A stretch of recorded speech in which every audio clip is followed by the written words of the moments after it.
ngā tau o lo tāpua ia whaiwa, mai tono maota malawa, ia e anga le lei atu ia te i lātou le nei aso. Tālo foi, mo e lo langona le whanau noa, ona le maftanga o mosia, ona le maranga le mariu maleoti. Tālo i mātou se e wha maise atu ia te i lātou, ma e wha mawhanawhana, ma wha lotu tele ia te i lātou, ona o maftanga o mosia. Le li ielo mātou utua. Me e si le fia le tele ma le ano noai, o mea e ao lava ona mātou, tō laulawina i lau fia. Ai kai tonu i mātou, e muli lava ona mātou tō laulawina. Awa loa lava na e si la fia ina, i o mātou loto mānganga. Mātou talo, e iai lau whamunianga i tono le nei ofisa o whasa launga. Ngā luenga le lei, o lo rātou tau tua i nā ilo wātunu. Wha manuia lau fio i lea li pule, ma le au whai ngā luenga. Wha manuia foi, i o rātou āinga, ma nai o rātou whanau. Nei tai au, a los foi o nai mātou whanau ia onga. Pui ma e la veai, i lo rātou ulfafo, ma lo rātou tō ulfale, i le nei aso. I ule nei aso, a lo mawalunga i pēa le alofa tu noa, o oelo mātou tua i lunga i ate i mātou, o le mātou talo le amalvala au. E ala tu lava i a Yesu, o lo mātou i whaola, o mātou talo tuai. I le suafa lava o le atua te maa le alo ma le ngāngpa ia. Amen.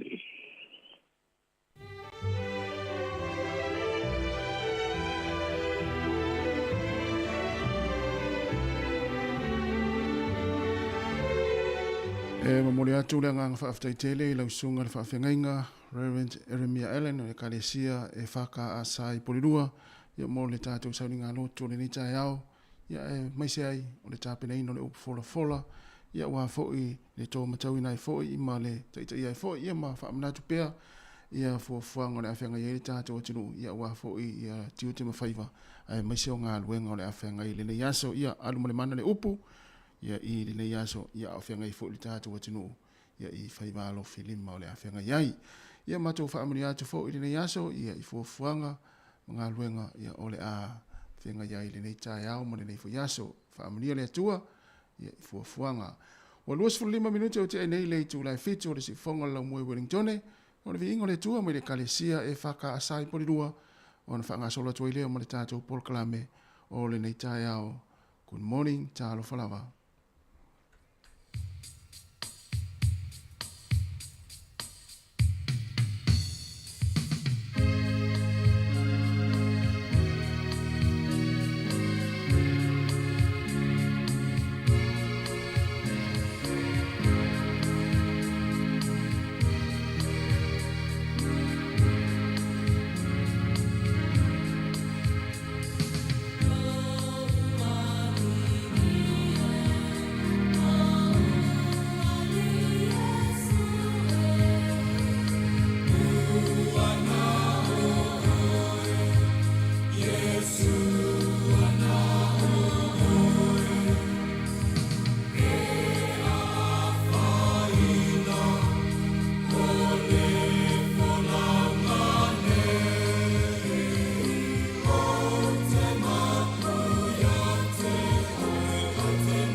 Hi, Samoa.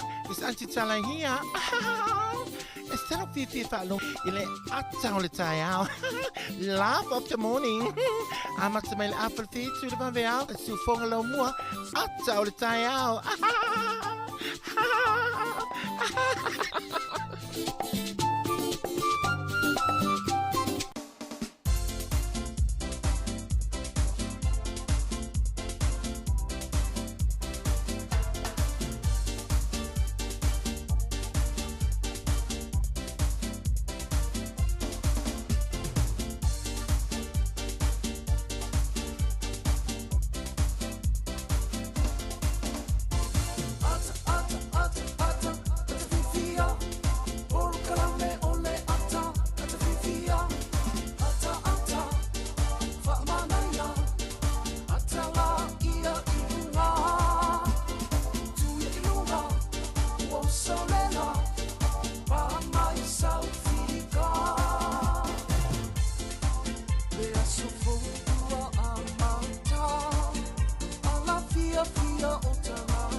Oi, o le tātou porklame le ato le tai au, ia ale si fonga le lau mua i Wellington, i lau le iti o whalonglongo le tasi o ono tesi ma le tasi whamo, ia whape whainunga le tātou Facebook, ma lunga le tātou YouTube channel, ia le ua amatai le tātou tautua o le nei fo i aso, ia misi fo i le tātou maafutanga ma le tātou atunu ma le au whaafonga, ia o paanga fo i le si fonga le lau mua le nei tai au, ia e wha malo atu, malo le tau atai, malo fo i le usu i ngā luenga, ia misi fo i le tāpua inga i tono ainga, ia le fo a mata fo i ona tapua i fo il to tele ya mise nei matua i le ngati tono ainga tono mo tanga sengase mama to tanga tama tua le nei tai au malo fo i le ala usu fo i ngā luenga ya mise fo i la tu sa ngā luel po kramel atal tai au manga lu mise tu fo ya ola fo i le tatu maftanga le nei tai tala fo malo lava ya talova tasi faftai le mo volta malosi mo ta ola mo ta tonu fa pele tunu mo soifua le fo tatu filo ya malo o mai le tai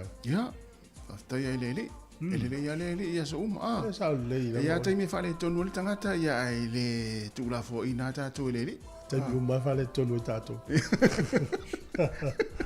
sa le ya ma le fo ma ftanga fi ma le tonu le fo am talia le tai au yo pe fo am talia fo le tatu sa lu galotu fa tai pe i sunga i fa fenga ya mo le no se ta wo le ya no lo fa no i tai me sunga i fa fenga la to fo la tala le ya pe fia ni nganga pe fia ni tangata mo le mamalu le tulu o fa malu sia o la to fo ino to taia uma fa longo fa fonga me ta o tatu sa lu galotu ya pe fo ta o ya ta te usu mal taia o ta fa longo fo i sa lu galotu ya te le lai bia nga mo wa ya mis fo le ya so ya tatu fa longo ya me ai tu pu fa nga malo su ya fa nga malo fa i fo langa ele tau ia pe fai foi ai le sa o fai al malo le tu le ta fa longo ya ele lulu ina tu mau lava lo fa vai tu mau al folanga tu mau le upu e fo tu pu malo le tu Yesu ya mi tonu tu ya fa nga malo lo lan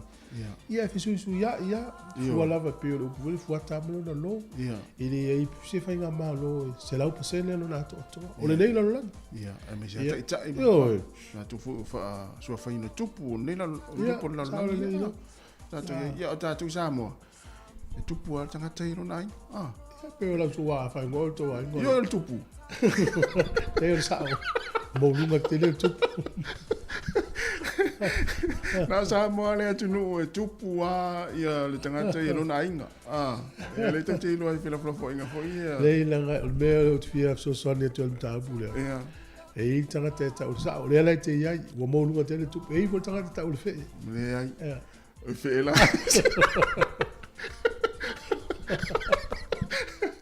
ine te wa tami mo le si pito tu mo le fe i pito le ia le vela e foi me tangata i tonu of yo ngam una le tal no le la tif so sonia to e fo tangata ta o ka poi i tonu no Ya tau no kau puero foi tonga fiti.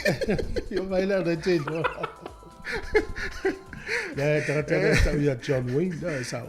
Se vai le fa winga ina tangata Samoa to inga tangata fa pia. Oh, ka se mali pe. Sa o le ya. Ya, e mo ai sa e le mo isia tu no lang. E na sa mo ai mo tangata. Pa lo tata no fia le tai au vai tu. O ese la vai ya o piu e manuia. Yo na ngai na u le vana i loa i lo tama i le talo alo. Ai fatalo vatu tato matinu o nei tai au le tapo inga mau na yo tato matua ia fa pe foi ia le no fo talo pe au na le tua o sunga i fa fe ngai ngo fa ila ngo le tala le ia ona foi se manuia yo tato tangata fatalo vatu ia i tua sino le tinu o mafuta mai tonu ai nga nei tai mo le tai au ma fa fonga mai le tato le tio fa ngolongo o le tasi ono te si ma le tasi fa mo ia fa pe foi nei matua tu asina wa fata o tolia fo i mo tanga sengase ia mai se fo ia mo to tanga ta ma tu o to si ai ni so ina to fata lo fatu ia i nei ta yao ia o le maro se le tatu o tunu ta mama nei tina ia o le tupulanga tala vo ala usu fo inga luenga le nei ta yao a fa pe o nai te fa fonga mai to no la fa inga luenga ia i le tatu wala leo po tonu fo e la ta vale a o yanga ia to i lunga le wala ia e whaatalo whātu ia ma tautua nāre saonga le mū ia nei taimi o le tāu le pisi ai o le awala ia a ofe a fio ai fo i to tele ia i ngā ruenga o le nei whitai au ma le nei aso o lunga foi o tātou penga tawailangi whaatalo whātu ia te utou leo lo ma futa mai ma whaatalo wha mai le tātou tautua i lunga o le Facebook ma le YouTube ia ma te whaatalo whātu foi ma le usia tu foi ia te utou ma te foi na utou mai moanga foi le nei tai au ia e mana tua ia se le tātou Facebook ia mai se o tātou YouTube i o lo tau mai mua mai ai ia tātou mafuta la ia i nei tai o pokalame o le atal tālu si fonga le longua aua nei se le fia tātou fia le nei aso o le ua se furu malu ia aso le nei masino le tātou fōraunga ia o le masino le nei o iulai ia ai o le tātou se isina wha fianga le nei mai le fionga ia ai ono niu sa le lea ia ona wha ngasolo atu le tātou pokalame o le nei tai au good morning tā lofa lava.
E va tala fatu nei teimi usmel fa fonga tātou tala o le tau mo le tai au pe na whailo me foi no official vai tau le so e langi le lei le tau le aso a tai au e paolo. La stofi ia e lai timu le aso whaweile paolo foi le tau le stona i foi lai timu la iti ia i whapena foi ma le aso sa. Le aso fua ia e paolo le aso fua o le aso lua le aso fou. Langi le lei le tau. E valu tike a fulu tasi tike wi le fua le e malulu le so. A se fulu ono tike wi le fua le e mawhanwhana. Ia, manuia foi lo faiva le yaso pe alu so faiva. Ia, au le misi au fa manuianga a tele tufa nei tamamtina ma tua. Wellington ia sua le tai nei le te ala titio lima le vaviao, pe le tai te o le sfutasi i le tai o nei, to e sua le tai te o le lima le viafi. Ia, ona to e pe e le tai lata te sfurulua na nei le po. To e vafonga mai Wellington ia o le te o le lima le vaviao na sua i le tai. Pe le tai le te o le sfutasi i le tai o nei. To e sua le tai 25 minute te le lima le viafi. Ia ona to e pe lea i le toi 5 minute sfurulua na nei le po. Poli lua, nei le vaveao i le toi 3 minute le fa lea na pe e le tai, sua le tai poli lua. Te la titi o le sefulu i le tai o nei. Ia ona to e pe lea o le tai i le toi 25 minute le lima i le afiafi. Ona to e sua i le toi 5 minute i le sefulu tasi na nei. Tala na o le tau, ma le tala o le tai mo le silifia i le atunu. Ia, ai mo la to e lafo la to tupe. Whawo pelo wanga lei. Tasi tala ni usila, maula tupe Samoa i le aso le nei. E tala ono sfuta sene. Tala ono ta sene. Pa anga tonga le ua tasi tesi ma le tolu ono. O le tupe Amerika i le so, tasi tala ni usila, maula tupe Amerika i ono lua sene. Tupe Australia, watu malau tala ni usila, maula wiva su tasi sene Australia. O le tupe fiti i le utala tolu 5 sene i le aso nei, tala tolu 5 sene. Pe atasi tala ni usila, tupe fiti le na a o le tala Samoa.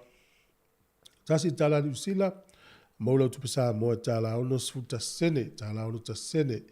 Ia whaftai lava, ia manuia fo ia anga leis tato tino.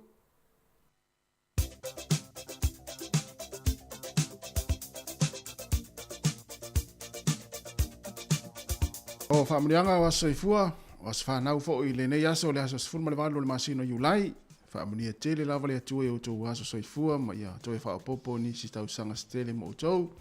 Ia ma ia fo i pia le malosi awa fo i le whianga i utou i whiau mga luenga. Ai whaamunatu pia le tato i meri masani, so whanau at samoacapitalradio.co.nz. O le tusi whaitau mo mai lea le tusi o tito, lona mata upu e lua, lona whai upu e fitu. Ia avea oe a faa o ngā luenga le lei i mea umalava. Ia e a o i le mata upu ma le faa maoni, ma le faa toia ina. Tito e lua, a olona fai upu e fitu. Ia avea oe a faa o ngā luenga le lei i mea umalava. Ia e a o i le mata upu ma le faa maoni, ma le faa toia ina. Manuia tele o tō waso soifua o le pesele nei.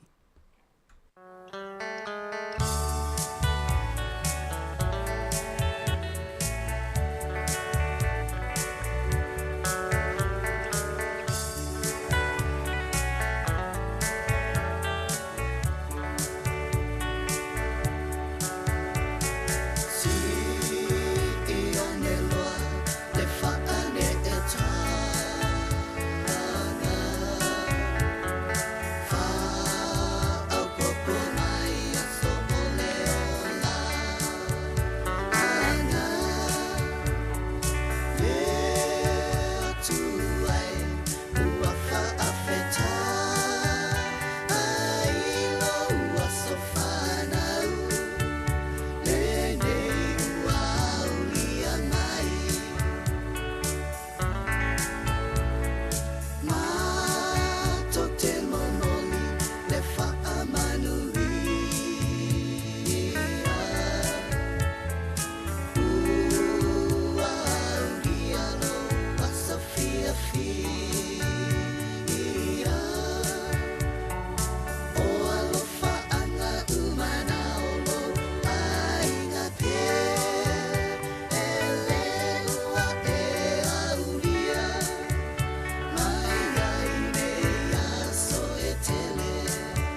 Tala whātu le tino whamano atu le soifua o le vainga fo nei tala o le tala whaasole pito le langi na tupu fo nei aso I tausanga bawai le aso sfumu le valu Julai.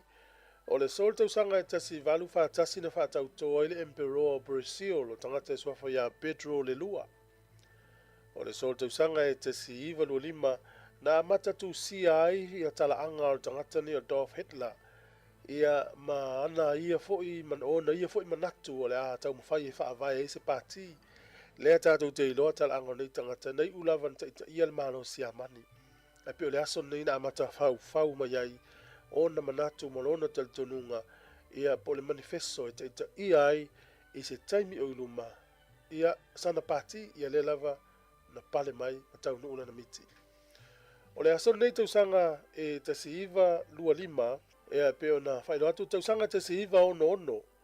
O le so na urua I whaasana na wina I televisia I Ausitalia. Ia le whaasononga o poro kalame ta maiti tau e o le play school. E whapea o le poro kalame ta maiti le peo to sili na umi le whaasana lau I Australia. Maelo na lua le umi le lalolangi atoa. O le so tausanga te si iwa fitu ono o le tamaita I Romania suafa ya Nadia Kometsi. O ia le rua tangata I le tala whaasolopito o le taalonga velo gymnastics. Ia le tātāwhiti, le au tāwhiti le ae matua whita o le tangata. I taalonga la le Summer Olympics I tausanga te siwa fitu ono. Le whamawina I le aso sfurvalu Julai. O ia le rua tangata ua ia maua le skoa o le se fulu va se fulu. Sa o ato o toa le ai se whaale tonu. Ia talu lavan whaavai ma le taalonga le o le tanga whiti. O le sol tausanga e luafe se furu tolu, e whapea o le taimi mua le ua whailai e se whaala putputonga po se whainga malo la ititi I le tala whaasolopito o le malo Amerika. E me ta o le ngau mativa, o le whainga malo po le government of Detroit. E o whainga malo la iti vui whaalo toi whale Amerika. Na la tau whailaina e whapea o la tau ua maua le ngau mativa I le tausanga e luafe sfuru tolu mai lua sfuru piliona la to ita alafu o le mawhaiona te tongi. Ia o le so I New Zealand tausanga tasi valu lima na urua I whaatau ai ia me fo I o whailonga tusi e whapipi I lau tusi o na lafo ilo lau tusi ia o stamps. Ia e whapea na iaile ata o le Queen o Victoria. Ia o lo la ei ia o na la ei na whaonga le teimi na whaatau toa o ia ma o le stamp mo mua nan whaatau po whailonga tusi ana whaatau ina I New Zealand le aso sfuru valu o Julai tausanga tasi valu lima. O le aso I Samoa tausanga e tasi valu iwa tolu ia I tonu o le motu po o le motu neo manono. Sa mawhaiona po e ina imata awha Iosefo ma le tolu se fulu o isi matai na lato o whaatasi. Ia I lato ia maisi amani ma peritania. Ma ave le whaau nuua o ia I le nuua toke lau. Ia ma Marshall Islands. E whapea I eise fuafuanga e whaasanga tau o imata awha Iosefo ia si amani ma peritania. Ai wala le file muna ia taita ia ili te atu nei ia tunu. Ia e pangale na pueina o ia matangata ia tolu sifuru. Ia ma ave whaau nuua I nuu ia na o tau atu. Na tupu di tausanga e tasi valu iwa tolu. O le so I tausanga umalawa e whaamanatu e le nuu leo euro kwai. Ia le saininga o lo lato tutu o tasi mo le taimi mua. Na amata mai tausanga e tasi valu tolu sifuru. Tātou tala ia, te maua le whamoponga le taimi masani I whaafitai.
O le o toi 2 minuta na tale o le valu, whafonga le tātou tala mai Samoa, ma tala fau mansi fonga le laumua i Wellington, ia, malo lava, ia, le tawata, i ngā ruenga le tai au. Sa o le leia. Awa vai atu e la ula whalamla ula puana ula. Ia. Ia mawhau le tai au whape nei, fo le utau upasi fo e mai tua, ma malanga mai fo i tal whatai. I nu uia tal whatai fo i lea. Ia, e tau e te vai ia i to ina fo i lea, mlato i e lan tasi, fusufu spau. Ia o la to miti afu pae, ia, ma le ufutino, ia ma le ula whala. E te vai lai fu spau, tamana mlato i e lan tasi. E sulu ele solo afu pae, fo i le. Ia, na tau le ua. Ia, e te vai lai tamana, na tu al pasi, la sa o mele tano aba. Ia. Ia, na la poto i tama fo le ma, a matal tai au, pati la to ava, mfali la to mu fo le. Ia na iloa tama ia le mele fel maliu, se el valiu. Tau na menta solo afu lan papai. Ia, wow, le wa mata foi ana ta ho iai. Le wa mata ta ho. Le la ho. Me di pasa. Ta le fia o ala ta mole ta mana suru ia suru fuspa ta fa na ala ai o mali. E na. Ia, vai le fio ia tamana ia spa pe nei. Ia. Ia, le vai le tamana na mai pasi il taiao. Ia fo il faleo taxi. Hai, na sauna le solo afua. Ia. E alu vale alu taxi. To al mo uta taxi. Ia vai le fia le pasi vai mo ai lo mai ta. Te le uta le o fil pasi. Ia na. Ia na. Ia power soifua. Ai te lo tasi, la fau. Ai mai tawina leia ia le fainga le fai Samoa. E iai le whatainga la fa peo tatu ainga. Tatu wha moe le u whai u se si pele a tatou le u tatou potpoto. E le tama le tatu ainga le i. O ana tama la uri le mai o. Ia. E vai vela le tangata na le mataina le tatu ai. Tau ma whai e whai ni mele le i mala uri le o mai. Ma le whasilau niu ia ma le latou. Ia. A wa alu vo le lilia. E i vo le latou tama la i o le se maliu. Na te wa aia le leia la uri i o atu. Na peia la i o se le vainga fauna le te mo Samoa. No lo fo le maliu se matu angal fa. O le la vai tau fa ia. Ai ai al tangata le i tau fa ia. Fai a mele le avi o la uri. Pa matu lo mul. O la na kengi mala uri le mai o. Io tu sai ai al tangata i tu tonu fa la se ai. O na tamala uri le o mai. Io alu foi la le lilia. E la tu foi o fai le si tamala to le si mai. So fa pe ngal fingal io. O masani ia. Ia fa o masani o le mena te le po mate ia ni si ai nga wa mata mate ia to te. Ma na ia la wa ta o mai ala. Se ia. No winga fa la ni mela ai fa ile le tangata le tonu i o ana tamala o mai. Na ia la wa fa mana tu mai se ia wa ai la ia. E te le vi o fil ke ni. Ia to te le ni sta tu tara ke nga pe o mata tu tara fo tara mai Samoa. Ia le. Me fa fonga i ta tu tara mai Samoa.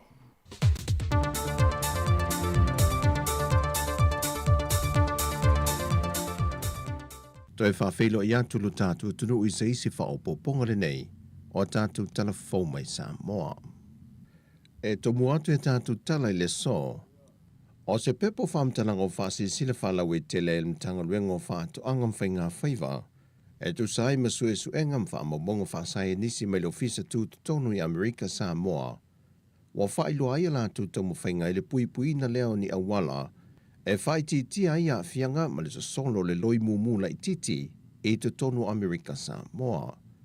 Mai o lea lea, o whai el mtanga ruenga o whātu angam whainga whaiva se fuawhanga, o le a tatala ina pē mita whaatanga mo le au maia nā o ula ma teufunga la au mai le motu i sasae, ai o lo wha awa wina pēr le tāo fia le tu mau, o le au ina mai o la au tato mai Amerika Samoa.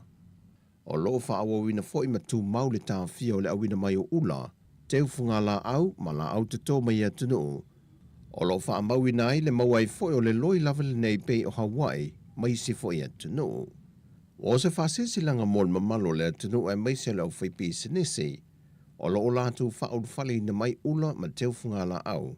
E nei e te tau no lātu sta ia mumulmul ta ia la ma la fua o aia inga, e au fia le tau sanga mo le pe binta whaatanga mo ula ma teufunga la au ile matanga luenga whaatu angam whainga whaiva, e le vaenga ngafa ma le whaaso po le Quarantine Division.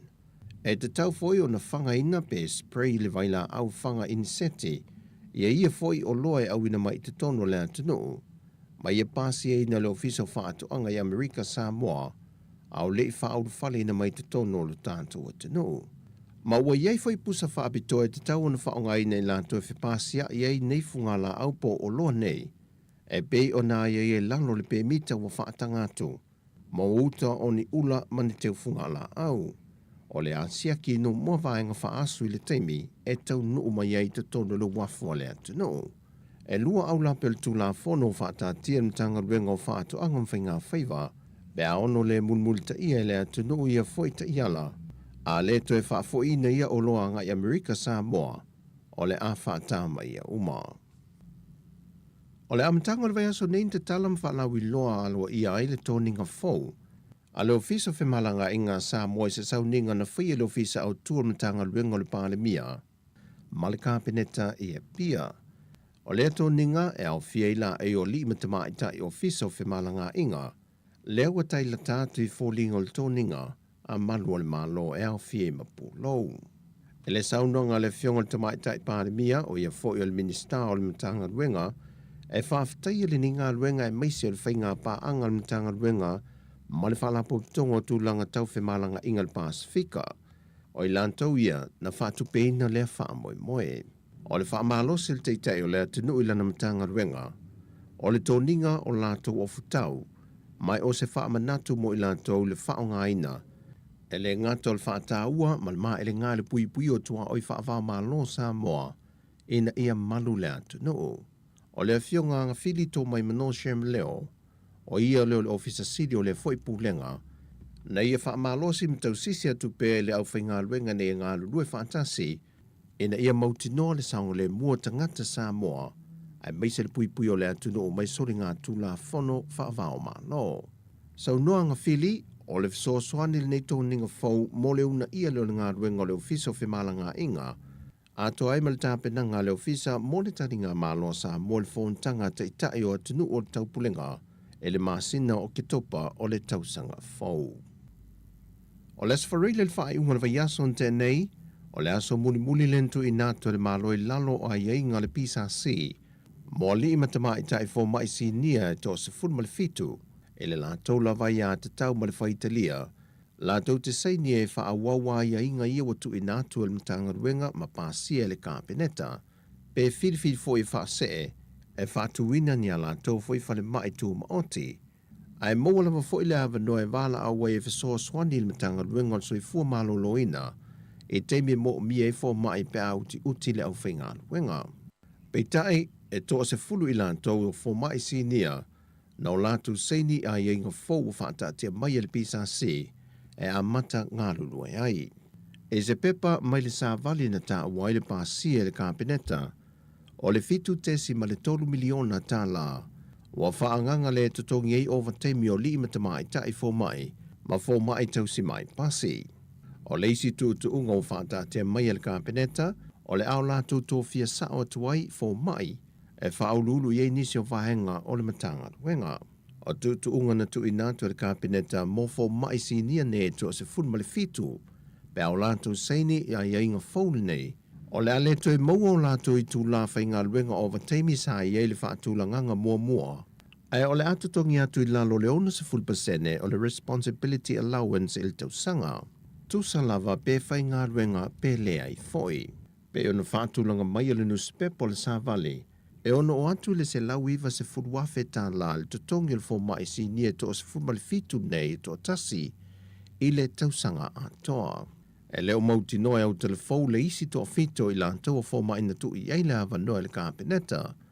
Ai o lo maua le awa noe ngā luduai wha konkarate, e fesoa swani atuai i le matanga luenga, e tau tu i titi ei le teimi e to tele e le mamalo le atunu, e au to wa ane sa i tong fiti, e whale mai te tono le atunu. O le amatanga le vea so nina toe wala au wele mata opo, a li fai pule to tolu iu sawa vali ese mai le vaeng wha opo fai le JPP. Ma o lato fina wino lo lato tutu to tasi. O le toe wala au o le mata opo le neva yaso, o se soa lau pulenga le va o le whamsinunga maulunga ma li fai pule to tolu. pe ono toe fo e toe whaatino lātou whainga pālo talaiti, e toe sa idi mai ese tō wha mai o lātou I tūmalo.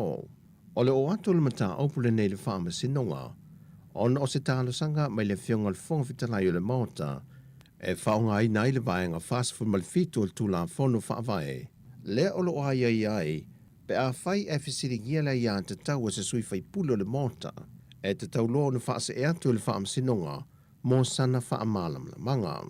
Wa toe tolo pōle la wina le whai unga le mata opule nei le amatanga le vaiaso le nei, ai ona taluai o loo iei nisi o whaamatalanga o loo mo o mia, wa toe tolo pōai, ai e la wina lava I se aso le vaiaso nei, le whai unga a le whaamasinonga. E le whaatala noanga se tasi o li whaipule I lunga o pengta whailangi ma se leitio I atunu I whafo. Na toe te talo o toile whionga ale vena ale I lona I tūmalo. A whai o le whai unga le whaamasinonga I toe fo I toe whia whainga pālo tala iti. Ia alolofa I tu ina mai pēla lātou whātua tuanga. E whaawa waia na moe mitinga mōlo nei tūmalo. E au fie ma se whale mai whai tūmalo o lo ia mo mia. Ia whaatuina I te tonu o lo nei tūmalo. O tala fōwia mai Samoa manuia ni yaso Samoa I tiutem whi au mga aluenga whasoifua.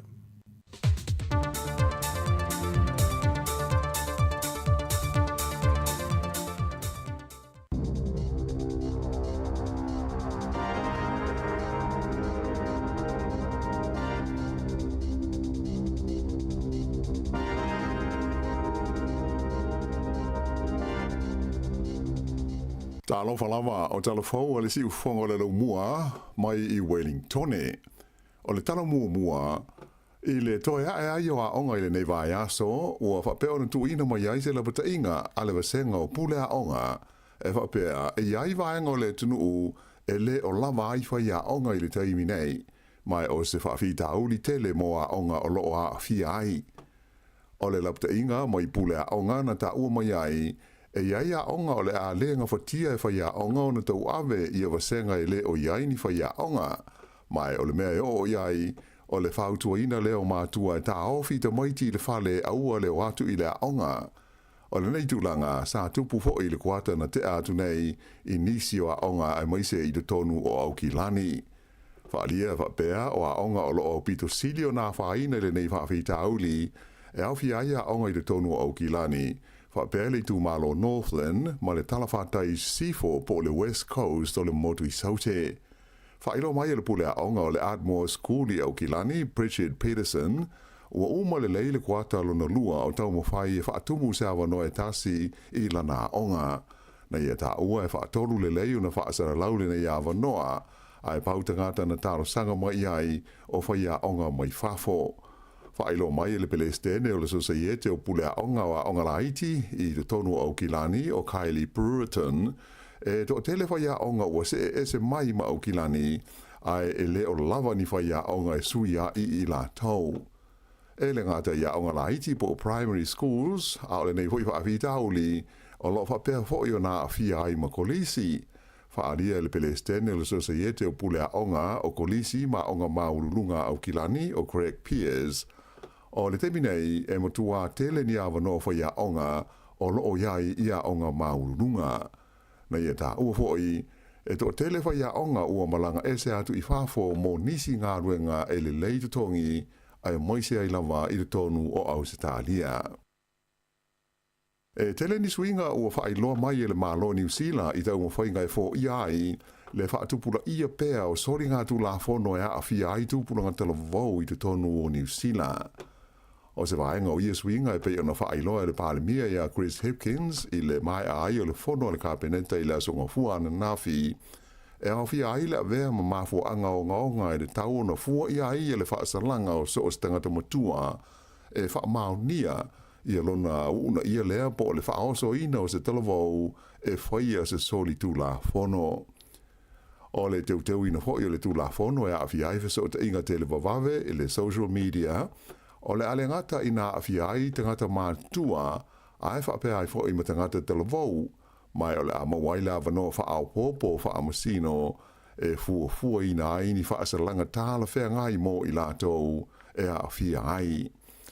O le tasi o swinga e pei ona whailo mai o le ama whai ai le wha amasnonga o mta upu wha le ainga le family court o na wha tonuina ai le to e tārusenga ina pe o na iai le teimi nei ia ta maiti ma tala wau e ta i se furu te usanga le mātua e a fia i ni sori ngā tū la whono ina ia whaatino e se tala wau se ngā ruenga lo tele po o se community work e pe o le wha mamaina ma le fufuru e se ina o ni tūs tu singa mai se pui pui o se pā po o se whale ia po o le wha mamaina fo i o se la pisi o le ama fai fo i le wha misnonga mo mo ta upu wha le ainga o na wha tonuina tala wau nei ina ia awai ini pon kalame fa ale awa onga e au ngā mō la tau ta ua le pālimia ia Chris Hipkins o le nganga au tū o ia swinga ina ia mawhai ona pui puia ma marutia ai tūpuranga talawo e a fia i sori ngā tū la whono ai maise ale nei vai taimi le mawae o le au whainga o talawo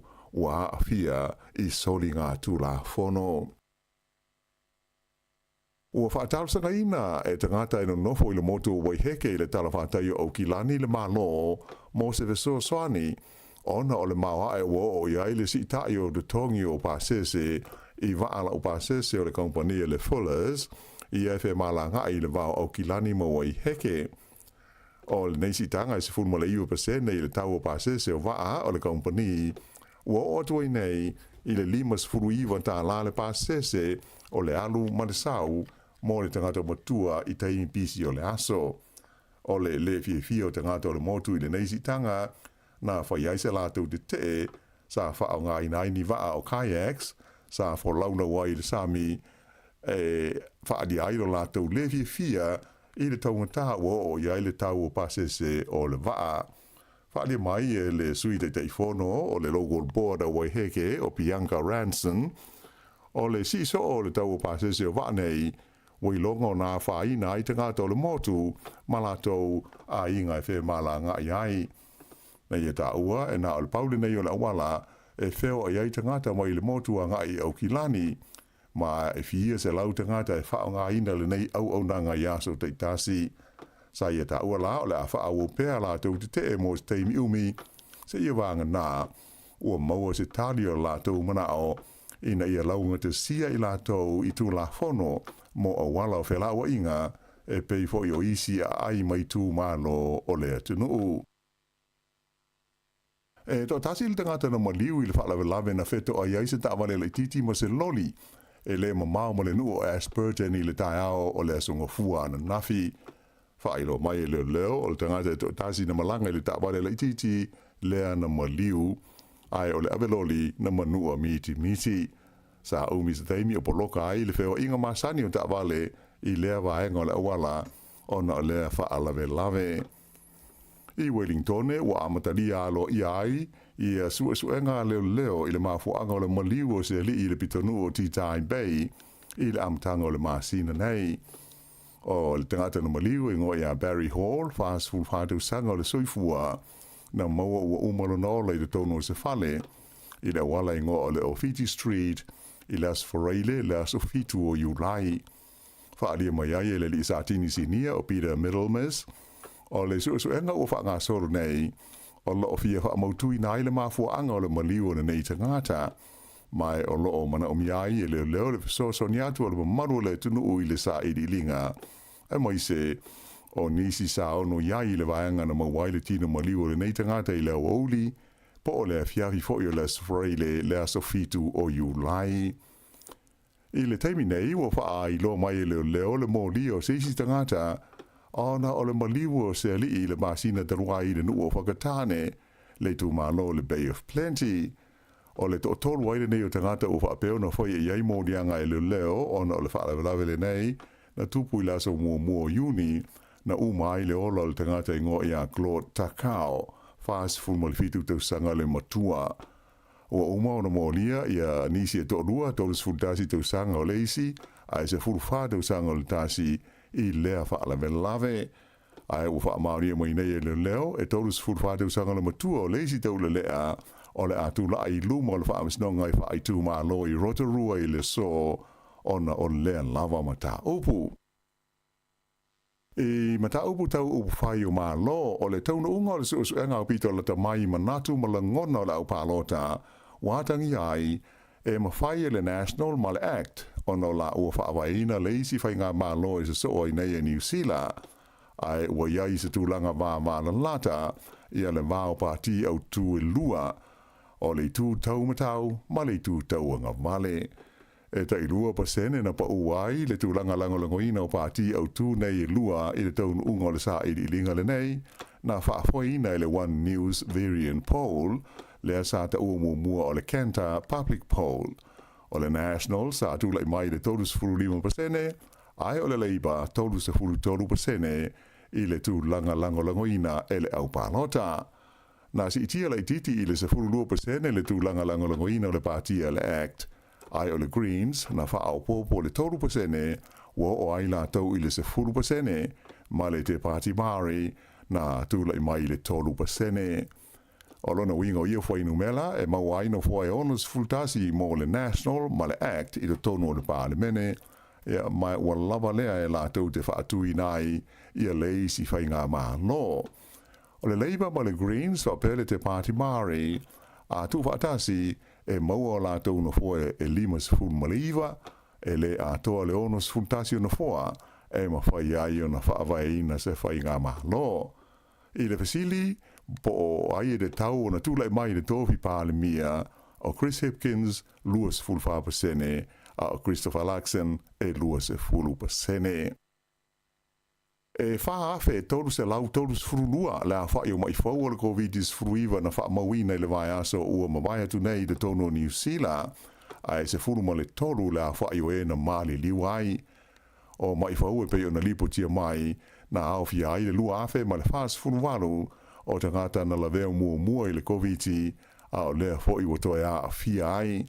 O maliu e se fulu tolu o lea ua o tuai nei i le tolu afe se lau fitu se fulu nua leo wha inga o te ngata o New Zealand ua whano ro lātou soifua i le COVID talu o nao o mai i lau whanua o Aotearoa. Fo inu mera o le vai aso i ona tua sa tūlai mai i le 5 afe wha se lau se fulu fitu la wha i o mai whau ai luas fultasi lea wha i o maliu. I se li poti mai suva le lau mua o Fiji o ta ua mai ai le tūlai luma o le whaamsinonga mao lunga i le vai aso nei o le li isa ave taluai ma Palemia o le atunuu o Frank Bainimarama ona o se modianga a afiai ni whainga soli tula fono a o tūlai mai o ia le teita inga o le malo o Fiji o lo o molia whaatasi o ia ma le komisina o leo le o lo wha malo lo mai o na tiute o le li ingo i a City Veni ki lihio o Bainimarama o lo molia i lona tau mwhailea e ta ofi le whaataunu ina o le sa ilinga o le amiu tonu ai o le komisina o leo o lo molia i le whaonga ina se o le marusi anga wha le tūla fono o lona tuwhinga wha lia wha peo le mata upule nei e awhi ai se tangi a le Universite o le Pasifika le masina o Iulai o le tausanga e luafes fruiva e wha sanga le inisi o tangata whai ngā rue ngā lea Universite o lo masaromia le whaonga ina Bainimarama wha pēma le komisina o leo o la tūlanga po o la tuwhinga e tā whia ai le wha wawina o le tangile nei a le Universite. E rua vai aso o lo fufuina e ilo nai le mata upu le wha masinonga i suva. I tā longa a wheleti wha le wao mā lo na tūlanga lua New Zealand ia sia mani i le tuunga o le triathlon i sua ngā siampinia le laulangi i le ai o Hamburg ana nafi. O le awa New Zealand sa whiwhilo i li imata mai tai, mai na teita ia le li ita moe o Hayden Wild, le ana mua i le tuunga li i sa tau wahai le sa. O isi sui o le tamaitai o Ainsley Thorpe, a pēr Nicole Van de Kay, ma Taylor Reid. O le pina siliva le neia New Zealand, o se pina mua lea o maua New Zealand, i se tuunga wha mori ngā fua, taru mai le tausanga e lua afe se furuiva.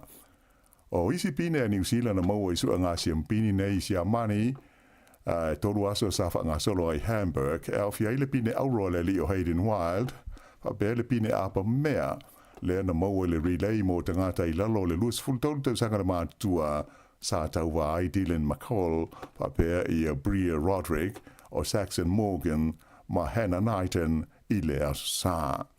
Whaadia mai le li o Hayden Wild, o loo so longa le leila wa tāpentanga a le au a wheletia New Zealand, a wā ta alonga le Olimpeka i le tausanga fau i whalani. Ia o le whaiunga le nā o talafau.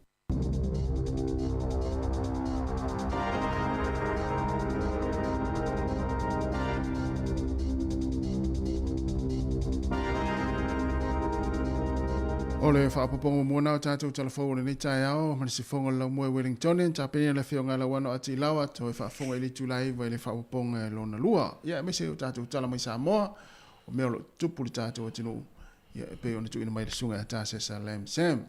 Le ua luas fultolo minuti o te ainei le valu, whanaua onga, ia, e whan manatu na o tāpena foi o tau, po na fo ua usu, ia, nisi foi la ainga mori o tau ia onga, ia e pangala valea, tātou whalongolongo tu foi ia i talawa mai. E iai ani si o ngai o mani taimin nei, matua le lava whaia o. Saore leia, a fitau lia na le whiangai nei ma o ngai, a pena whaia o ngai Samoa, pēr tatu whalongolongo laua, to e apa tu i lato o retire, man ngā lue, ngai o to ngā lue.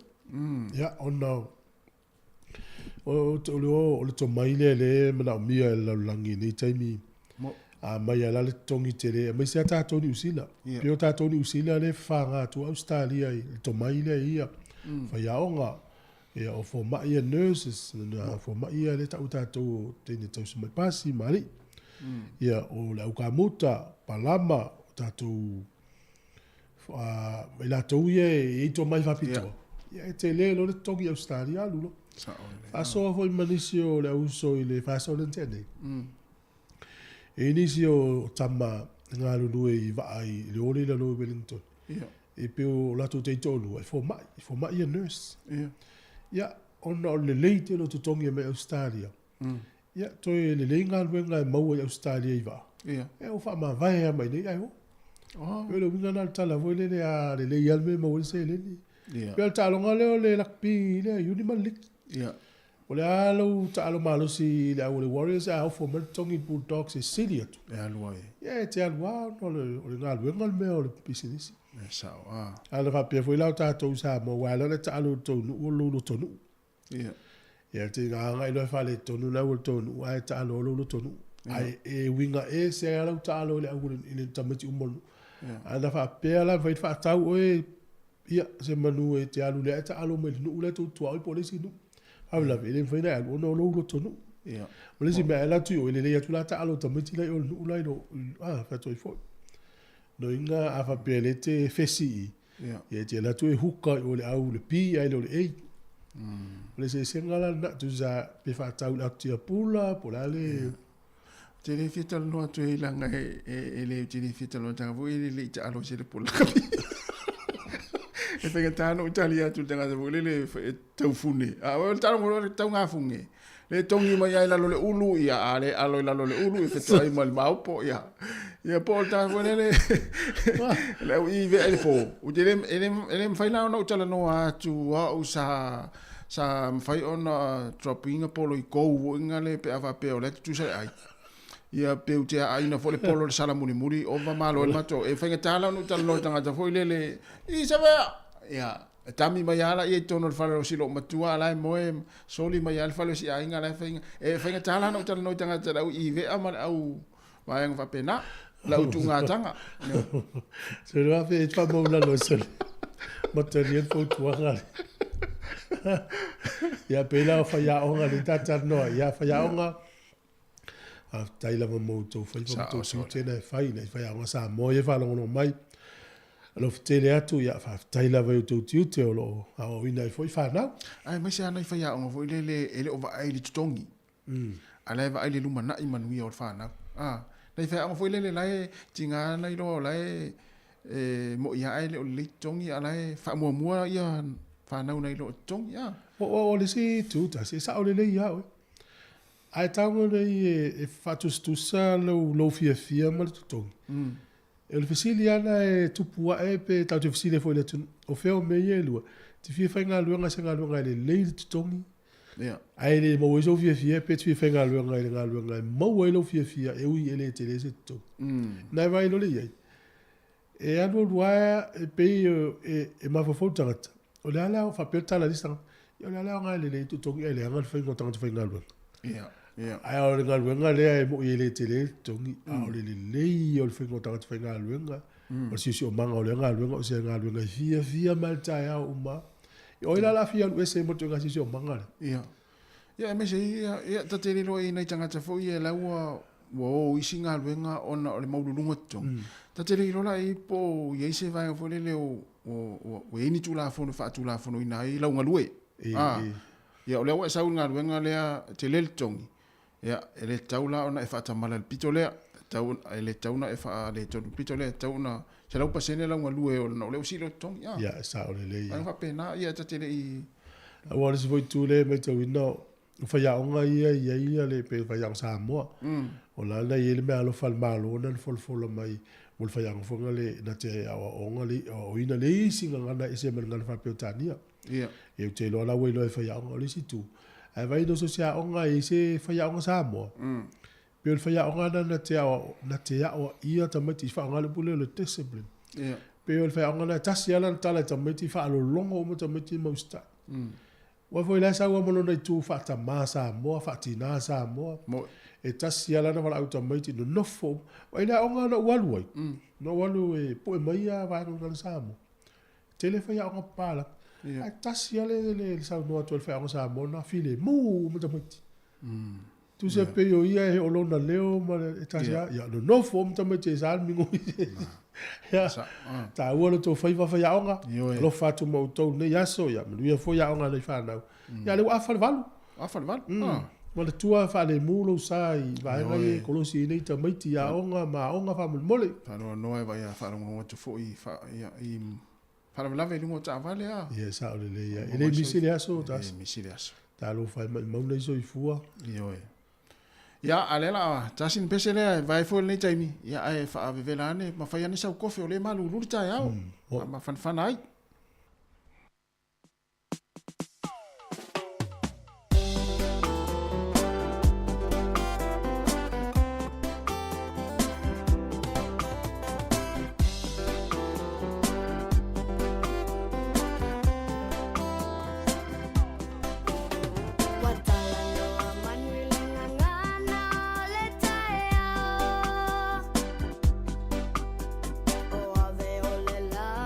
Punit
le o to ama tala fa bitoa ale digital i asfore le tasi e fa longa ta i lima se lau tala cash te una manu malo ai pe ala fo sa top up lus fu tala New Zealand pe sile tu fo i a inga i Samoa mai si antunu o le Pasifika e anga va ai fo i la to e fa ngale to tu ale click X e la fo ai se le ni Samoa tonga fiti ma vanuatu fa toni lo so top up lus fu tala pe sile tu mai dairy supermarket ma pamu pensingi mo so wa va ai te una manu malo ai i fa longa tu pe ta i lima se lau tala i asfore le tasi digital better together.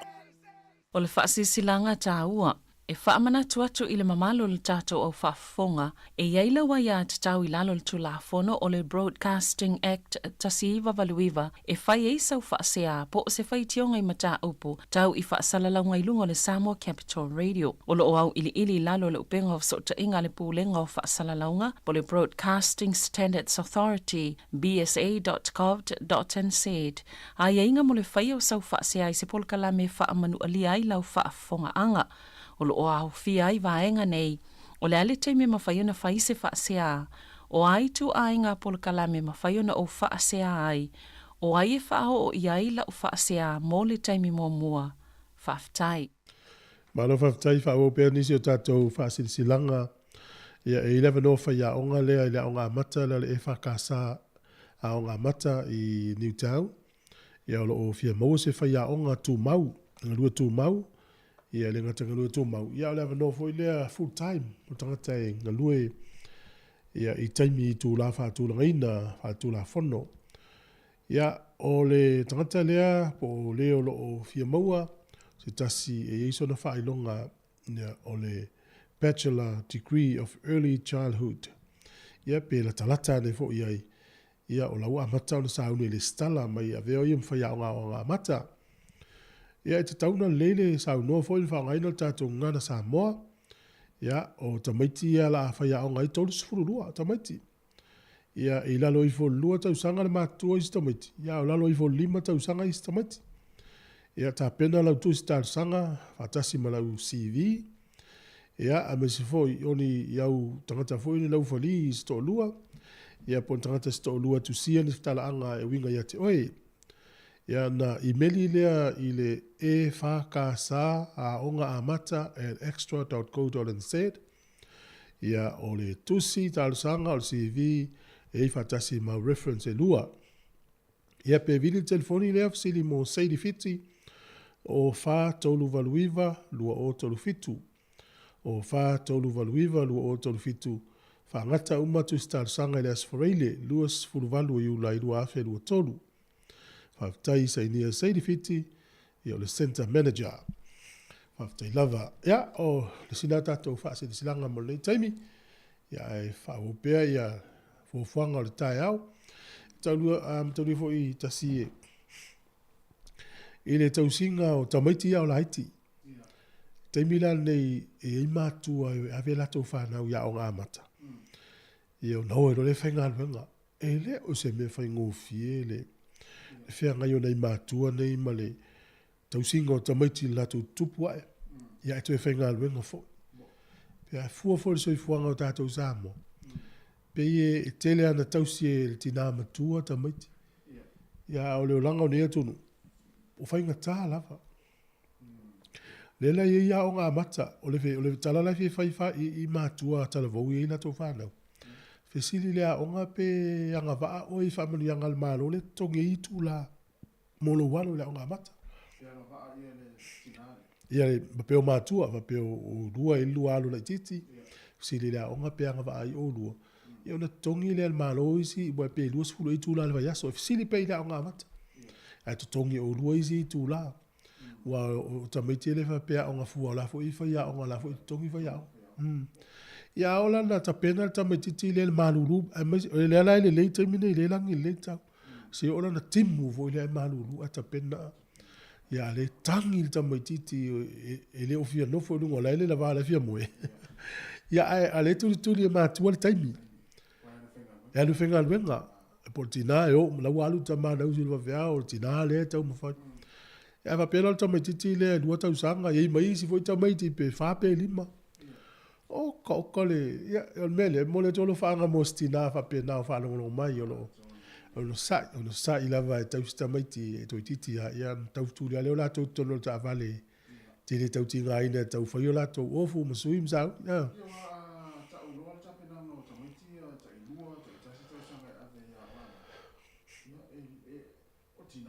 Ya.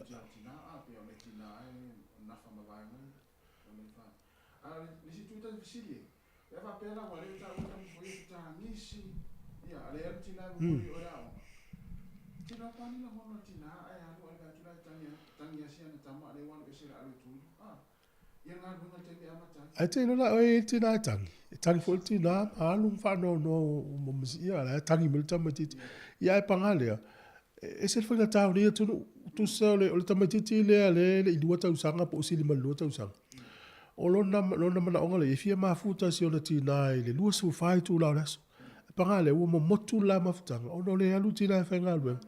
Ale o matan ko le ni tamatiti le im fa na ola tu to tasi fo ile a ona na tai le lima tau sanga alu le a tu langa lua. Ala o fa ia na alu na o ia. Mo pe o le tuna le tamai tau. Ya tati alofa fo ina I matua fa pena. Masa ta sa we fo tu langa le. O le matua. Ia wa io a peta viola I fa na e fa pena lo. Ya el temila le te la to ile wa le piki mai tamati la. Tu a fia tamu. Wa fia. Au isi la te meti la ile fia lu tamati fa le. Ia. O na le te lo si manga le tamati. O le ma we lo fia. Sa. Malo ia fa malo fo ina fa ya o amata ia wa le fengo fia fo la tunga luenga I vai fa pena. Ia sa.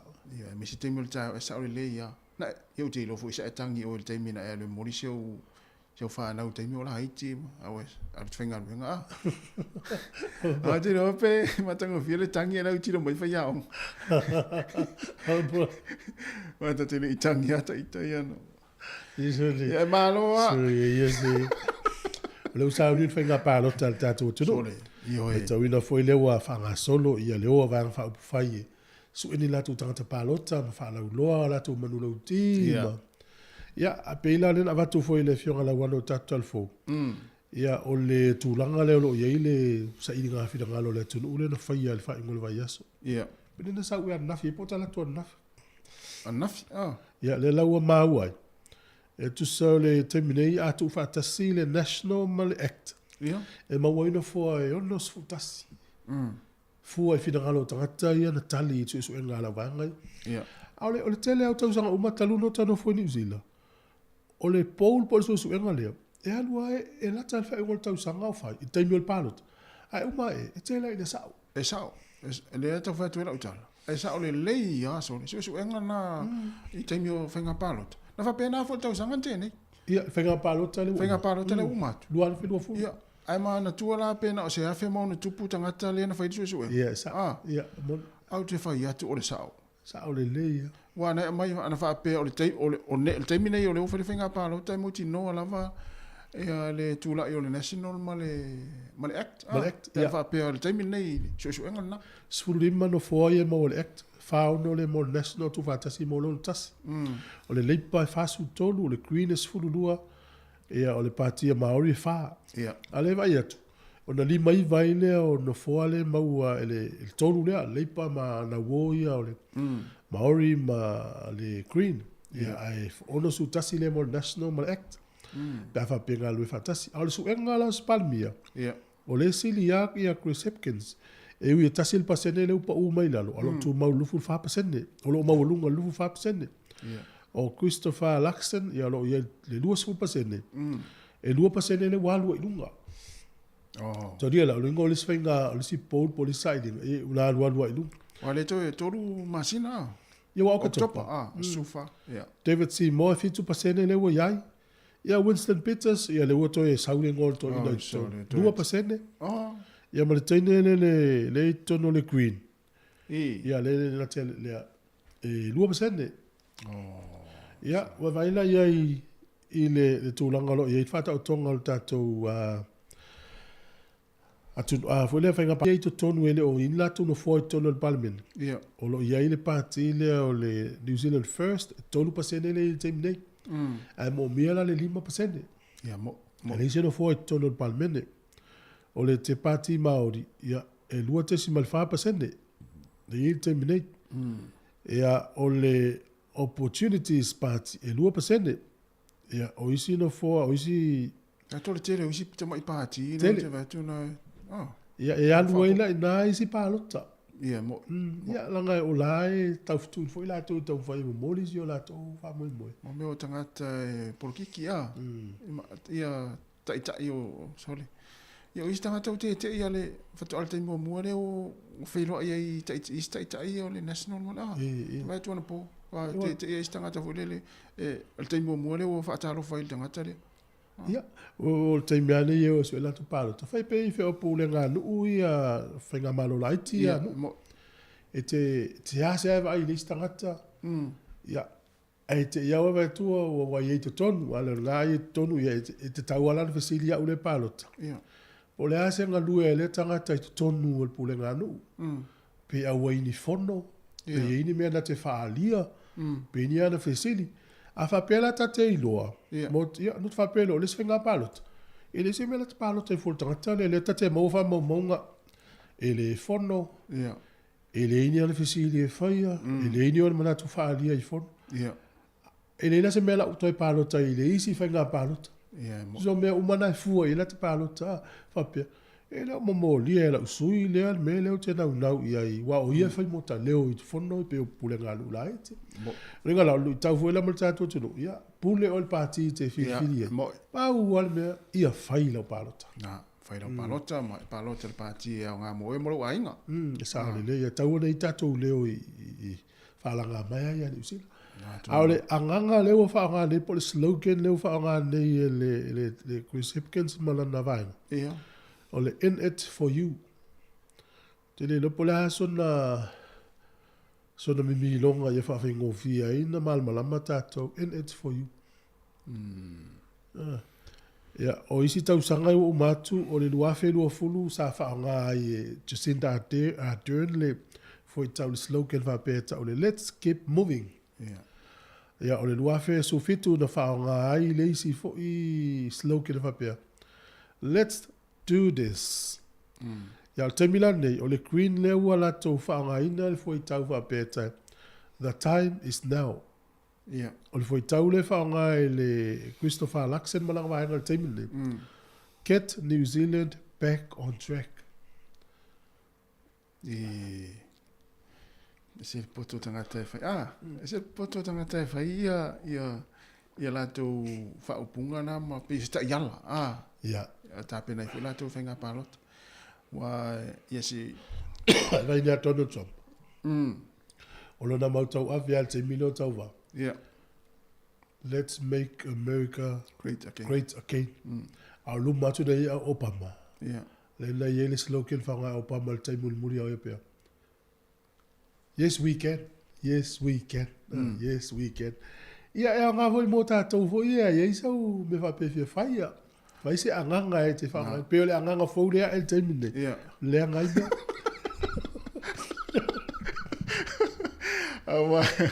Awa na whapea, o le whesta pāti. Na ta sauni whainga pālo, ta e whesiri mai te au po le ase, ta sta... Lea la se anganga e Tānu e le nā. Lea. E lea ngai mea. No winga. E o ai tātai to o lua matai. E lei me se pālo. E lei o ta slogan. E whai pia mapea le whesta pāti. Let's get ready to rumble. Let's get ready to rumble. Ia, le sauni la tātou pini. Ia nā. Me whaongala le...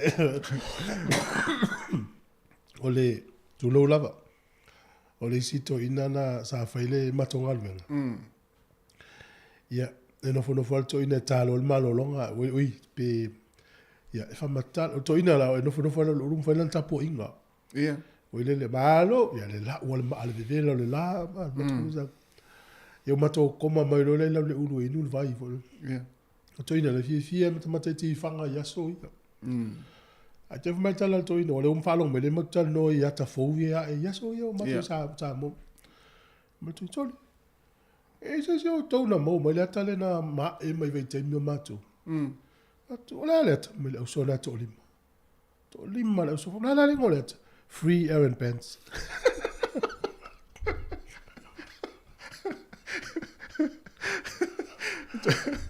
Ya la ngal tau fai tu sa fai tau le frio le lima. E lima la so. Ai sa ulingo la tau le free errand pants. Se lo ngal tau inga slogan ngai fa ngai. Al pa aola ula manatu ya. Ola sta slogan ba pete mana avesta. La sta tu sai o le ata o tu ulungo le ata o tu le si tu la papa. O e le si tu o le slogan le te mana tu ton por anga tu tu. A tu si la fa pelo lim. Toya ina o toya ina. Toya ina o toya. Free errand pants. A to lima le so.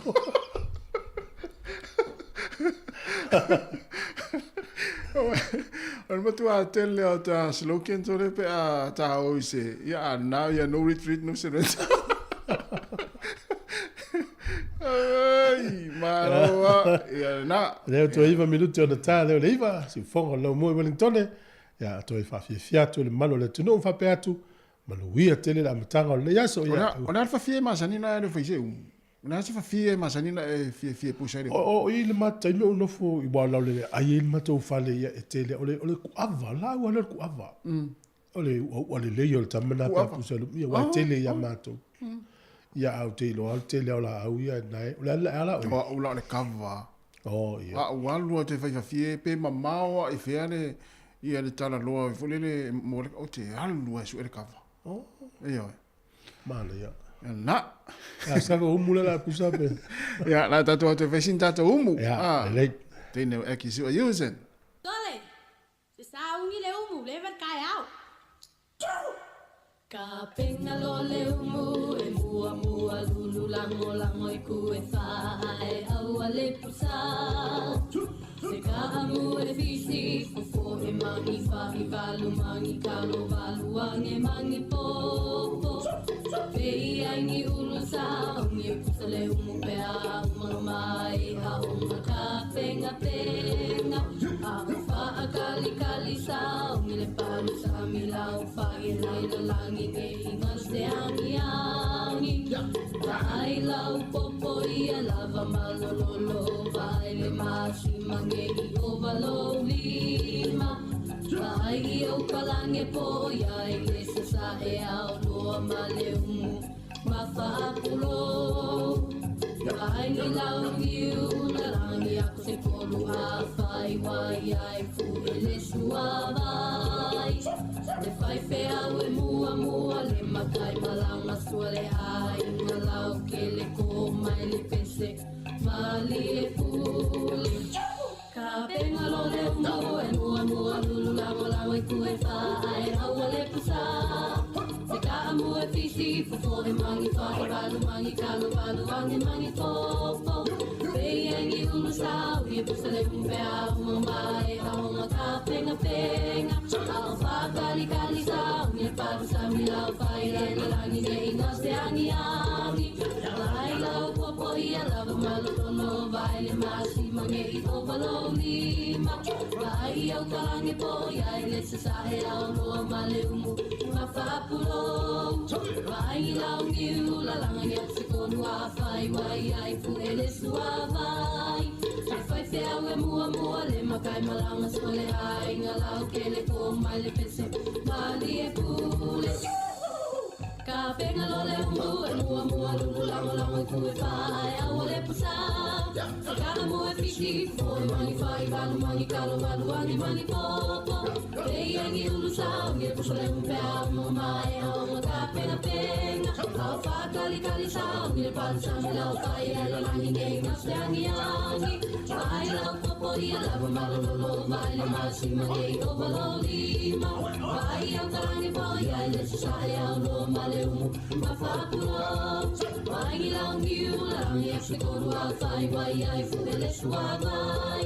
Le fai fea e mua le makai malama sua le ai nga lau ke le ko mai le pese mali e pule. Ya na ua pulo tatu sua vai.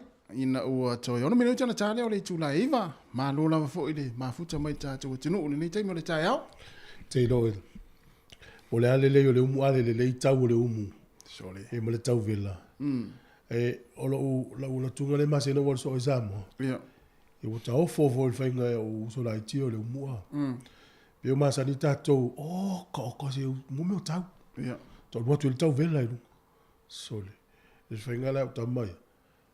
Ia, e maa lei fo i tau o tu le pe ini si o ainga o ini vai anga whape. E tu e ngā solo vai mafia. Fia le te vai solo ia.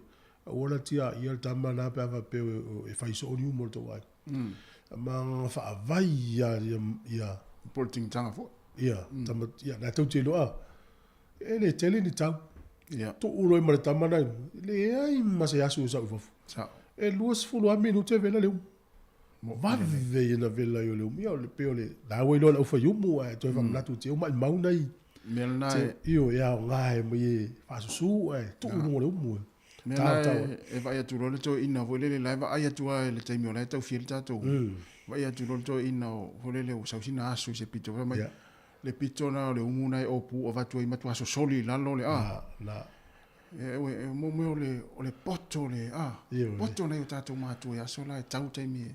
Ai te lotas. Nē tātana no vaso te nei upo fo i timi o whailo taimi e le in tātou watia. E fua iei le taimi o le o le tangi o alisi o le oso le fitu wao. Tasi lea whaelo taimi o Samoa ia so ia. O le pese o le lotu. Sa olele. Tolu a fu ele umu a luto ina whapeo o ele fu e umu me tasi. E usu o le pese lo na lua. Fu elo le umu. Sa olele. Ai mese la pe whape la tanata tau whale whalsa. Pe mātou i aso. Ia na. E tu whale matou whale tafta whalsa a ule alu la lotu. Fu me loto ina. E usu lo le pese lua po le pese mua fu elo. Ia. E antono fono whale whalongonongo wala te te langona tuan. E usu lo le pese lua. Fu elo. E fu vela lele. Na. O le tō mai na te le lopo te maua e tātou nei, le tātou mātu bulanga e. Sa. Tō mai o nei mātua. Teimi fu ele umu. Io e, so o se mea lava. So o se mea. Awa o e isi fu e umu nai. Na umma o na. Se teimi fu lele teimi alu e tā malau niu. Sau sa la langa le ato. Na umma na la langa le ato. Fu elo. Sa. Teimi fa pena ia fu e ngau umu isi. O le si fai mea te waa ia so ia. I lau mātutua. Nana fai mai ia, le la ofuru au a. Nana umma le la ofuru au a. Mata le ofuru au fa mai. Au lo le umu. Sole. E au le umu, ale ofuru au. Fa mai ia, e fai alam titi la tuto ina yo. E umma le la ofuru au pe, luas furu pe, tolus furu, ma ia, sa sa e no. Na.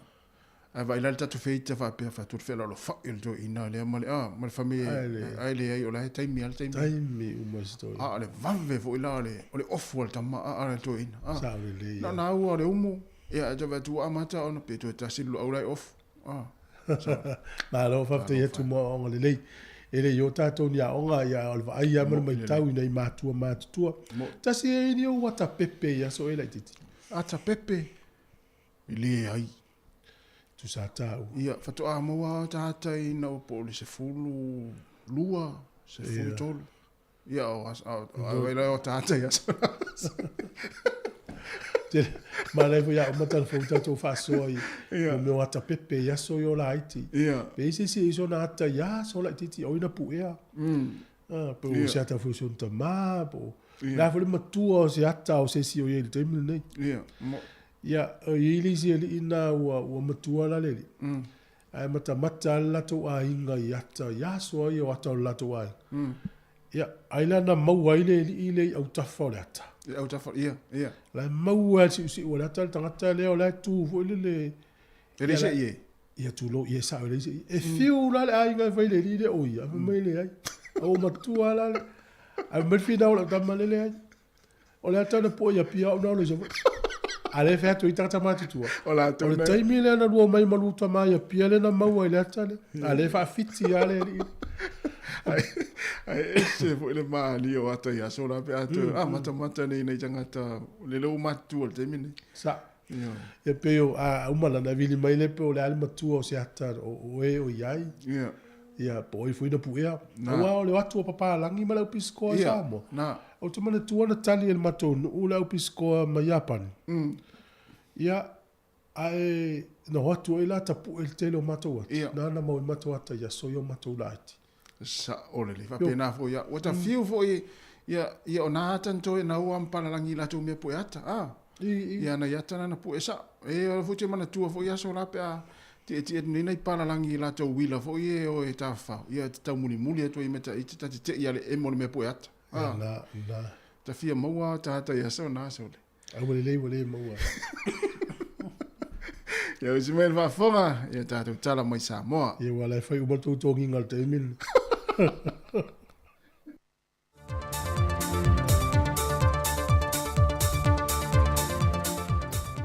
Toi whawhelo i atu lo tātou tunu i se isi whaopoponga le nei o tātou tala fau mai Samoa. E tomu atu e tātou tala i le so, o se pepo whamtalanga o whasi sila whalau e tele e mtanga luenga o whātu angam whainga whaiva, e tu sai masue su engam whaamamonga whasai nisi mai le ofisa tūtu tonu i Amerika Samoa, wa whailua ia lātou tomu whainga i le pui na leo ni awala, e whai titi ai a fianga ma le solo le loi mumu la i titi i te tonu Amerika Samoa. Mai o leala lea, o whai el mtanga luenga o whātu angam whainga whaiva se fuawhanga, o le a te tala ina pē mita whaatanga mo le au maia nā o ula ma teufunga la au mai le motu i sasae, ai o lo whaawo wina pēr le tāo fia le tu mau, o le au ina mai o la au tuto mai Amerika Samoa. O lo whaawo wina fo ima tu mau le tāo fia o le au ina mai o ula, teufunga la au ma la au tuto mai a tunu. O lo whaamau ina ai le mau ai fo o le loi lava le nei pei o Hawaii, mai si fo i a tunu. O se whasesilanga mol mamalo le tunu e maise lau whaipi sinisi, o lo o lātu whaul na mai ula ma teufunga la au. E nei e te tau no lātu sta ia mumulmul ta ia la ma la fua o aia inga, e au fia le tau sanga mole pe binta whaatanga mo ula ma teufunga la au ile matanga luenga whaatu angam whainga whaiva, e le vaenga ngafa mal whaaso po le quarantine division.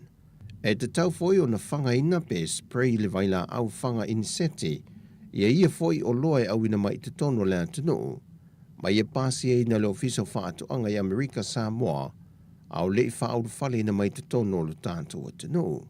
Ma ua iei foi pusa whaapitoe te tau na whaonga ina i lātou e whipasia iei nei funga la au po o loa nei, e bei o nā iei e lalo le pe mita wa whaatanga atu, ma uta o ni ula mani teu funga la au.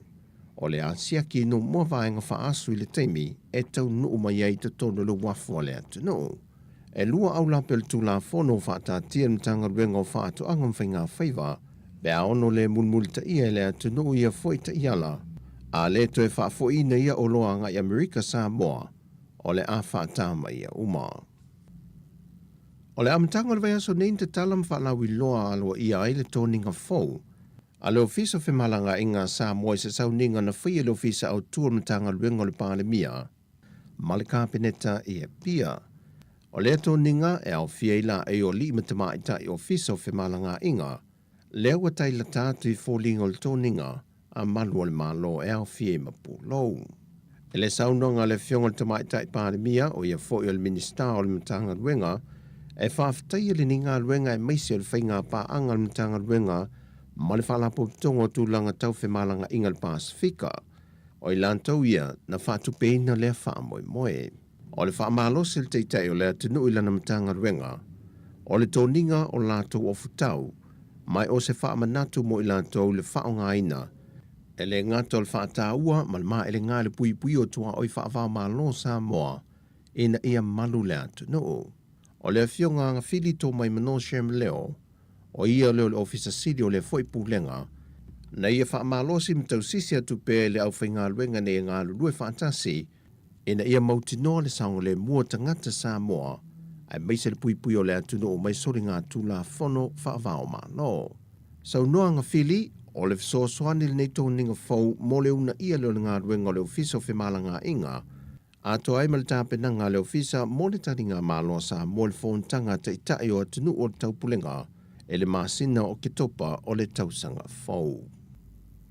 O le asfarile le whai unga le vaiaso te nei, o le aso muli lentu i nato le maloi lalo o ai inga le PSC, mo li imatama i tai fo mai si nia e to se fun mal fitu, e le lato la vai a te tau mal whai italia, lato te sei nia e wha awawa ia inga ia watu i nato le mtanga ruenga ma pasia le kāpeneta, pe whirwhir fo i wha see, e whātuina ni a lātou fwoi whale mai tū maoti.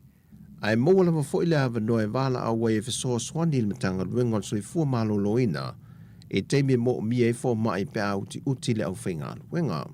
Pei tai, e toa se fulu i lātou o fo mai si nia, Na o lātou seini a ienga fōu whaatatia mai le PCC e a mata ngāruru ai.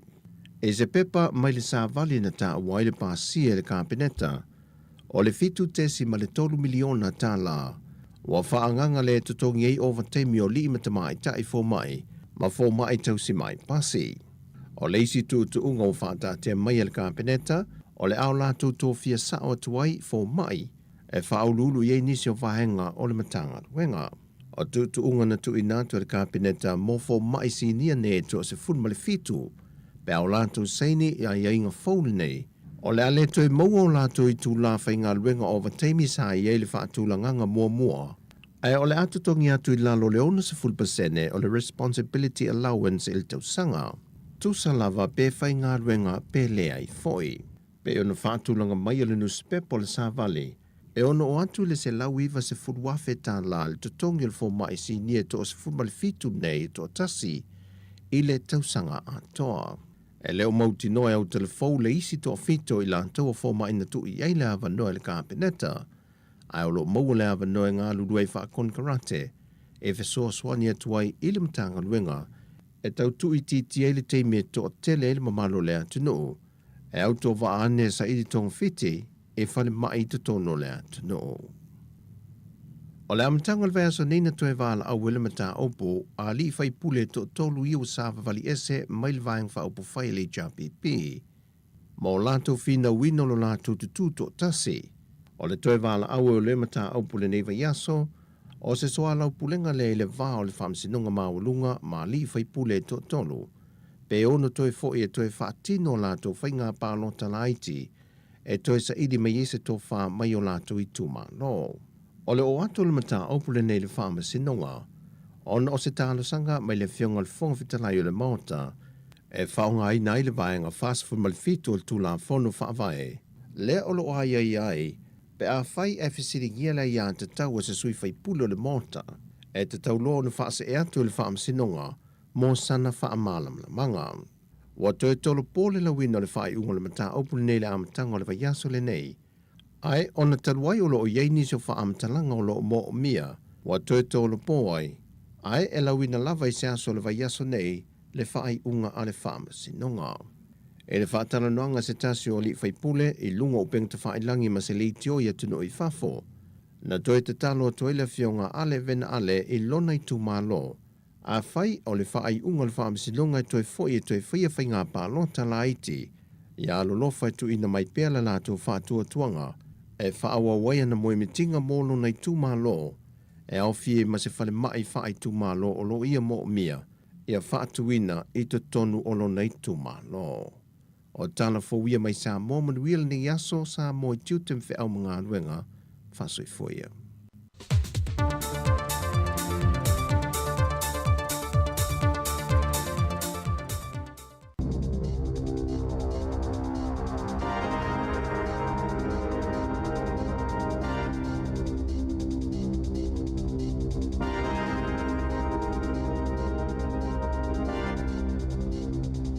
Talo falava o telefou ale si ufonga le lau mua mai i Wellingtone.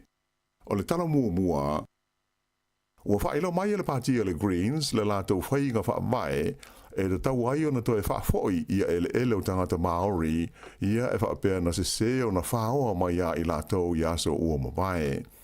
O le wholofolanga le Greens a whai e vea lātou mawaenga o leisi whainga malo e so i neia New Zealand o le a whi nau matau mwhai ina ia teuteu ina le tūla whono ngā ruenga le mālo, ina ia tāo whiai ma le toe mawhai o na whaoa wha mālosi ele o Maori i le lumanai. Ele ngā teilea, ai o le aso loia fo e le Greens, ia le taimi lea na whaamuta ai o na talia i le tausanga lua a whema le walu, ia tangi mōni tālo sanga fau, mōni tau i e tu i nātu i lalo le whenga ingo le Waitangi, ai awa no pēr le Waitangi Tribunal, e whaia whautuanga e winga ini ele o mia sa oloto i le taimi o ane ai i le maketi. O loo mana o i le Greens ina ia whaawaina se komisi suasue e sa ili ele ia whaapea na whaoa mai tangata Maori ini awala i le tāla whengai ma tuutunga o le whengainga o le Waitangi. Whaalia statue taitai o le Greens o Marama Davidson o le mea tonu matala whengai le toe whaafoi o ele o tangata Māori, awa o le ngauia o ia ele o Māori, o mafua ai o na tele le mau whaawi tauli, wa whaina ai tangata Māori, ele ngata i le motiva ma le tangolima, ai o whaawi tauli tau le soifua mālonoina, whape ho i le tūtaua awaonga, ato ai mamata upu tau le whaamasinonga. Ta ua ho i Davidson, o lea uanga i atu ina atoa le se lau walu sfuru lima tausanga, ta alua na sa inia le whea ngai waitangi, mai ua tūla lata atu foi, ina atoa le lima se furu tausanga, ta alua na whai le tūla fono o le whea ngai o le waitangi, mai o se mea tāla whea ngai, le whai au tūlanga e mautino ai, e ato toa o nā aloa ia le whea ngai ma wha sao ia se o aso ua mawai. I le toe ai o a onga i le nei vai aso, ua whapea na tu ina mai ai se la bata inga, ale wasenga o pule a onga, e whapea e iai vaenga o le tunu e le o lava ai whai a onga i le taimi nei, mai o se whawhita uli tele mo a onga o loo a fia ai. O le lapta inga mai pule a onga na ta ua mai ai, e iai a onga o le a lenga whatia e whai a onga o na tau ave i a wasenga e le o iai ni whai a onga, mai o le mea e o iai, o le whautua ina leo mātua e tā ofi te maiti i le whale aua leo atu i le aonga. O le nei tūlanga, sā tupu fo i le kuata na te atu nei i nisi o aonga ai maise i te tonu o au ki lani. Whaalia whapea o aonga o loo pito silio nā whaina le nei whawhita auli, e awhi aia aonga i te tonu o au ki lani. Whapea le tū malo Northland, ma le talawhatai sifo po le West Coast o le motu i saute. Whailo mai le pule a onga o le Ardmore School i au Kilani, Bridget Peterson, ua uma le leile kuata lona lua o tau mawhai e whaatumu se awa noe tasi i lana onga. Na ia ta ua e whaatolu le leio na whaasara laule na ia awa noa, ai pautangata na taro sanga mai ai o whai a onga mai whafo. Whailo mai le pelestene o le Societe o pule a onga o a onga laiti i te tonu au Kilani o Kylie Brereton, e to tele whai a onga ua se mai ma au Kilani, ai e le o lava ni whai a onga e sui a i la tau. E le ngata i a onga la iti po primary schools, a o le nei hui wha tauli, o lo whapea fhoi o nā awhia ai ma kolisi. Whaaria le pelestene le Societe o pule a onga o kolisi ma onga maulunga au Kilani o Craig Piers. O le teminei e matua tele ni awa no whai a onga o lo o iai i a onga maulunga. Na ia tā ua fhoi, e to tele whai a onga ua malanga e se atu i whafo mo nisi ngā ruenga e le lei tutongi ai moise ai lava i tonu o Ausitalia. E tele ni swinga ua whai loa mai e le malo New Zealand i tau mo whai ngai fo iai, le whaatupula ia pēa o sori ngā tu la whono e a whia ai tupula ngā tala vau i tonu o New Zealand. O se vaenga o ia swinga e pei ona whaailoa le palemia ia Chris Hipkins i le mai a ai o le whono le kapeneta i le asonga fua na nafi. E au fia ai le avea ma mafu anga o ngaonga e le tau na fua ia ai le whaasalanga o so o stangata matua e wha maunia i lona una ia lea po le whaoso ina o se talavau e whaia se soli tu la whono. O le teuteu ina hoi o le tu la whono e a fia ai so te inga tele vavave i le social media. O le ale ngata i nā awhiai tangata mātua, ai whapea ai fo i ma tangata talavau, mai o le a mawaila wano whaau popo whaamasino e fua i nā ini whaasalanga tāla whea ngai mo i lātou e a awhiai. O le tasi o swinga e pei ona whailo mai, o le a mawhaiai le whaamasinonga o mta upu whaale ainga le family court, o na whaatonuina ai le toe tārusenga ina e pei ona iai le teimi nei, ia ta maiti ma talavau e ta i se furu tau sanga le mātua e a fia i ni sori ngā tū la whono, ina ia whaatino e se talavau se ngā ruenga lo tele po se community work, e pei o le whaamamaina, ma le fufuru e se ina o ni tūstu singa mai se pui o se pā, po o se whale, ia po o le whaamamaina fo i o se la pisi. O le ama fo i le whaamisnonga, mo mo ta upu whaale ainga, o na whaatonuina talavau nei, ina ia awai ini pol kalame whaale awa onga e au ngā mō la tau. Ta ua le palemia ia Chris Hipkins o le nganga autu o ia swinga ina ia mawhai ona puipuia ma marutia ai tūpulanga talavau e a fia i sori ngā tū la whono ai maise ale nei vai taimi le mawae o le a whainga o talavau ua afia I soli ngā tūlafono. Ua whaatalsanga ina e tangata ino nofo I le motu waiheke I le talawhātai o Kilani le malo mo se veso swani ona o le mawa e wo o iai le si tai o de tongi o pasese I waala o pasese o le kompania le Fullers I e fe malanga I le wao o Kilani mo waiheke.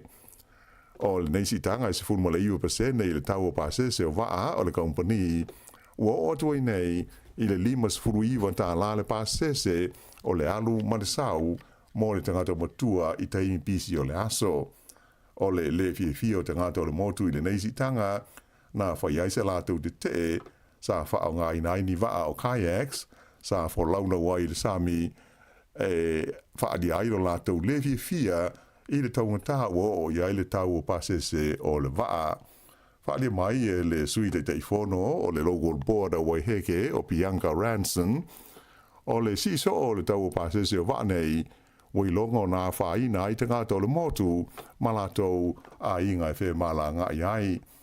Nei e tā ua e nā o le paule nei o le awala e wheo a iai te ngāta mai le motu a ngai au Kilani ma e fia se lau te ngāta e whao ngā ina le nei au nanga iaso te tasi. Sa ia tā ua la o le a whao pēr la tau te te mo se teimi umi se ia wanga nā ua maua se tali o la tau mana o ina ia launga te sia I la tau I tū la whono mo o wala o whela ua inga e pei fo I o isi a ai mai tū malo o le atunuu. E to tasi le tangata na maliu I le whaalawe lawe na wheto a iai se tāwale le titi ma se loli e le mamao ma le nuo Asperger ni le tai ao o le asonga fua na nafi. Whailo mai e leo o le tangata e to tasi na malanga I le tāwale le titi lea na maliu ai o le aveloli na manua miti. Sa umi se teimi o poloka ai le wheo inga masani o tāwale I lea waenga o le awala o na o lea whaalawe lawe. I Wellington ua amatalia alo I ai ia suenga leo I le mafuanga o le maliu o se li I le pitonu o Tea Bay I le amtanga o le masina nei. O le tangata na maliu ingo ia Barry Hall fast food fatu sanga o le soifua na maua ua umalonola I le tono se fale I le wala ingo o le Ofiti Street I le asforeile le asofitu o Iulai. Whaalia mai ai le li satini sinia o Peter Middlemas o le suenga o whaanga soro nei o lo o fia whaamautui na ile mafuanga o le maliu o le nei tangata mai o lo o mana o miai e leo le so niatu o le maru le tunu ui le sa I linga e mai se o nisi sa ono iai le vaanga na mawai le tino maliu o le nei tangata I leo ouli po o le fiafi fo I o le sfreile le asofitu o Iulai. I le teimi nei o wha I lo mai leo le mōli o seisi tangata ona o le maliu o se li le masina tarua I le nuo whakatane le tu malo le Bay of Plenty o le tolu ai le nei o tangata o whaapeo na whai iai mōlianga leo ona o le whaalawe le nei na tupu I laso mua Juni na umai le ola o le tangata ingo ia Claude Takao fast full fitu tau sanga le matua. O uma o na mōlia ia nisi e tōrua tōlus fultasi tau sanga o leisi ai se fulfa tau sanga o le tasi I lea whaalawe lawe. Ai u wha maoria mai nei e leo e tōlus fulfa tau sanga le matua o leisi tau le lea o le atu la I luma o le whaamisnonga I whaaitu maa lo I Rotorua I le so ona o lea lava mata upu. E mata upu tau upu whai o maa lo o le tauna unga o le suenga o pito la tamai manatu ma la ngona o le au palota watangi ai e mawhai le National ma le Act ono la ua whaawaina leisi whai ngā maa lo I se so o nei e New Zealand ai ua iai se tūlanga wā la lata ia le wāo pāti au tū e lua o le tū tau matau ma le tū tau anga male. E tai lua pasene na pa uai le tūlanga langolangoina o pāti au tū nei e lua I le taunu unga o le sa I linga le nei na whaafoina I le One News Variant Poll le sa ta ua mua o le Kanta Public Poll. O le National sa tūlai mai le tolus furu 5% ai o le Labour tolus furu 3% I le tūlanga langolangoina e le au palota. Na si itia la ititi I le se furu 2% le tūlanga langolangoina o le pāti le Act. Ai o le Greens na whaao popo le 3% wa o ai la tau I le se 4% ma le te pāti Māori na tūlai mai le 3%. O lona winga o ia fwai numela e mawaino fwai onus fultasi mo le National ma le Act i le tono o le Parlemene ia mai ua lava lea e lātou te whaatui nai ia lei si whai ngā mālo. O le Labour ma le Greens wa pele te Party Māori a tu whaatasi e maua o lātou na fwai e limas fun maliva e le a toa le onus fultasi o na fwa e ma whai ai o na whaavai na se whai ngā mālo. I le fasili po o ai de tau o na tūlai mai le tōwhi pālemia o Chris Hipkins, luas fulfa pasene, a Christopher Luxon, e luas e fulu pasene. E wha afe e tolu se lau tolu sfurulua le a whai o mai whau ala COVID-19 fruiva na wha mawina i le vai aso ua mawai atu nei le tono New Zealand, ai se fulu ma le tolu le a whai o e na mali liwai. O mai whau e peo na lipo tia mai na au fia ai le lua afe ma le fast fulu walu o te ngata na la veo mua i le COVID a o lea fo i watoe a fia ai. O ma liu es fulu tolu o lea ua o tuai nei i le tolu afe se lau fitus fulu nua lea fa inga o te ngata o New Zealand ua whano lo lātou soifua i le COVID talu o nao o mai i lau whanua o Aotearoa. Fo inu mera o le vai aso i ona tua, sa tula i mai i le 5 afe fa se lau fulu fitu la whai o mai fau ai luas fulu tasi lea whai o maliu. I se li poti mai suva le lau mua o fiti o ta ua mai ai le tūlai luma o le whaamsinonga mao lunga i le vai aso nei o le li isa ave te luai ma Palemia o le atunuu o Frank Bainimarama ona o se modianga a afiai ni whainga soli tula fono a o tūlai mai o ia le teita inga o le malo o fiti o lo o molia whaatasi o ia ma le komisina o le leo le o lo wha malo lo mai o na tiute o le li ingo i a City Veni ki lihio o Bainimarama o lo molia i lona tau mwhailea e ta ofi le whaatau nuina o le sa ilinga o le amiu tonu ai o le komisina o le leo o lo molia i le wha ngā ina se se o le maru si anga wha le tūla fono o lona tuwhinga. Wha lia wha peo le mta upule nei e a fia ai se tangi a le Universite o le Pasifika i le masina o Iulai o le tausanga e lua afes fruiva e wha sanga lea inisi o tangata whai ngā rue ngā lea Universite. O lo masaromia le wha ngā ina Bainimarama wha pēr ma le komisina o le leo o la tūlanga po o la tuwhinga e tā whia ai le wha wawina o le tangile nei a le Universite. E rua vai aso o lo fufuina a ilo na i lea mata upu le wha masinonga i suva. I tā longa a wheleti wha le wao mā lo na tūlanga lua New Zealand ia sia mani i le tuunga o le triathlon i sua ngā siampinia le laulangi i le ai o Hamburg ana nafi. O le awa New Zealand sa whiwhino i li imata mai tai, mai na teita ia le li ita moe o Hayden Wild, le ana mua i le tuunga li i sa tau wahai le au sa. O isi sui o le tamaitai o Ainsley Thorpe, a pēr Nicole Van de Kay, ma Taylor Reid. O le pine siliva le neia New Zealand, o se pine mua lea o maua New Zealand, i se tu unga wha mori ngā fua, taru mai le tausanga e lua afe se furu iwa. O isi pine a New Zealand na maua i sua ngā siampini nei si amani, toru aso sa wha ngā solo ai Hamburg, e au fia ile pine auro le li o Hayden Wild, wha bea le pine apa mea, le na maua le relay mo tangata i lalo le luas fulu tolu tausanga na mātua sa tauwa ai Dylan McCall, wha bea i a Bria Roderick o Saxon Morgan, ma Hannah Knighton, i le aso sa. Whaadia mai le li o Hayden Wild, o loo so longa le leila wa tāpentanga a le au a wheleti New Zealand, a wata alonga le Olimpeka i le tausanga fau i whalani. Ia o le whaiunga le nā o talafau.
O leo tu ama tala fa bitoa ale digital i asfore le tasi. E fa longa ta i lima se tala cash te una manu malo ai. Pe ala fo sa top up lus fu tala New Zealand. Pe sile tu fo i a inga i Samoa mai si antunu o le Pasifika. E anga va ai fo i la to e fa ngale tu ale click X e la fo ai se le ni Samoa Tonga Fiji ma Vanuatu. Fa toni loso top up lus fu tala pe sile tu mai dairy supermarket ma pamu pensingi. Mo so wa vai te una manu malo ai. I fa longa tu pe ta i lima se tala i asfore le tasi. Digital better together. Malo vaftai, o lea ua tera i titi lava le awhaleiva ia i le taimi New Zealand. Tau tua si whonga lau mua ma tātou palamero ata le tai au. Ia toi wha malo atu le taimi. Sao le leia. Mara tua so ia tātou mai nei whae. E tātou a inga le mlewa ale lei whale ono mai nei. Fia sao New Zealand. Ia, ale lau tātou nofo i nei. Ele atu nu e maa nei a te le nofo. A te loi. E te moe lo il mare o il mare ulu o taio. Ia le ai no le. O le uso. Ai sa o le leia, o le mea le wo lo nei. Le vainga le o le tu le wo lo nei. No ta ala e ale tae au tu sa pe mare ulu au nei ta fa pe vo le sto le titi ya. Na, aua to e moi. Aua le fail ta mana wa te ala ni mo te. Ma nei na ala lo ale te mi le wa la tu lo lunga. Sa le leia. Sa uni. Moni le leia. Ia fa malo foi la tau na moi malai malia tulu. La tau tato mai fai e malai va le leia so i tau te io mai. Ia mai lo nei ia fatu mata mo fai tu ainga. Ia la mo tu ainga ja mo ia la solo mo to tele. So la o tato le ta o solo inga. Tato le muli mai. Ala tau na moi malai. Man tu tato por kala men na si fonga la mo ta o le. Fa malo mo fatu. O yo le. Saidi malo. Ia, tatu por kalame na tatu i mawai la tau na mua malai nei. Saidi malo, tau mawhai. Ia, o lea to o tele i la tau le whalongo whafonga mai nao mai umai awalan. Lua ngā luenga pe tōru ngā luenga e whai ngā luenga. O tau mwhai ngā ahinga i Samoa. Temi nei la. Ia, o nei tangata na nao mai wai temi na le ono sfuru lima sfuru fitu sfuru. O le mamao le vao Samoa mani usila. Ma fwoi tau su ele wa alano elwoi. Temi nei. El fai tu la pe toli tu la mal afa wai o Samoa so mo ile no ngol va le ma ia le pasi tonga le la o Samoa ma lo tawa ta ia si fonga lo mo nei o la to na mo malai ia na fa vai na le li tio mo le si le fia la to le tai mo le fa forma ia fa vai tau sanga te si vai va lua le la o tolu su tasi tau sanga ia o le urua ile tio Pasifika le tonu New Zealand e ia i lava vai nga ili mate ita inaila na tau tu o la na manu lauti o le whailoa la pata ia o ina ia tātou i mea o lo tupu i tono le ia tunu tu sai ia i male vai nga o la pata inga ia e wha mua whataua ia tātou tu manga tātou tununga whakeu si anu ia ma wha ola ola tātou ngana Samoa tātou apla wa e tātou api na o le sao na si fonga lau mua le tātou ngana ia whaola ola pea ma tā maule ngana ia umatu le sia ngatu pulanga sau le sia ngatu pulanga ia peo nei sao na tātou le tio ia i le soifuanga o sa uma e whaila utala tasi ia o mea uia le tio lua whe marifitu o whai po kalame le o aonga whati tai le whionga le ipule so ta inga le leile ma le vā ma le University of Victoria na lau la le lisi vai termina lua fe malfitu ia pe tasi ele tu lau le pepa ia langa lau te la tu lau a le vana fai po lima tau zanga po tonu tau na fai al po kala mele termina nei a to e lau le lisi le University of Victoria e lau mai fa le lima lau pepa yo ia ai sia fa tu pula ia e tu so le wo fe au i matua le tau o le leima le manuia o a al fanau ia tātou se e mai e le mele o le pule o istangata ia tātou. Ia tātou me i lunga e whai tonu o nei e tenu. Lei lau tātou vai, sui palmia sa mo. Ia, minister, whai pule. O i tātou formai, o i tātou profesa, whai a onga universite. Ia vai uola le lei tātou e kālesia, o mautu le te leo. Ia le fwele anu atu solo inga lea la iti lea. Ia alua le leina lea. Ia uane i ia whaina fua la tau. Ia wau ne tunu, o le tunu o tauwanga. Initia o Saina o Asia o tangata mai sa tu tonu o papalangi mau ia le ai filo a sa mo ton le o tatou loa e isi o tanga luenga malo le fa ululu i alo fo ima fano Samoa Yo le anga ilu mo sa ili malo na yo tātou tangata. Ia, sa ole. O le nganga foi na tau tua si fonga le mua, ia. O le fiso so le tu mo moli tu fa mitalanga ta ua maonga. Ia wale ati da ina fa na ia onga o tātou wola soifua maloloina. O ava no le nei atu ia tātou fa onga le lei. Ia manuia, ia o se lo ta fia ta la tu nei se official malo. Fo le ava tu sa mo la tu mai ai. Sa ole le. Ava tu wela stanga tātou nu. Ia po so ta teivo. Na. O ka. Ia po me foi o telefone pe ta vili se official. Ta fia e tali me se samo. Ai sa ole le. O le telefone o na yalo tātou atu le fa ngalo official e tali me telefone.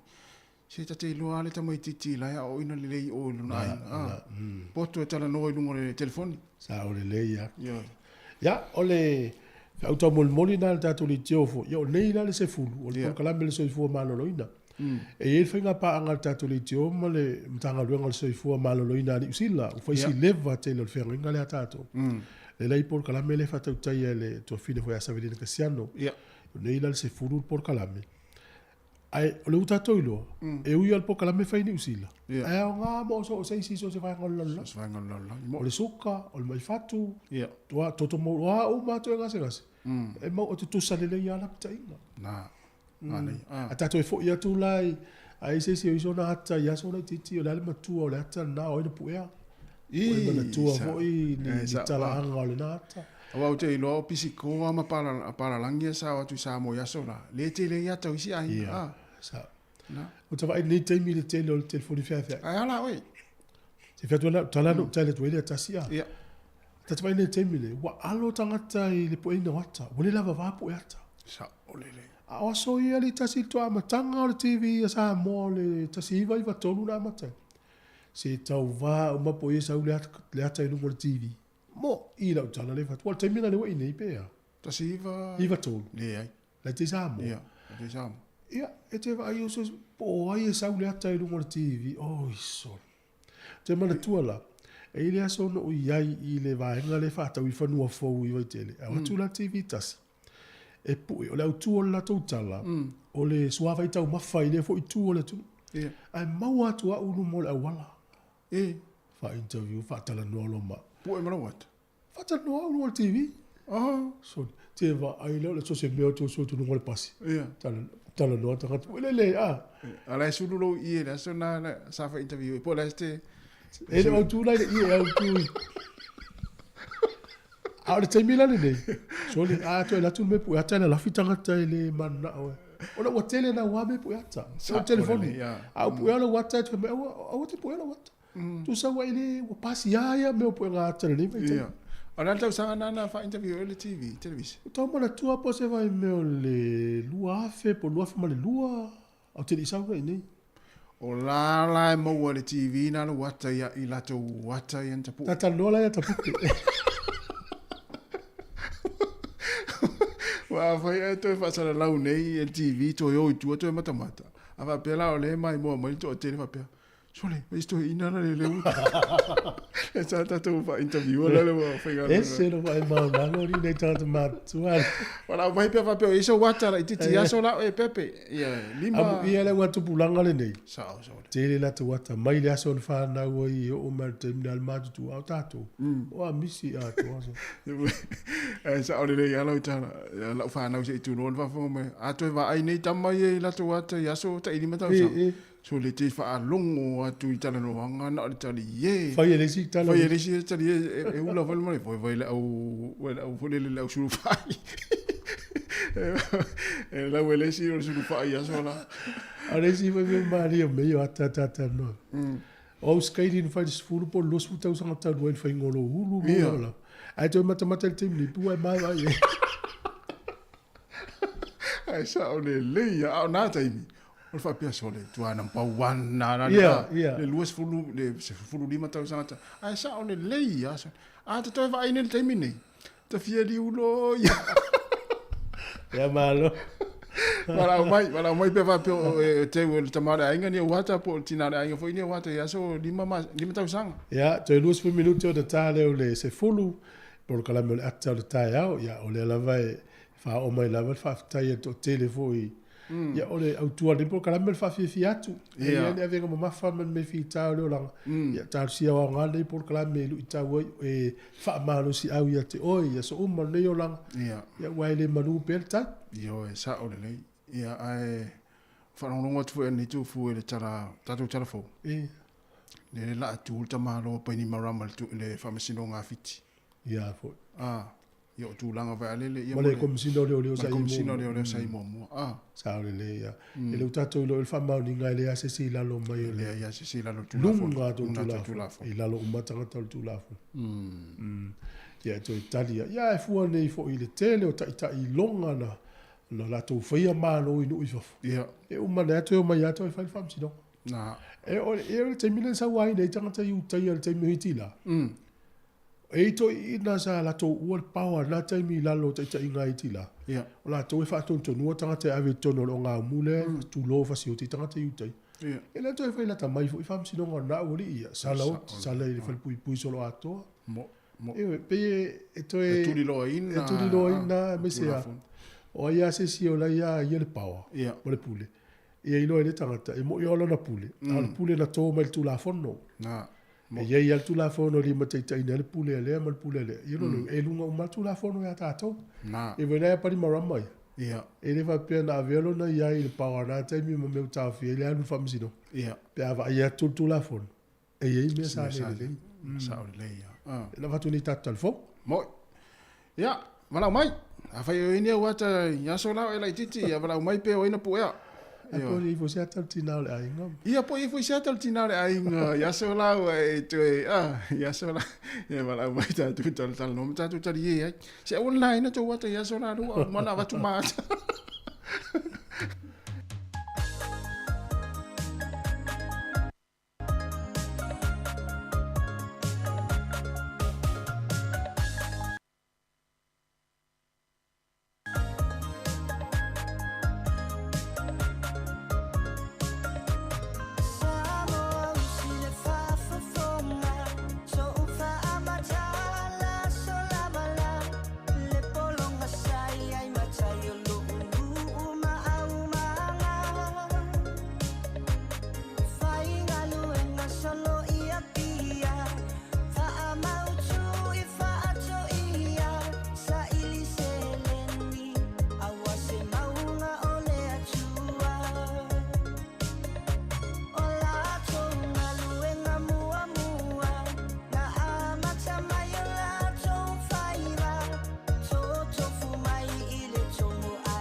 Na au mai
Vivanga malisunga mau tu tasi aswao ia mo vivingo le fiango Samoa.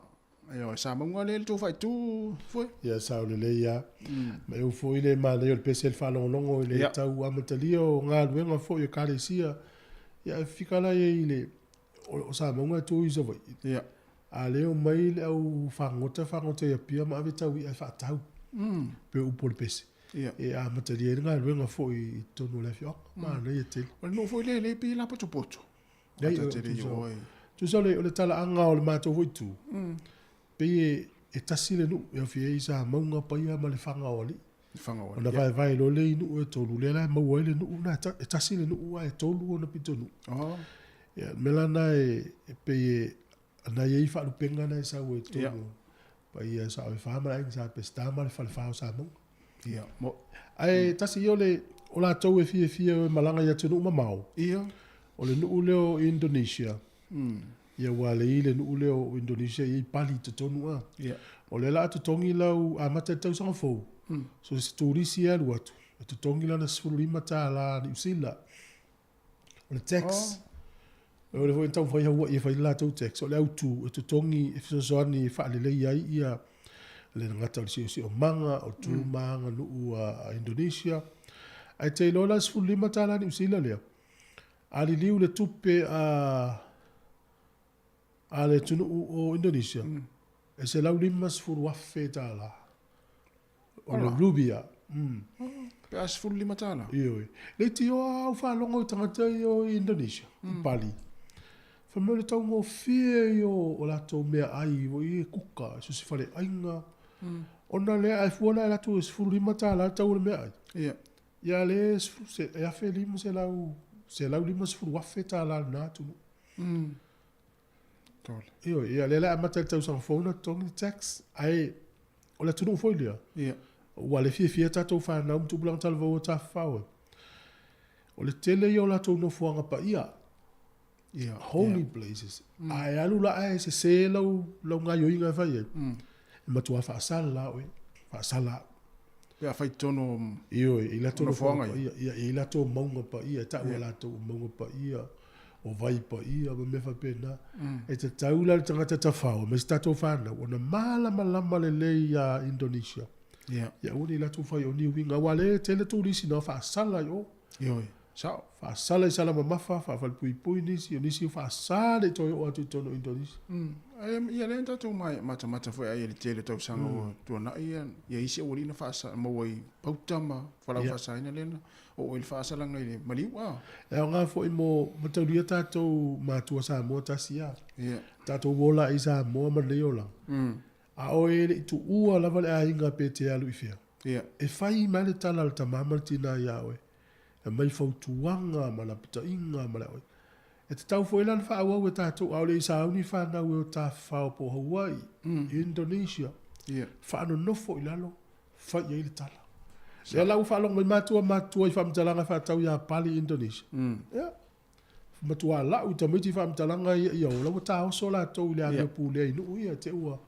Ma i mau o tua isi ola, pe mau ele o langa ato le loka i o. Ai mise atu nuu ne i mafa fasalanga. Ia, Filipino po Filipaina, Indonesia, Malaysia no uma i el vai aile o matua mafa la mafa vasala sa le le lisi o tu pai la asilia tu la mafa tu pai te va no ma olona e lenta tu fa longo de tala stina vo le sa isan tama sa pai lati ai o o matua mafa o sala ia tu no winga afa peota u le tau pulesta malanga isa tu te tau na tai loa uma tu la fono ma me uma le tu ta tele yo sa o le ia savali ia o nga yo inga vai o e mata tu ma tu la fono ia tu ava pe masania o ni lu tango ulo lima ai ta tu le tunu le sada e ulo lima awane e pa me lo lima te fa sala yo wana nga e te tango fu o limo o istanga te rotu sa ya tu e pela to watana o fa matala o ile suina ta umelo natan po ta se fit o le sunga fo Brian lo na ta po ta sanga ta se iva fitu ya ta ma vo le lan pa ma nu luli sa o le ya to lo pon pisco pon pa la yo tu fa sa ia pe le po el tina le ainga Ya, mam sal. Fitoa 5 tahun sana puti. Ya. Malo lama. Yo. Ya. Wa lam fai full tato po kalame. Le la tar sfulu le tato po kalame le soifua malolo ina le tula sfulu. Ya mai alo po kalame le sfumatasi. Ya. Eva tu la foi le musika so fifiloi. Ma lua tu la foi tato tau sua e pa ele tula e lua. Ila o yana nei. Ya ai manuia ngā luenga mafuafuanga o lene yaso i lātou ro whengai mga luenga, lātou fui ro mafuta mai tonu a inga, o lātou fui ro whewa i taavale, ia ma whao ngā sol pensini o taavale o le tango tāle pensini, ia manuia lava fui ia whewa inga lene yaso, i lau whai ngā luenga. Ai. Ia la tātou nei pese ia ona so le ma tātou pakarame, ia o le soifua maloloina pe a tāle sifuru.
Oka se mana i o le pese mai le sunga ya li whaalawa au ia mai le pese moni le lofa.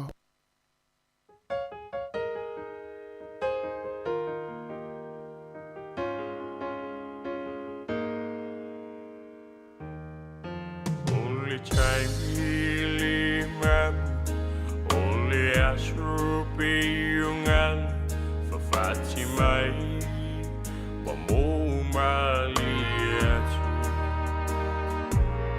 Leo langa sa tau papalu Le faliu o tau patu patu Le aisi le tisi Na omuli fanu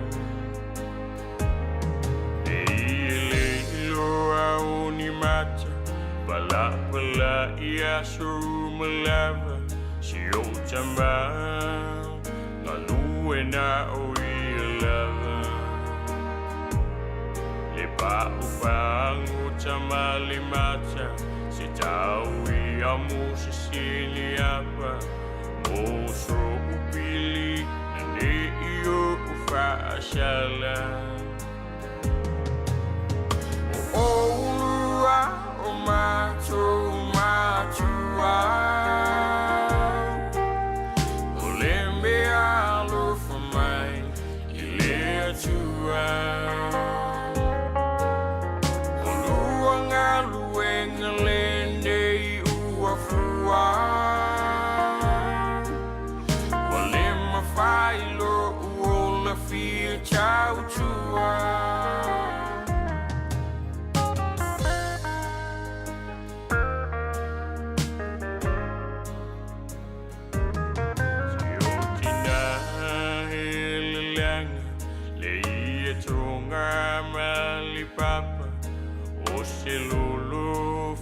Ala ia sumalala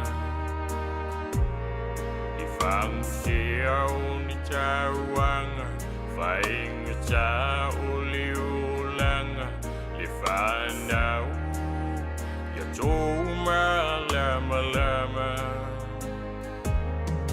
Efa fanga wili mama Iso simi tau mafa Auma ichifa ama fana fana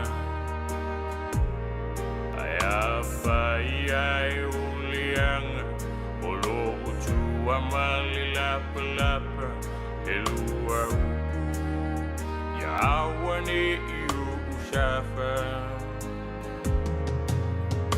Olua omato matua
Ia whaatalo whātul nei tai au fōu, malo lava le soifua.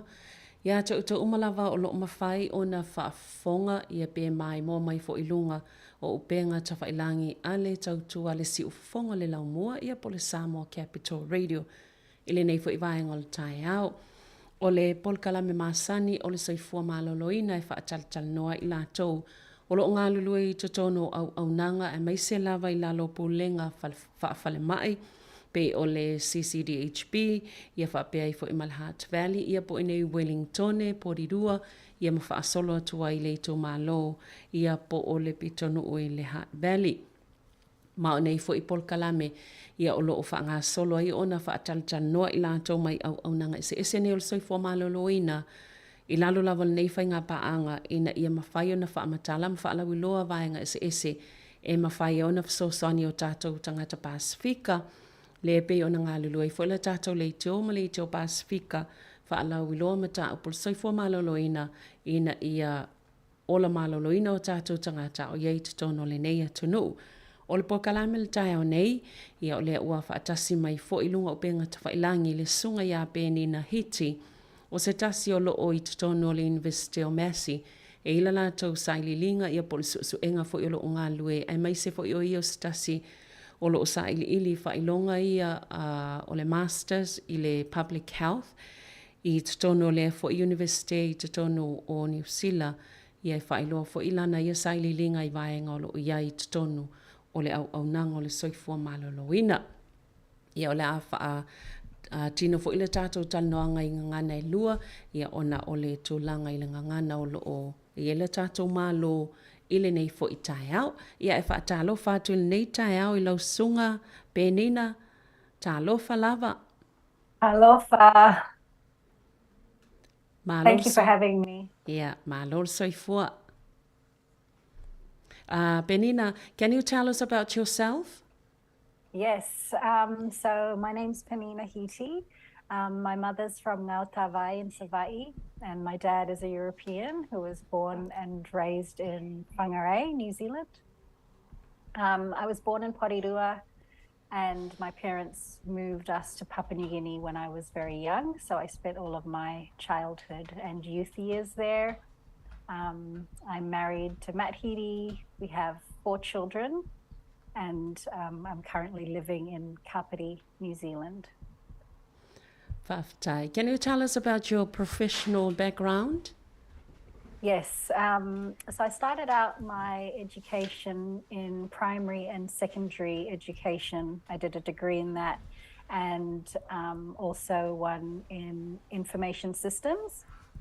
And soon after that, I started my family. So I was doing a lot of part-time work and had done some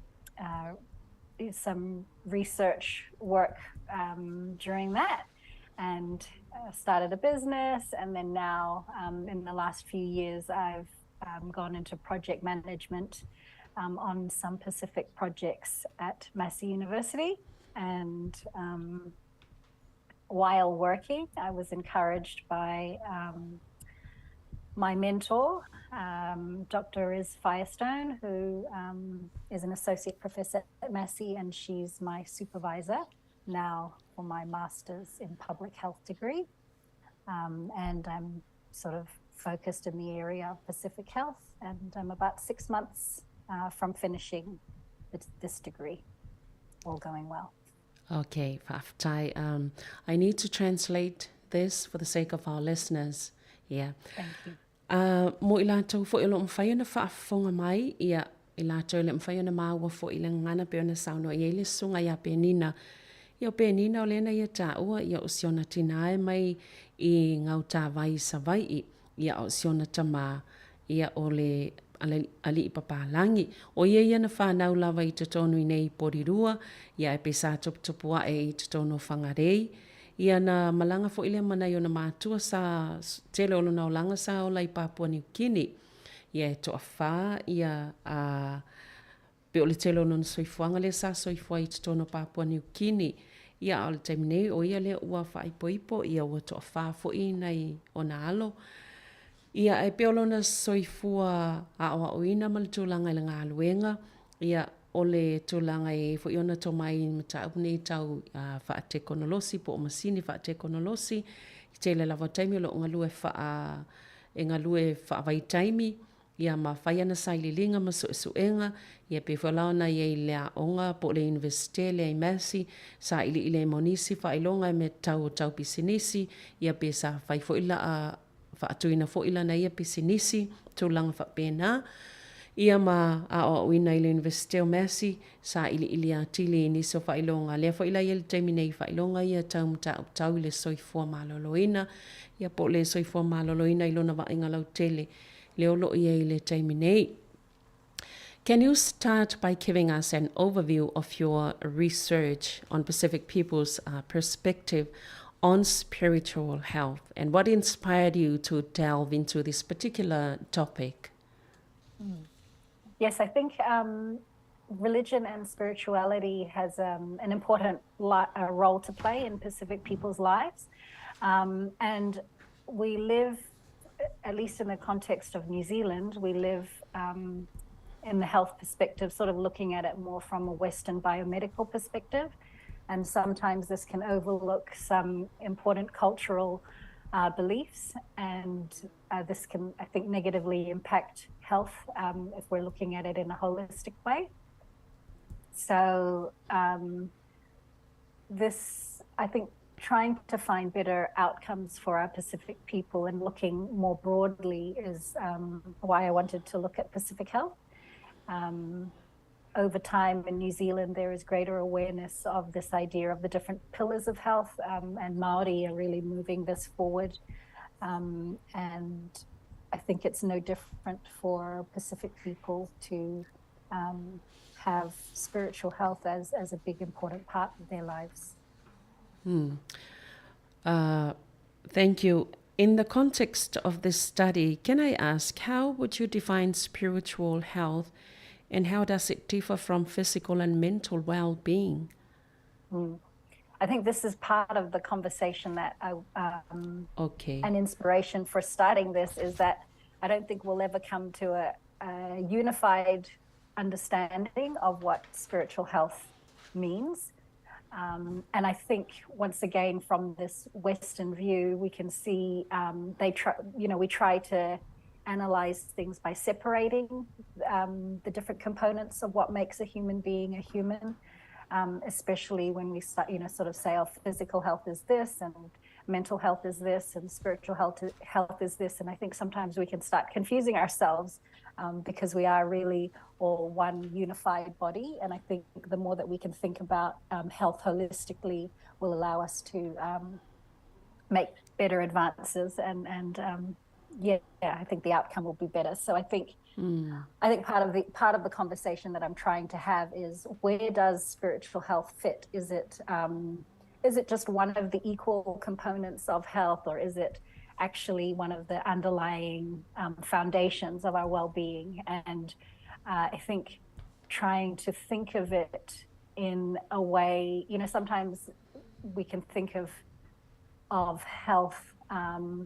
I don't know, I often think like, the earth and the sun, and some of our first beliefs about that was that the sun goes around the earth, and then later we realized, the earth goes around the sun. So even though these concepts are together, they're fundamentally different when you understand them at a deeper level. So I think this is where what I'm trying to learn about is, how does spiritual health link with all of the other aspects of health, and whether we can broaden our understanding of this.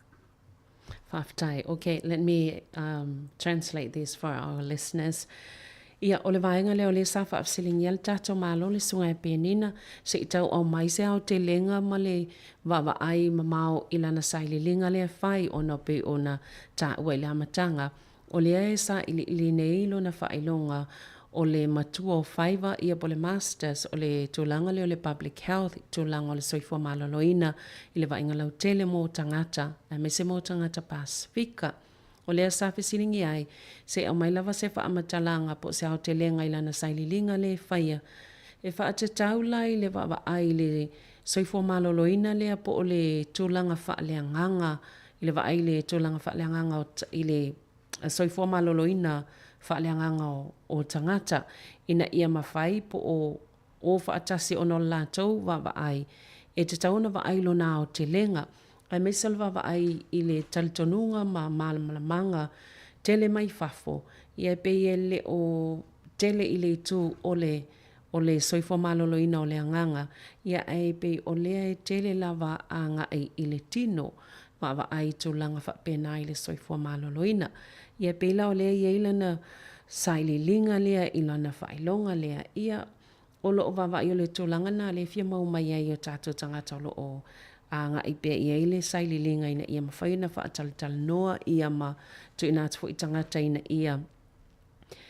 ia malama le lei i le whaonga i le au mainga i lona atoanga o lona o te lenga tu whaatasingo o le maloloina waenga ta itasi umalea o le ngata o le ola lau le leile well-being ia ma le ola o le soifua maloloina o le tino ia atu whaatasi ma le anganga i tātou lava talitonunga a whapasifika ia o le wawa ai i le tūlanga mo le tausinga le lei ai o le soifua maloloina o tangata Pasifika i te tono le nei fo i atu nuu.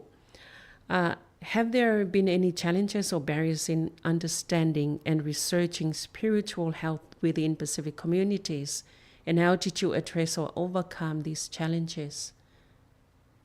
I think it's going to be an ongoing challenge to talk about spiritual health and to bring this to the forefront of conversations about health, especially for advocating for Pacific voices.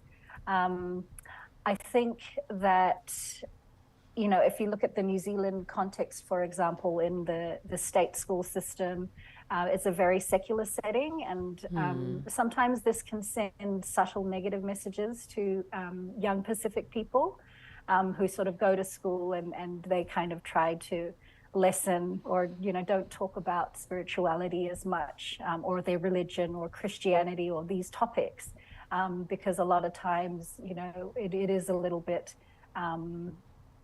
marginalized, this idea of spirituality and spiritual health.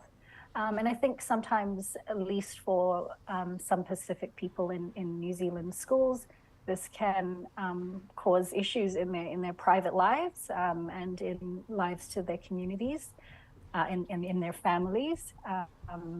And I think this can affect identity and confidence and all these kinds of tensions within the families.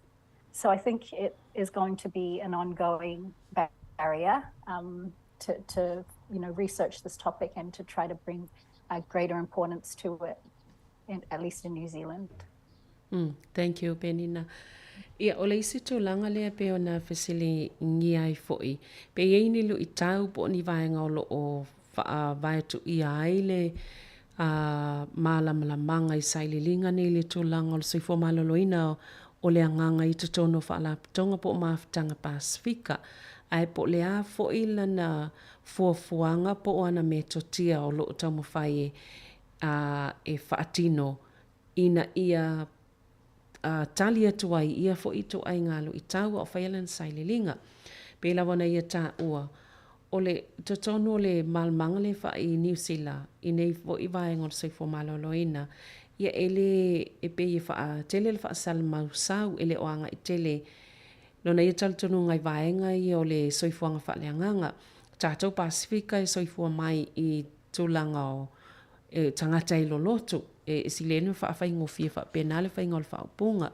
E soifua mai lava le tangata ia o la iela na talutonu ngā whaale lotu po talutonu ngā whakerisiano. Ia a ofo ila tamaiti a o ngai i pe o iei neia tunu u pe o Amerika na ia tā ua. Ele tele le whaalongo tala noa i mea tau lotu. I talitonunga whaaleanganga. Ia ai molona talitonunga. Waenga ia iai le e mawhaina fsosoani i le soifuanga lava ia patino le tangata e to tasi. Ia o lona la talitonunga. O lu itau nei e whaawau peo na tutupu nei lu itau tūlanga o le saililinga. Ia po le vaai le whaonganga o le soifuanga whaaleanganga. E ngā lulu e whaatasi e tutonu ina ia fufoa ia ngase po o tūlanga ni o lo tamwhai ai. Lea lai anga i pe iai lana saililinga i vaenga taitasi ia pe ona tā ua. Can I ask Penina, could you explain the two initial questions your project aims to answer? What do you hope to gain from examining cultural and traditional knowledge systems related to spiritual health?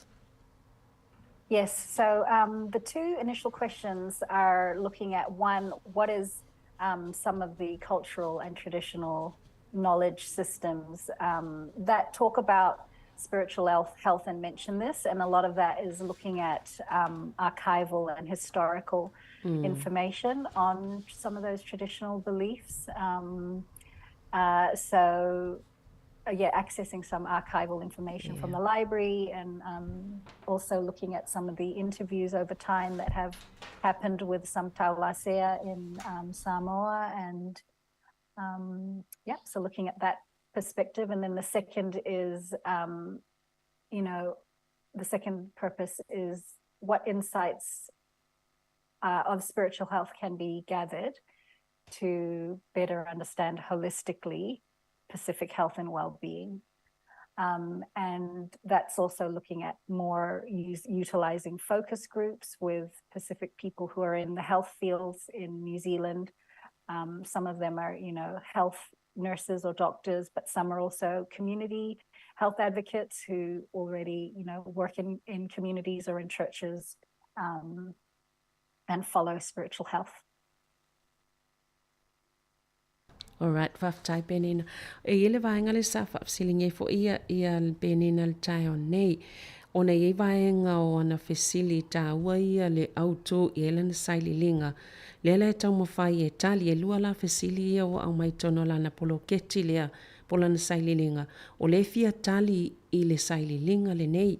Mo ia lava ia, ma o le fesili mo mona e whapea. Po wani fina ngalo po ni manato o loo afifi te tonu o le sila fia le nei faa leanga nuu po o le faa o tu maanga Pasifika e mawhai o na yeile fesa o ta inga ngase po le soifua maloloina faa leanganga o le tangata e ila vaenga pena ia ta waile tau la sea ia e mawhai o na fia au mai po o ani ni finangalo o lo o afifi te tono manatu le leine i tangata po tau la sea o fo yaso ia tato o masani ai. E mawhai o na yele fesa o ta inga ngase ia po o le soifua maloloina wha leanganga o tato tangata Pasifika. E iho ila malesi fesili na lue fesili o lo auto i lana saililinga po le suenga. Po ani finangalo po o ni manatu po o ni sila fia o yeile tūlanga i te tonu whaatatau le soifua maloloina whaaleanganga e mawhai o na ao whaatasi ina ia mawhai o na malamalama i sila atu seisi malamalama i lona ao te lenga mo le soifua maloloina o tangata Pasifika ia whaatasi e male soifua maloloina po le soifuanga le ola manuia, well-being, le ola manuia o tātou tangata. Ia peo vaenga tāua lava i o le tau mawhai ina ia sa ili ai i lea fo i vaenga o lana sa ili linga peo na iai i tonu o New Zealand. How can Pacific people participate in this research, Penina? So at the moment, I've already selected quite a few of the health professionals here in New Zealand, just to get some of their perspectives, and just for the focus group, it's quite a small focus group. Right. But maybe in the future, it would be great to expand this project and have more of the community voices and get many more perspectives on this issue. And I hope to, that will be in the future. Mo ila tau o le safsilingia pe whawheo na wai tangata Pasifika i lana saililinga len whai. Ia o le ua iei tangata umana i whawsota ia o tangata ua lavalo lātou to mai fo il tūlanga tau le soifua maloloina ia po fo mai ila tau ua iei le to mai tau le soifua maloloina o le umai ana whawsotai. Ia ono tātou e mo ilava o Pasifika ele tele fo ina tātou tangata peona ia tā ua. Ia awa yeini si o le ua mwhai ana o yeila na wala au e mawhai ona a wailan saililinga. Ia lea tā ua masalo po o se taimi o iluma i le luma na ia le ato o tele ni se mawhai ona ona iai nisi saililinga e mawhai ona tuuina atu waile avanua mo le toʻatele o nisi e mawhai na awai tono nei foi saililinga. How do you envision the findings of your research being used to improve public health interventions and healthcare practices for Pacific communities? So I hope that this will be the beginning because there is very little out there. And as you know, research builds on research. So I think if we can increase the people talking about spiritual health and how important it is, especially at the level of policy for working with Pacific communities, I would love for that to be one of the outcomes of this research. Whaftai pene na ia o lea e sa silingia fo'i pe whawhiona ia mana o ina ia wa ai I le ungo na saililinga ia o whao ngā. O whao ngā e whaale leia ai le soifua malolo ina lau tele o tangata Pasifika. Ia mal whaatinonga fo'i o unanga fo mai, po I lātou fo'i o lo o ngā lui tono o unanga nei mo le soifua malolo ina. O whao ngai unga nei o lana saililinga ina ia whaale leia I le soifua maloloina o tangata Pasifika I te tono o le nei atunuu. Ia aolona ia manatu, ia tausia o le amatanga leo se mea le lei mo lea fo'i vaenga wanga I lana saililinga ina ia mawhaina wha atuputupula ia mawhaopopoina e mawhai ei ona whaale leia le soifuanga o tātou tangata Pasifika. What message would you like to convey to health providers and policymakers regarding the importance of considering spiritual health in healthcare practices? That we cannot continue to marginalize this area of well-being and health, and that we must respect, and just like, you know, the aspect of, you know, cultural sensitive programs is becoming more and more knowledge in that area, we need to also increase and open up this conversation for spiritual health, for religious beliefs, and how we can really utilize these beliefs for greater well-being. Okay. And looking beyond the current research, do you believe there is potential for further studies in this area? And how might it benefit Pacific communities in the long term, Benina?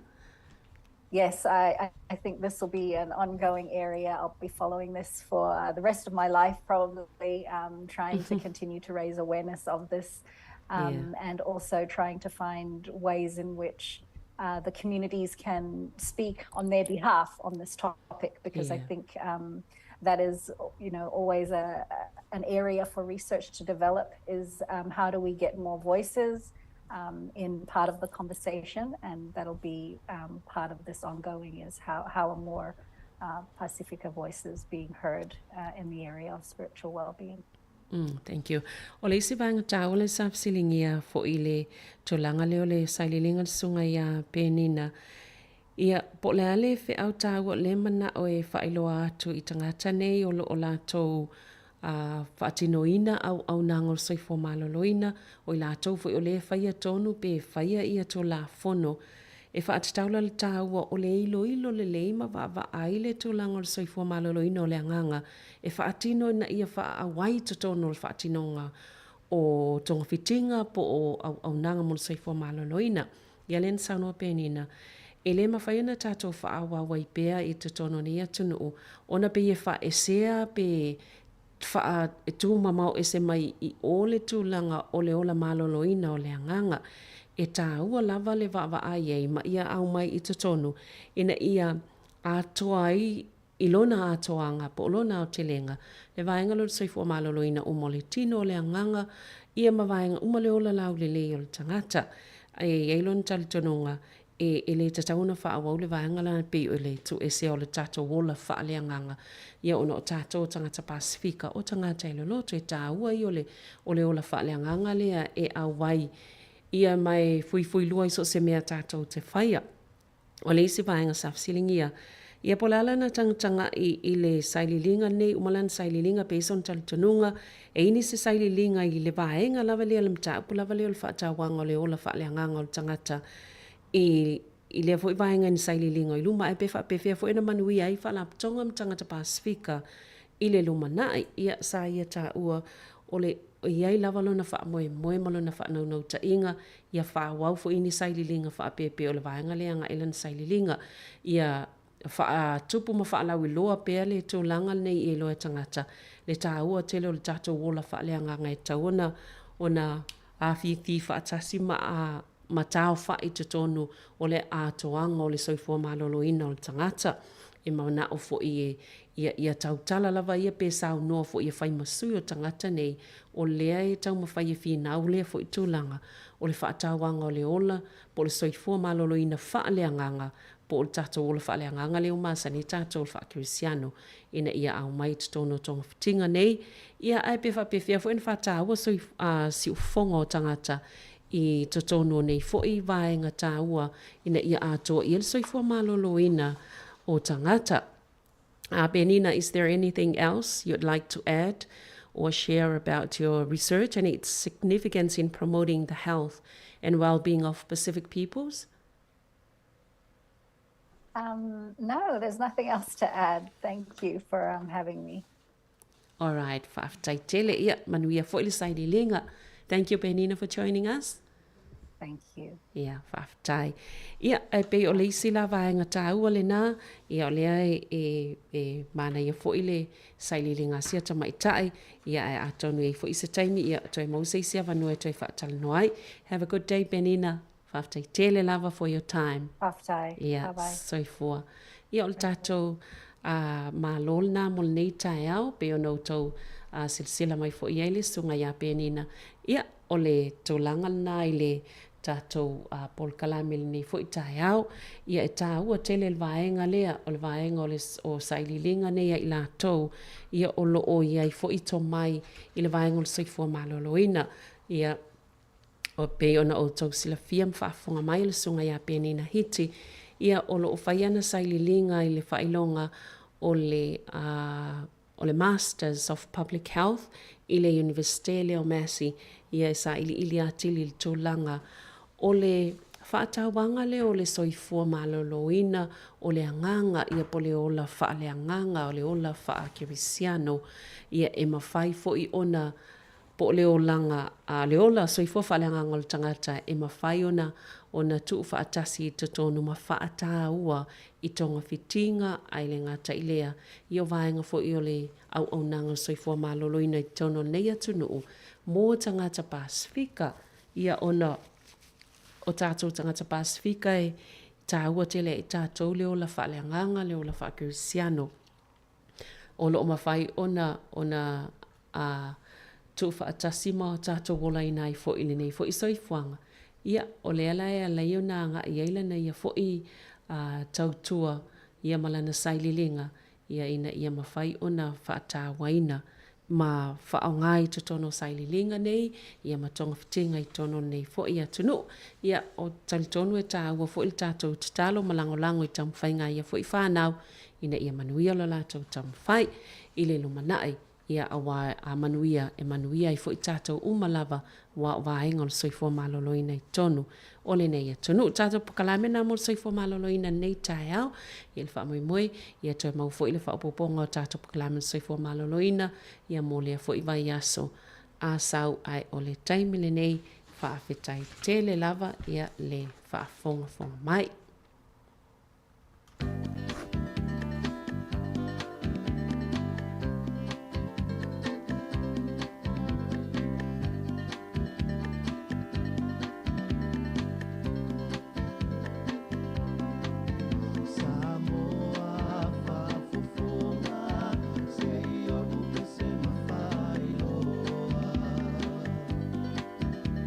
Ala na toe maua mai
To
tai mia mawai mai le atu.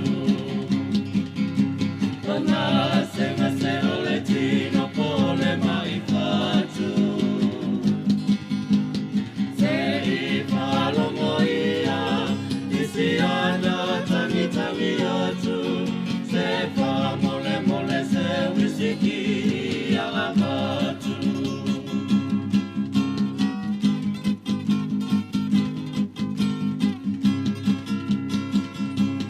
Tato manatu, ile ulua I vabenga. Aole fai poi ponga, na fai kanai kalilaya. Sali uai, ole mai luma o tangata. Aole sua mai lea, ua avea nei mawaina. Onisi a tai mia mawai oi le atu. O ngā senga se ole tino pole mai fatu. Se I whalongo ia, isi ana tangi tangi atu. Se wha mole mole se wisiki ala matu.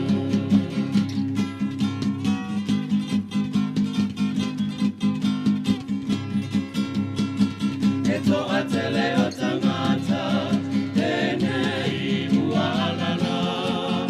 Ana vai mai wale anga, o mea umatalu ai le anga.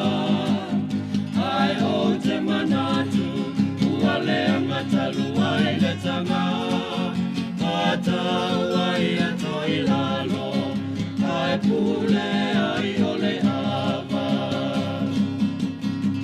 Onisi a tai mia mawai ai le atu. O ngā senga se ole tino pole mai fatu. Se I whalongo ia, isi ana tangi tangi atu. Se wha mole mole se wisiki a matu.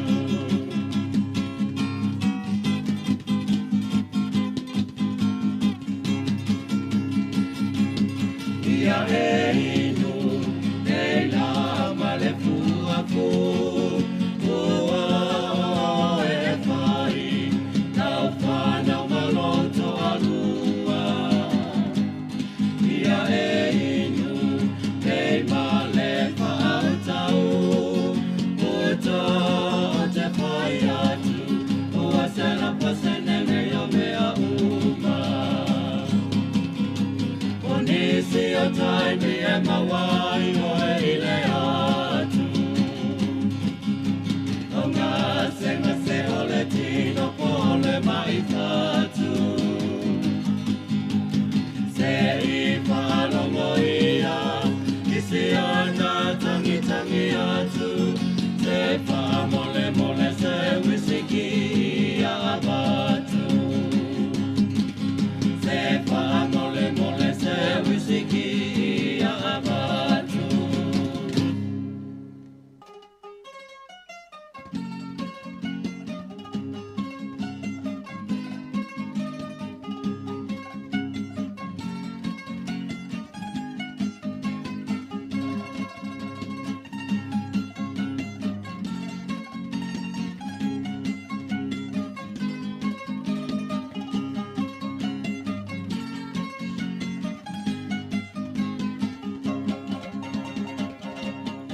O moonga, e tupu tupu mai isi o uloto.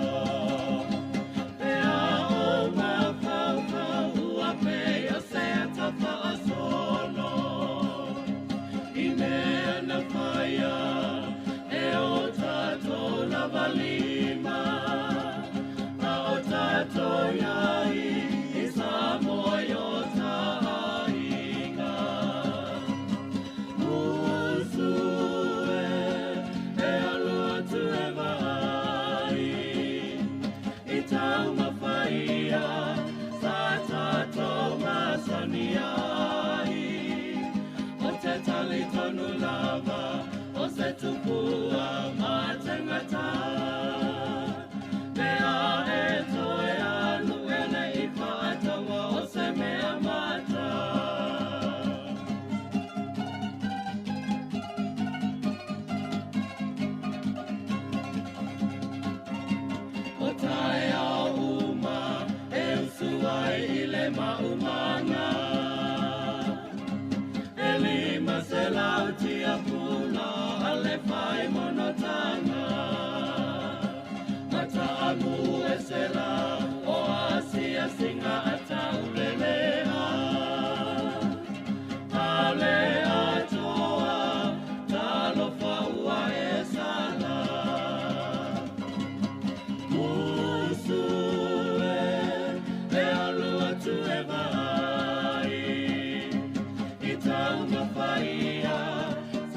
langi ai le anganga e malingi o loi mata. I tau samia ua e se le tau mata. Faa ele anga anai o ulau whanua. Ua su e tupe ai o saina mai ni tia.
Ie, toi whamalo atu nisi o whawhiwhianga walau whafunga mai fo i ni vaenga le tae au. Le ua tātonu lava li tu lai sifun maltasi tau tua si ufonga lau mua ia ile nei aso lua o le aso sifuru walu ne o iulai. Ia whamalo atu na whi o mai ale au ina atu tatou por kalame na o mai atu. Ia whatatanu atu i fo i ia ele tamaitai a Savelina nisi fo i ora sui o soifua maloloina. Ia e malo lava le tawata i malo foi le ngalulue ngaluenga nei aso fa malo foi nei fa nau le wa toi amatalia foi ia o onga nei kwata luna tolu ia malo foi le tausi nei tato matutua le foi na nafa nisi ma le vainga o nei fa nau ia ai o fai ngaluenga foi ia nei o lato matua ia fa malo atu lau fa fonga i lato lo fa peona mai moa mau mai malo lava le on sai fa ftai foi lau i le mafuta mai foi i porkalame i ama le tautua le siufonga lau mua i aso taitasi. Au ina tupia whawhiwhianga so i whiwhiloi, ta lia i foi tatou talafou i le ito lai se furu ma le lua.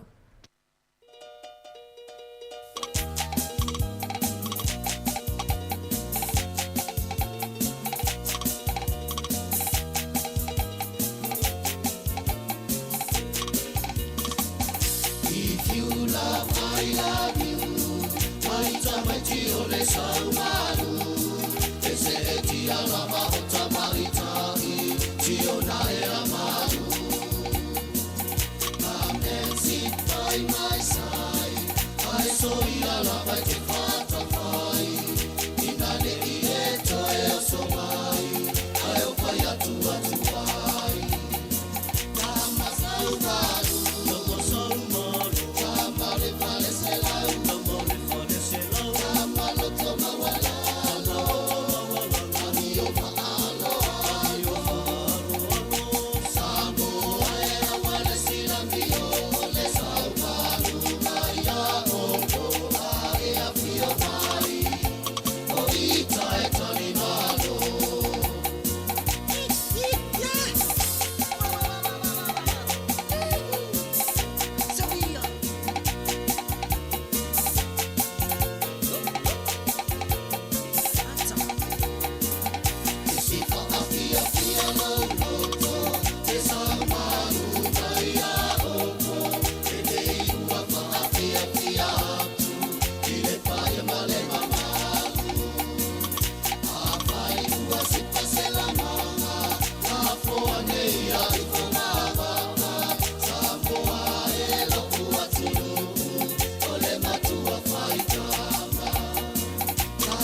se nei i le fe I la nami o mana I o na ave e tele O na ia na mea tauma Fa uana oi ala la mapa Ta pai mama I tusi atanga Ta ilona tae rama Le mea o la au lea nga wata ta ua o lona umi ua tusama le titunga pa Tukulanga se tae au mau Samoa Ia malama matango ina talisa pai le manuia lena Ia pai ia mawhai Te alo whanilanga toe upuna whai mai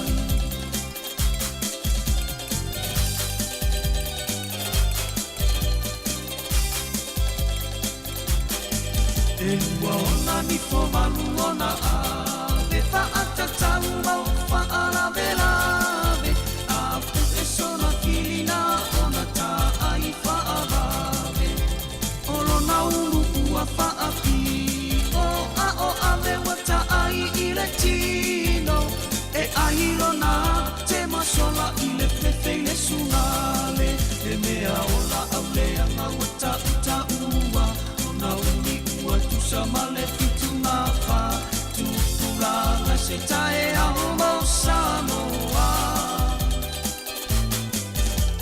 Ia malama matango ina talisa pai le manuia lena Ia whai ia mawhai Te ano whanila na toe upuna whai mai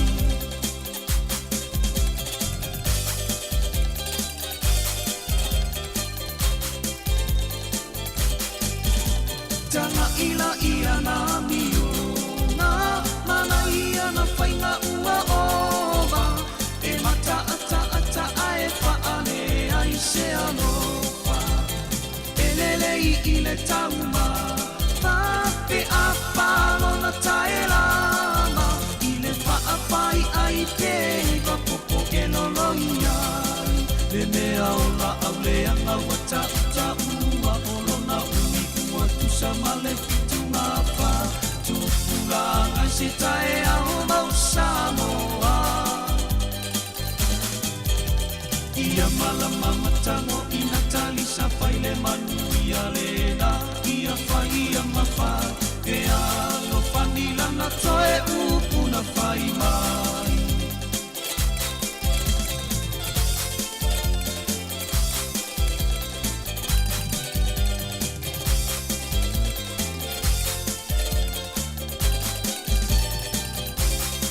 E mea ola au leanga wata uta ua olona umi ua tusama le fitunga wha Tupulanga se tae au mau Samoa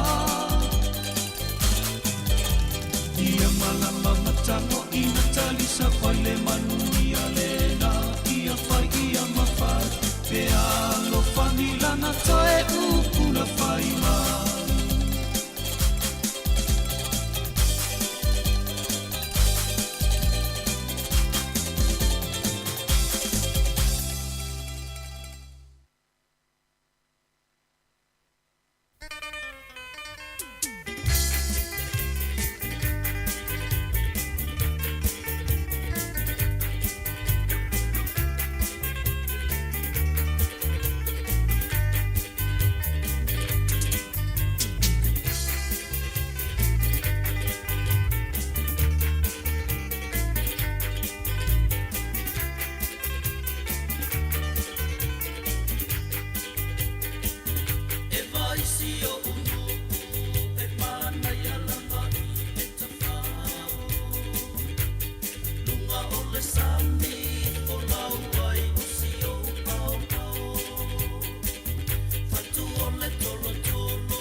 Ia e toi wha malo atu nei vaenga le tai au le wa afals fumaltasi wa lata fo i le taimi e ta aile malolonga fo i tutono falfainga luenga ia le ngata i lea i la tau nei tatou maatua fo i olo taptapua i mai tutono maota malawa. Niswira tala mwhaion fa asoa atua nei tai au staimi la tamai be fa asolo atua nga i le tau sanga fo ia le ua ai atu fo i tala wa au mai fo i lunga o penga ta whailangi le ole atoe pela atoe suia le ingoa o le supermarketi le o le countdown o le atoe suia i le ingoa o le Woolworths. Mana tu o le countdown ia e ana ina lea e le Woolworths. Sa wha aingoa ina lava ia whali o loa nei o le countdown ia supermarketi ia i le Woolworth ai le na sui nei le luafe sfultasi.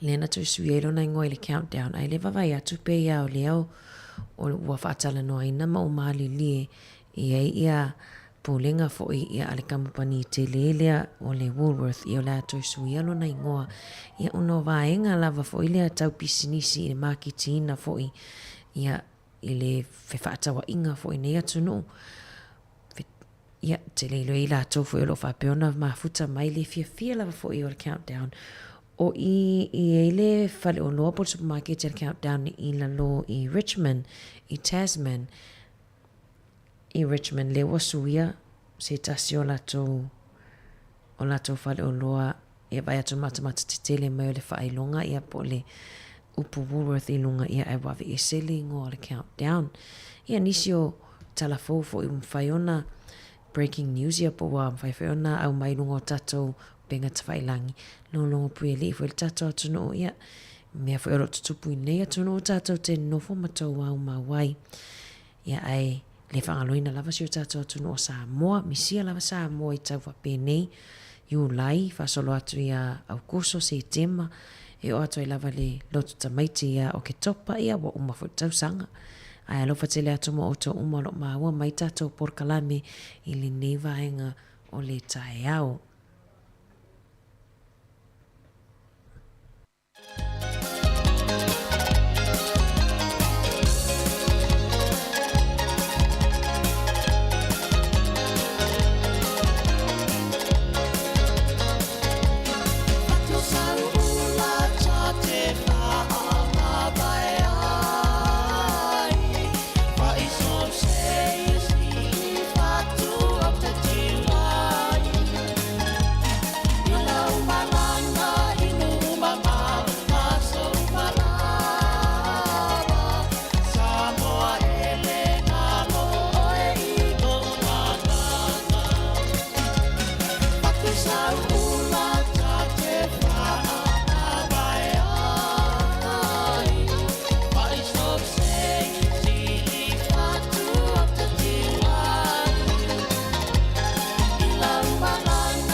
pe le mai etena fa ai na ola loa enga tai no to ata se fo sola I te pai se fo ilo to ole to e ina le le puto wa wai na le lo fai telling se le talo na le o maloi ele sa fico me lo tali o te langai o me wa e mo tu fai tu wa oi e mana tu ai na pune si o tali e tamalile fa sa vili mai se fo sa vile tu ana se isui tu silo tilo fa fo no lo nganga o matala umanota sa olo tolo ui tu malo tu pulanga ana tu la imaya ala taimi lene tato e fe mai le fale mo se vai malu fili e oe lau fa susu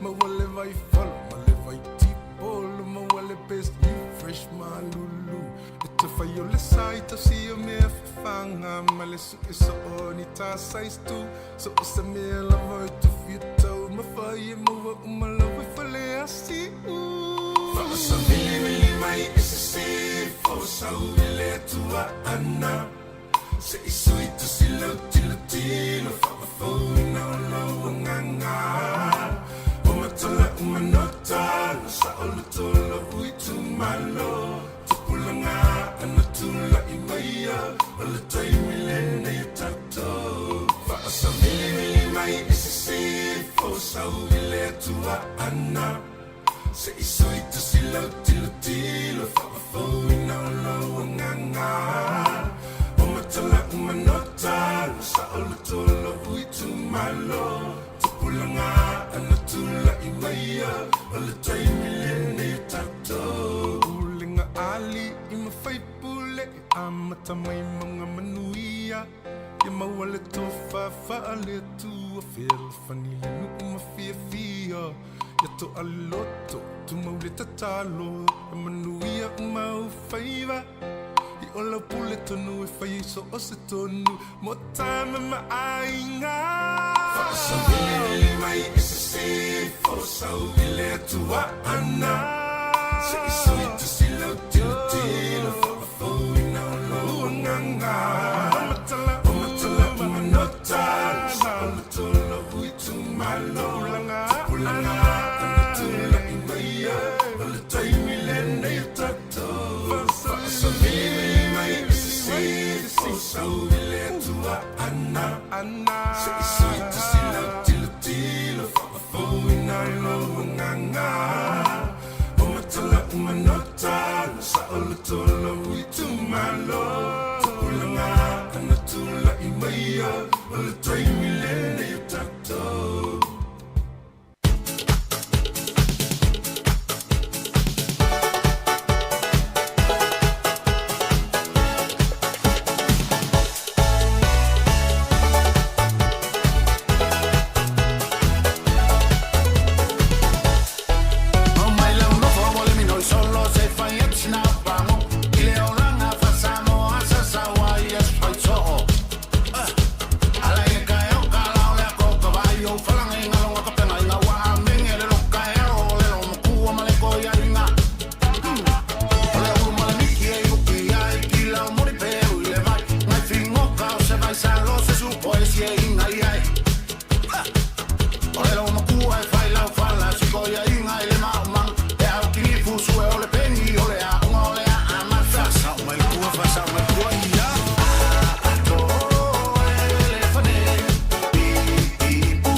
fausia ita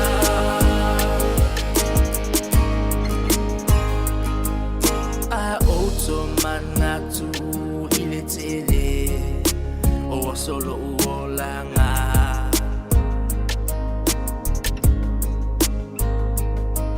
mai lo ulai titi se ia o ina matua o tau sanga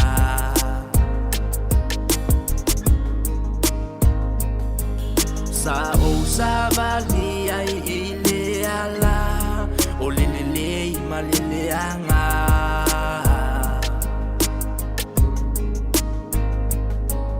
beita ina ufalongo beilo tina mana talo sanga le tua lofa ia lavea isi autama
Ta alofa lava o talafou o le si ufonga o le lau mua mai I Wellington. O le tala mua ua whaelo mai le pati le Greens le lātou whainga wha mai e te tau ai o na toe whaafoi ia ele o tangata Maori ia e whaapea na se o na whaoa mai ia I lātou ia so ua mawai. O le wholofolanga le Greens a whai e vea lātou mawaenga o leisi whainga malo e so I nei New Zealand o le a whinau matau mwhai ina ia teuteu ina le tūla whono ngā ruenga le mālo, ina ia tāo whiai ma le toe mawhai o na whaoa wha mālosi ele o Maori I le lumanai. Ele ngā teilea, ai o le aso loia fo le Greens, ia le taimi lea na whaamuta ai o na talia, I le tausanga lua a whema le valu, ia tangi mō ni tārasanga fau, mō ni tau I tu inātu I lalo le whengainga le Waitangi, ai awa no pēr le Waitangi Tribunal, e whaia whautuanga e winga ini ele o mia sa oloto I le taimi o ane ai I le maketi. O loo mana o I le Greens ina ia whaawaina se komisi suasue e sa ili ele ia whaapea na whaoa mai tangata Maori ini awala I le tāla whengai matutuunga o le whengainga o le Waitangi.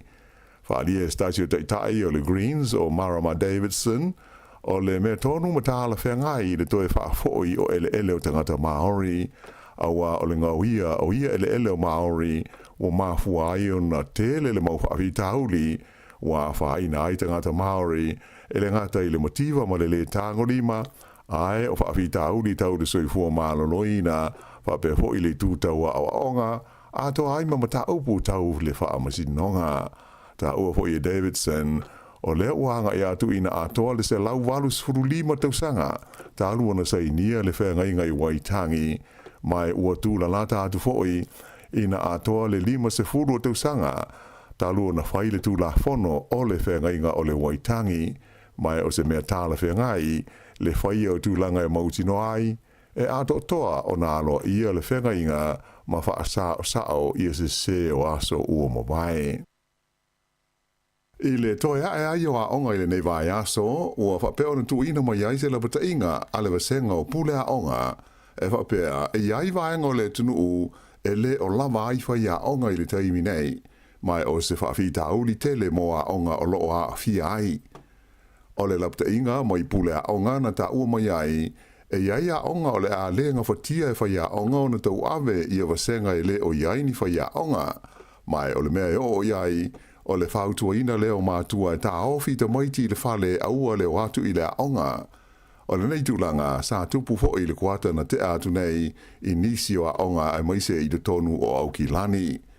Whaalia whapea o a onga o loo pito silio nā whaina le nei whawhita auli, e au fi aia a onga I le tonu o au ki lani.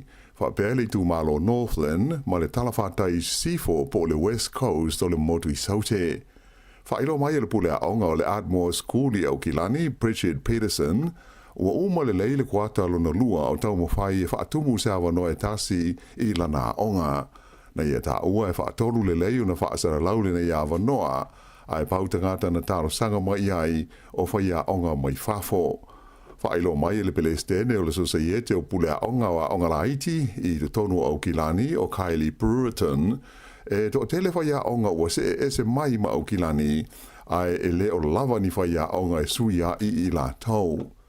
e le ngata ia o ngā laiti po primary schools, a o le nei hoi wha tauli, o lo wha pēr fo i o nā awhia ai ma kolisi, wha aria le Palestine le Societe o pule a onga o kolisi ma onga maurulunga au kilani o Craig Piers, o le temi nei e motua tele ni awa no wha ia onga o loo iai ia onga maurulunga. Na ia tā ua foi, e to tele wha ia onga ua malanga ese atu I whafo mo nisi ngā ruenga e le leitutongi ai moise ai lava I le tonu o Ausitalia. E tele ni swinga ua wha loa mai e le malo New Zealand I tau mo whainga e fo iai le wha atupula ia pēa o sori ngā tu la fono e a fia ai tupula ngā tala vau I te tonu o New Zealand. O se vaenga o ia swinga e pei ona wha loa e le palemia ia Chris Hipkins I le mai ai o le fono o le kapeneta I le asonga fua na nafi.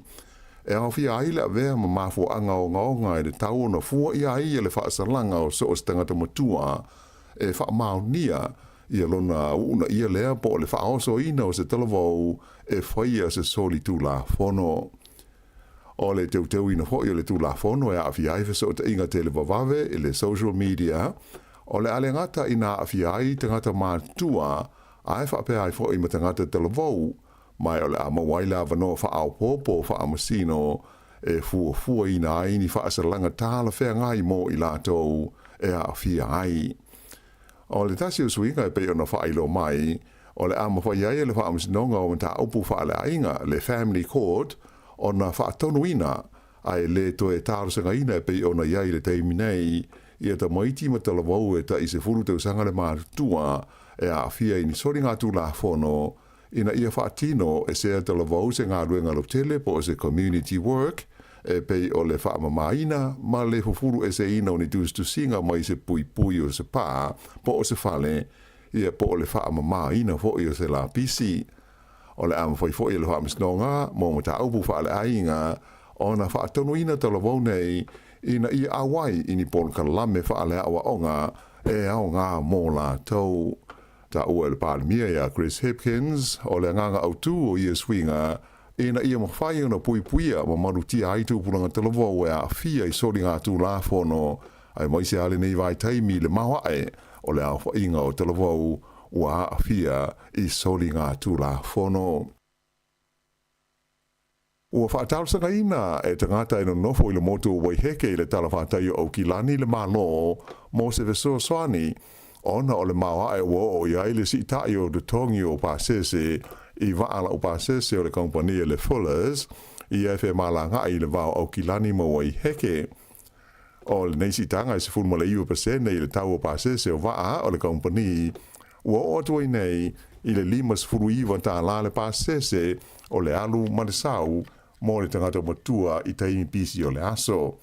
O le fie o tangata o le motu I le neisi tanga na whaiaisa lātou te te sa whao ngā inaini waa o kayaks sa wholauna wai le sami whaadi airo lātou le fie I le taungata o iai le tau o pasese o le waa. Whaadi mai e le sui te teifono o le local board o Waiheke o Bianca Ranson o le siso o le tau o pasese o waa nei wailonga o nā whaina I tangata o le motu malatou a inga e whe malanga iai. Na ia tā ua e nā o le paule nei o le awala e wheo a iai tangata mai le motu a ngai au kilani ma e fia se lau tangata e whao ngā ina le nei au nanga iaso te tasi. Sa ia tā ua la o le a whao o pēr la tau te te mo se teimi umi se ia wanga nā ua maua se tali o la tau mana o ina ia launga te sia I la tau I tū la fono mo a wala o whela wa inga e pei fo I o isi a ai mai tū malo o le atunu. E to tasi il tangata na maliu I le whalawe lawe na wheto a iaise ta awale le titi mo se loli e le mamao mo le nu o Asperger ni le tai ao o le asonga fua na nafi. Whailo mai le leo o le tangata to tasi na malanga le ta awale le titi lea na maliu ai o le aveloli na manua miti. Sa umi se teimi o poloka ai le wheo inga masani o ta awale I lea vaenga o le awala ona o lea whaalawe lawe. I Wellington ua amatari alo I ai ia suenga leo I le mafuanga o le maliu o se li I le pitonu o T-Time Bay I le amatanga o le masina nei. O le tangata na maliu ingo ia Barry Hall fast food fatu sanga o le soifua na maua ua umalo na ola i le tono se fale, i le wala ingo o le Ofiti Street, i le asforeile le asofitu o Iulai. Whaalia mai ai e le li Satini Sinia o Peter Middlemas, o le suenga o wha soro nei, o lo o fia wha mautui na ile mafua anga o le maliu na nei tangata, mai o lo o mana o miai e le leo le so niatu o le maru le tunu ui le sa i linga. E mai se, o nisi sa ono iai le vaanga na mawai le tino maliu o le nei tangata i leo ouli, po o le fiafi fo i o le asforeile le asofitu o Iulai. I le taimi nei ua wha i lo mai le leo le mōli o seisi tangata, ona o le maliu o se ali i le masina tarua i le nuu o whakatane, le tu malo le Bay of Plenty, o le to tolu ai le nei o tangata o whaapeo na whai e iai mōlianga i le leo, ona o le whaalawe le nei, na tupu i laso mua Juni, na umai le ola o le tangata i ngō i a Claude Takao, whaas fulmalifitu tau sanga le matua. O uma o na mōlia ia nisi e tōrua tōrus fultasi tau sanga o leisi, a e se fulwha tau sanga o le tasi i lea whaalawe lave. A e uwha maoria mai nei e le leo, e tōrus fulwha tau sanga le matua o leisi tau le lea, o le atula i luma o le whaamisnonga i whaaitu maa lo i rotarua i le so, ona o lea lava mata upu.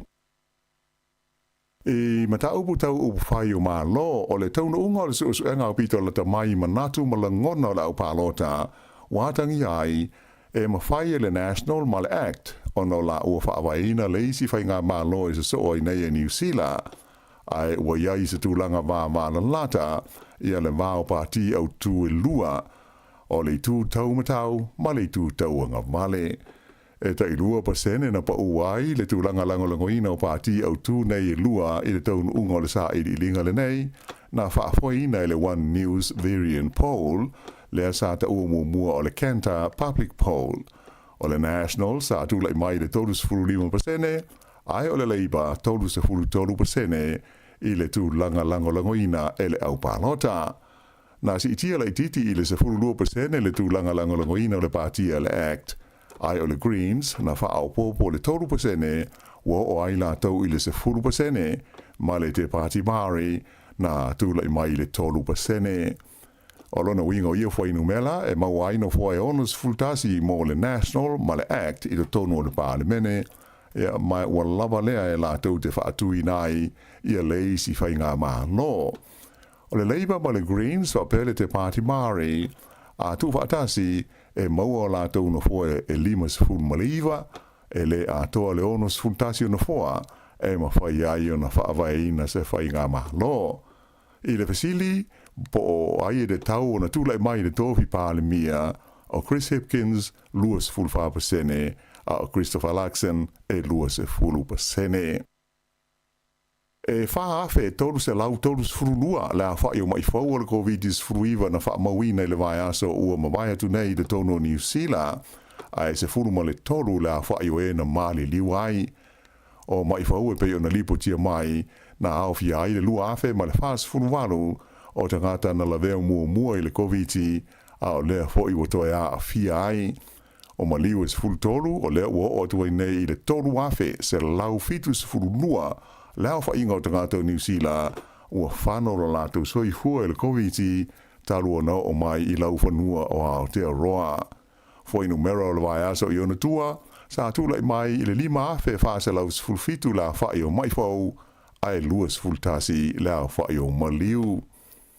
I se li poti mai suva le lau mua o fiti o ta ua mai ai, le tu lai luma o le whaamsinonga mao lunga i le vai aso nei, o le li sa aveta luai ma pāle mia o le atunuu o Frank Bainimarama, ona o se mōdianga a awhiai ni whainga soli tula whono, a o tula i mai o ia le teita inga o le malo o fiti, o lo o mōlia whaatasi o ia ma le komisina o le leo, le o lo wha malo lo mai o na tiute o le li ingo i a City Veni ki lihio, o Bainimarama, o lo o mōlia i lona taun whailea, e ta ofi le wha taunu ina o le sa ilinga o le amia tonu, ai o le komisina o le leo, o lo o mōlia i le wha o ngā ina se se o le maru si anga wha le tūla whono o lona tuwhinga.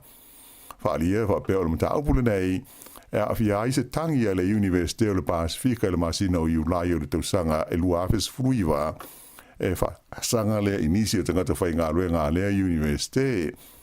o lo masalomia le whaongaina pani marama whapea mo le komisina o leo o la tūlanga po o la tuwhinga e tā whia ai le wha wawina o le tangile nei a le universite.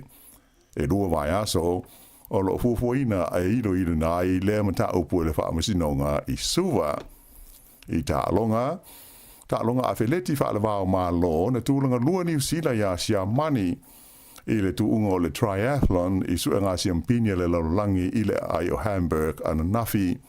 O le awa New Zealand sa whiwhiro i li imata mai tai, mai na teita ia le li ita moe o Hayden Wild, le ana mua i le tuunga li i sa tau wahai le sa. O isi sui o le tamai tai o Ainsley Thorpe, a pēr Nicole Van de Kay, ma Taylor Reid. O le pine siliva le neia New Zealand, o se pine mua lea o maua New Zealand, i se tuunga wha mori ngā fua, taru mai le tausanga e lua awhe se furuiva. O isi pine a New Zealand na maua i sua ngā siampini nei si amani, toru aso sa wha ngā solo ai Hamburg, e awhia i le pine auro le li o Hayden Wild, wha bea le pine apa mea, le na maua le relay mo te ngāta i lalo le luas fultau tausanga na mātua sa tauwa ai Dylan McCall, wha bea i a Bria Roderick o Saxon Morgan, ma Hannah Knighton i le aso sa. Whaadia mai le li o Hayden Wild, o loo so longa le lei lava tāpentanga a le au a wheleti a New Zealand, a wata longa le Olimpeka i le tausanga fau i Whalani. Ia o le whaiunga le nā o Talafau.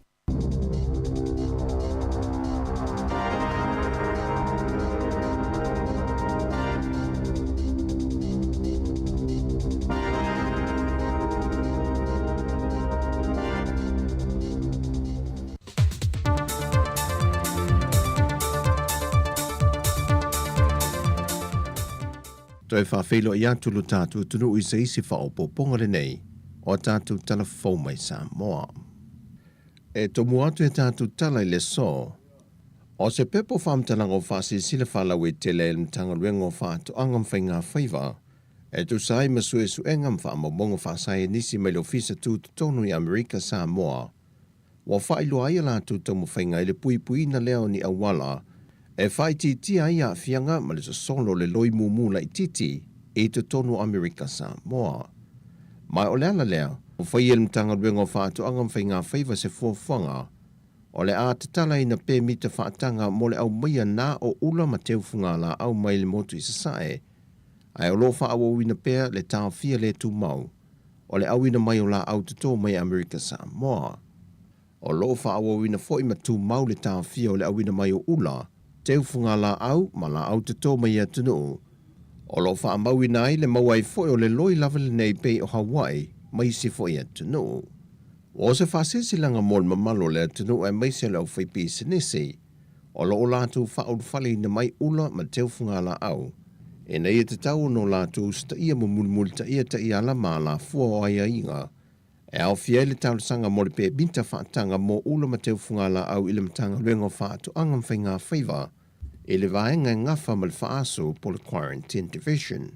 E te tau foi o na whanga ina pe spray le vaila au whanga inseti.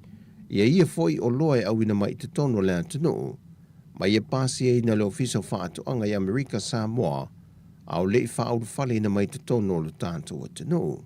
Ma ua iei foi pusa whaapitoa e te tau na whaonga ina i lātou e whipasia iei nei funga la au po o loa nei. E bei o nā iei e lano le pe mita wa whaatanga atu. Ma uta o ni ula mani teu funga la au. O le asia ki no mua vaenga whaasu i le teimi e tau nuu mai ei te tono le wafua le atunu.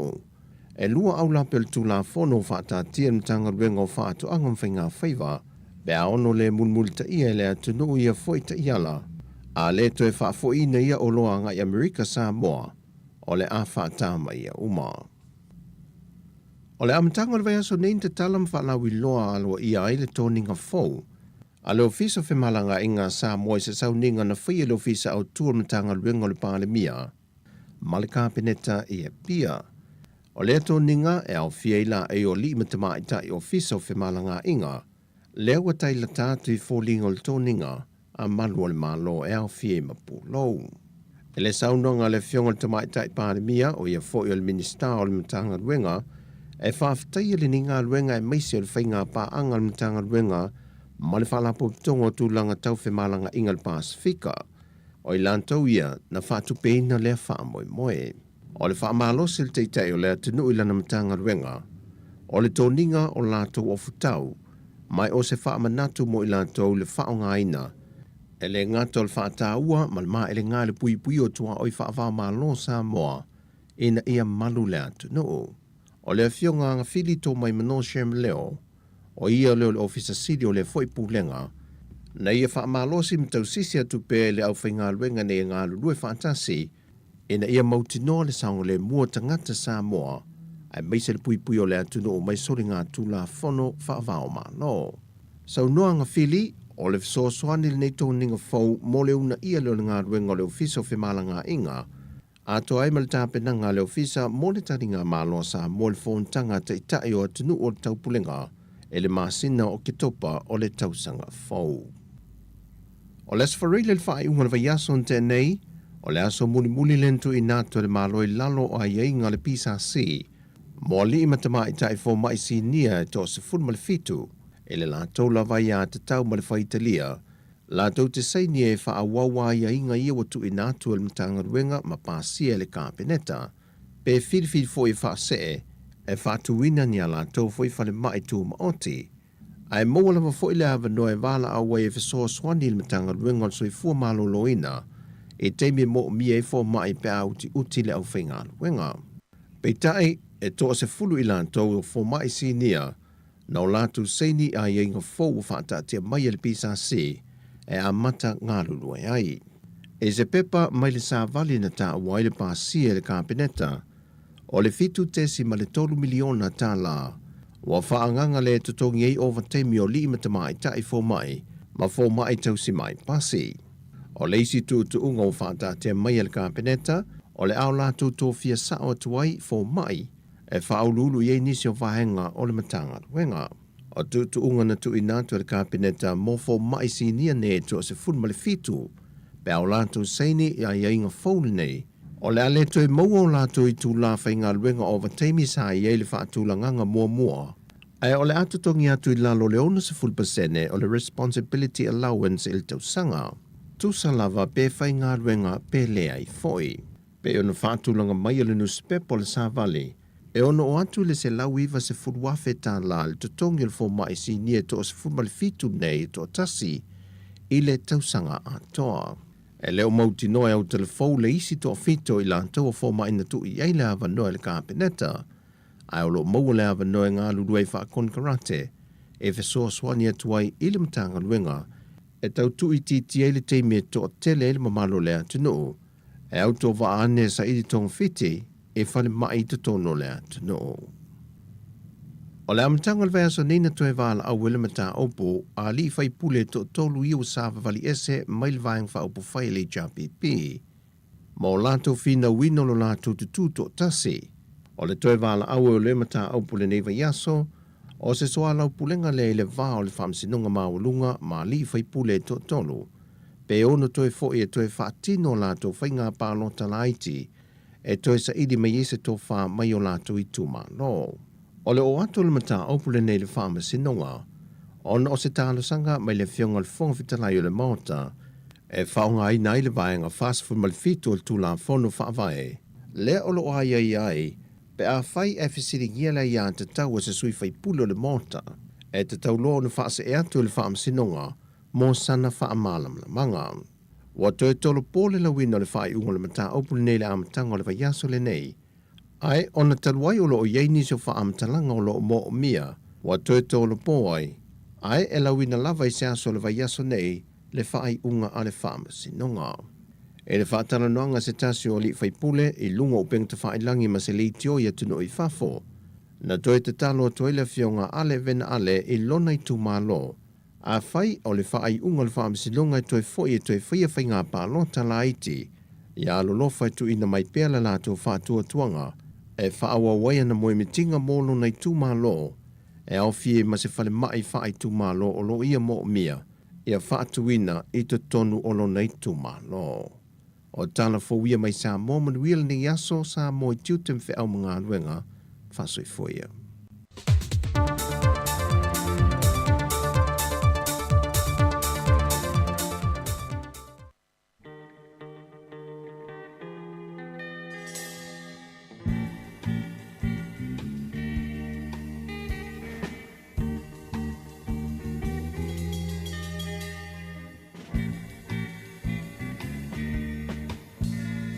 walu ole po atoa e maua sa umoe ilo manatu atu ya oe ua e tua ai ua sili atu se tasilo manatu Apaiolea, apaiolea, ua lavalea, apaiua e musu sau se pai mai se upu, ne te wape ole tasi upu. Moa moa lulu, niu niu bulu, asili ona paa kuku. Nei e tongi le moa, ai ukulo na apa, ne pei o le tasimu angangana. E pasia, o le ngata, ai kukula nai o na mata. E pasia, o le ngata, ai kukula nai o na mata.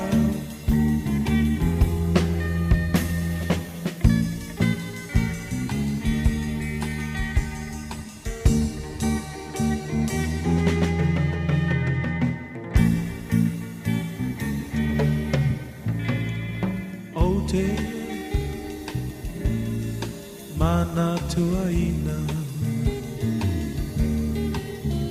sa upu ole apai atua e pa amisa misa ai se ale pongai o amafu ai no fuli tua mai apai olea apai olea ua lavalea apai ua e musu sa se pai mai se upu ne te wape ole tasi upu moa moa lulu niu niu pulu asili ona paa pupu ne e tongi le moa ai umulo na apa e mei ole tasimu angangana e pasia ole ngata ai bubula nai ona mata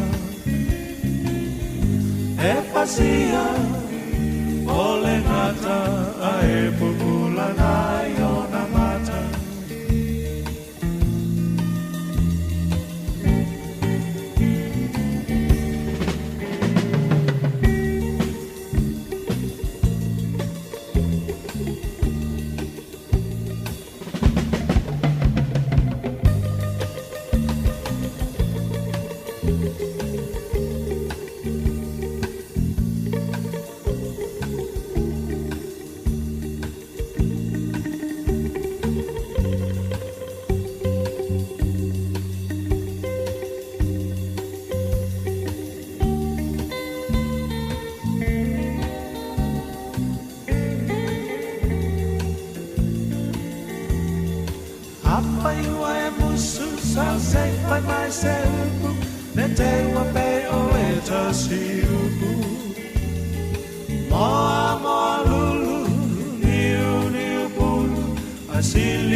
Faasilasilanga tāua. Faasilasilanga mo le avanoa whaingaluenga I le aonga a mata ale e whakasa I Newtown. O loo tau sa I lia se tasi e anga waa I le avanoa whaiaonga mo le aonga a mata ale e whakasa I le tuatusi se lauvalu se fulu Owen Street I Newtown I Wellingtone. O le avanoa whaingaluenga mo se whaiaonga e ngalue I totonu o le si o manga e whaaonga ai le ngangana Samoa. Mo so se tasi e fia talosanga mai, e mo o mialo umia ina o le whailonga po le tusipasi o le bachelor's degree moa o nga amata. E to atolu se furu luata mai tila loifo o le tailua tausanga, whaapea alo mawhanau e le vao le lua I le 5 tausanga le matutua, e a o tawina I le aonga, o le avanoa whaingaruenga tū mau, ma ia le leile tautala I le ngangana Samoa, whaamole mole lafo lau tusi talosanga ma lau CV. I le emaili ale pulisili e whakasa o nga amata at extra.co.nz ma ia iaini au referee po o ni tangata se toa lua la te langolangoina lau talosanga. Mo nisi whaamatalanga whawhiso o tai le pule I a Sadie Fiti I le numera tolu waluiva lua o tolu fitu. Ma e tapunia wanoa mo talosanga I le aso lua se fulu walu o Iulai. Whawhetai tele lava, sainiele nei whasisilanga e le pule o le aonga amata I a Sadie Fiti. Vacancy for a qualified early childhood teacher at the Samoan preschool aonga amata at 180 Owen Street in Newtown. We are seeking a motivated and qualified early childhood educator who is passionate about working in our Samoan language early childhood center to fill the vacancy left by a registered teacher who has returned to Samoa. The position is for a full-time permanent teacher. Applicants should hold a bachelor's degree of early childhood teaching or equivalent and be able to progress to teacher registration. Our preference is for a Samoan speaker, but we would be happy to consider an applicant who would be motivated to acquire Samoan for communicating with young children as part of his or her professional development. You will be working with our friendly supportive team of 2 registered teachers and 3 teachers holding Samoan early childhood certificates, together with our center administrator. Our aonga amata is licensed for 32 children including under 2s and 2 to 5 years and operates from a purpose-built Samoan-designed preschool building and outdoor play area. Please send an application letter with your CV and 2 references addressed to the center manager at efakasaongaamata@extra.co.nz. For further information, please contact Sadie Fiti on 389-2037. Applications should be received by Friday, 28th of July 2023. Whaafetai tele lava, Sadie Fiti, the center manager. Nisi o whasisilanga tāua nā, ia mua wano whainganuenga fo I lātou fo ilo ili to mai whawhaia onga. Ia lea ua toi lus furono minu te tali to lai tasi, ia tali tasi whaamuta fo ileo tātou tautua, ia ilunga o le tātou ala leo tasi ono te sima le tasi whaamo. Mai a fo ima le toi awina to tātou talafo, ile to lai sifuru ma le lua, tā penaina lea ele sunga ia tasi Salam Sam, tātou talafo mai Samoa, ia le ngatai leo tātou talafo I New Zealand nei, ia tāpena ina la fionga ia lauano ati lawa. Ia toi wha malo atu I lātou, malo foi, le ngā lulua ia I lātou le wa malo lo mai ngā luenga nei au auli, ia lātou foi le ngā lulua I fafo, nei au whainga luenga ia, whainga luenga I le awala tele, a ese le tate alofa nei tangata nā le vevela o le lala whainga luenga ia, wha malo atu pia wha pia leo, maua mai tātou por kalame. Malota po ai nei tātou mātua, leo no mafuta mai tutono maota malawa, whawhitai fo ele nofu tatalo, whawhitai le nofu tapua ai awaro whaival tātou atunu, tiu tim whaival nei aso le ngatai leo tapua ai fo ia o atu fo ina ialum whanau ia o onga, tono whalea onga le nei aso. Malo atu por kalame tautua ar siu fofongo le lau mua, po le Samoa Capital Radio I Wellington nei, ilo no ofisa whaasara lau I Porerua. Whawhianga mai le sunga I a Vania Toloa, ma le pese tupulanga a ana tu la I mai. Whawhiwhia tua ia au alo fo I tamawhtanga, wha malo stino fo I a was whaasiringa malo sile nei a wauli.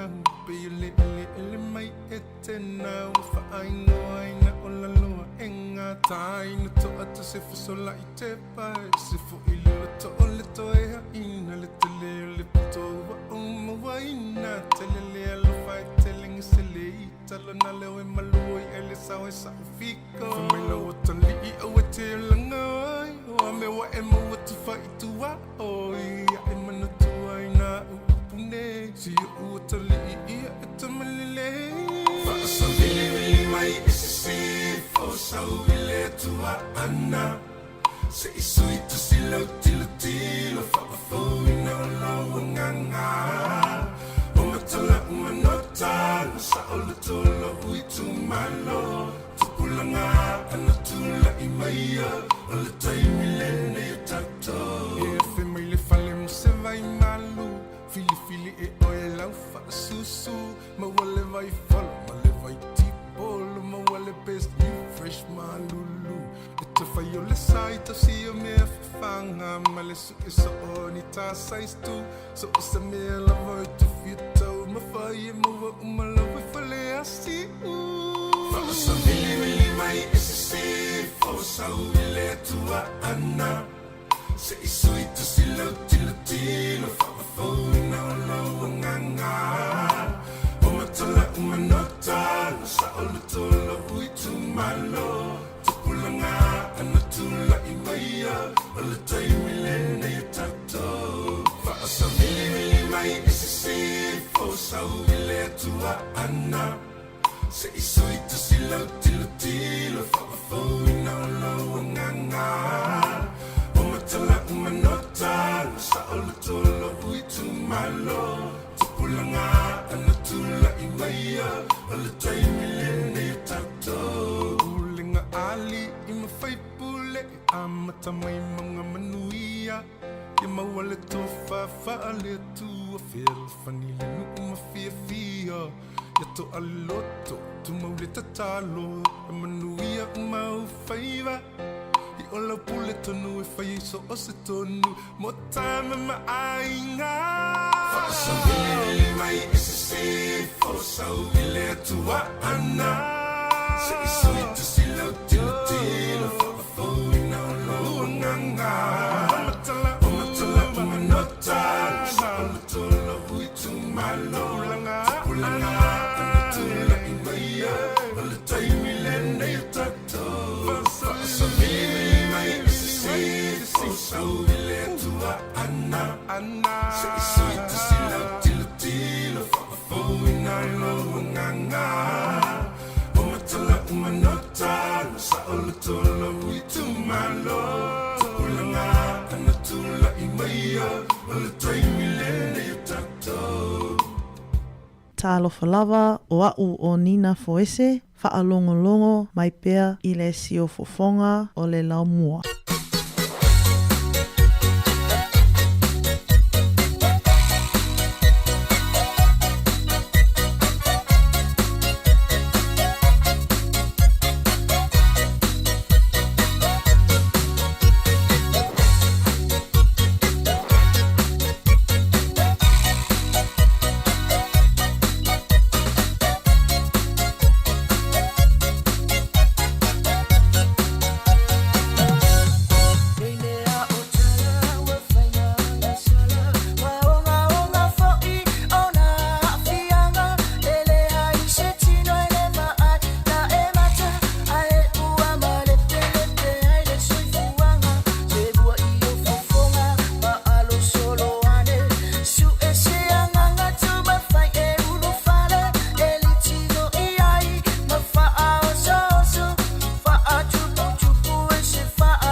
Solo, solo, uta, baioa, solo pa, manamo aulele. Awe latayala, awe si umbo, fapea masi papa. Solo, solo, uta, baioa, solo pa, manamo aulele. Awe latayala, awe si umbo, fapea masi papa. Hae fia i loa ngai yo piko ngu asi asi mai si o mako ngu a fio ai le kau fia mali e koa kaula papa a fio ai le lako kama le alo ali i kupo le sava uso ali i ka ua mai ngau i au alona kai sa le ukongi o le lima makua fale upo pe vau ko finga luko style wa pe pesa masiva solo solo uta baioa solo pa manamo aulele. Awe latayala, awe si umbo, fapea masi papa. Solo, solo, uta, baioa, solo pa, manamo aulele. Awe latayala, awe si umbo, fapea masi papa. Pai pai kele kua ma akua fale loa le uka fe ua fale limu lalo asi Puki vangu male pa ia lasi o tama fina male awa luma a Io e o nganga ai malo sila fia so le fiku fale sa Welcome to mangu ai leilo a eva e sidi ai le kuu ia he This is still sila Samoa aku ai le sao o Aotearoa sau Sauna e alu He ua umata maua taita si malelo foanga. Solo, solo, uta, baioa, solo pa, manamo aulele. Awe latayala, awe si umbo, fapea masi papa. Solo, solo, uta, baioa, solo pa, manamo aulele. Awe latayala, awe si umbo, fapea masi papa. Awe latayala, awe si umbo, fapea masi papa.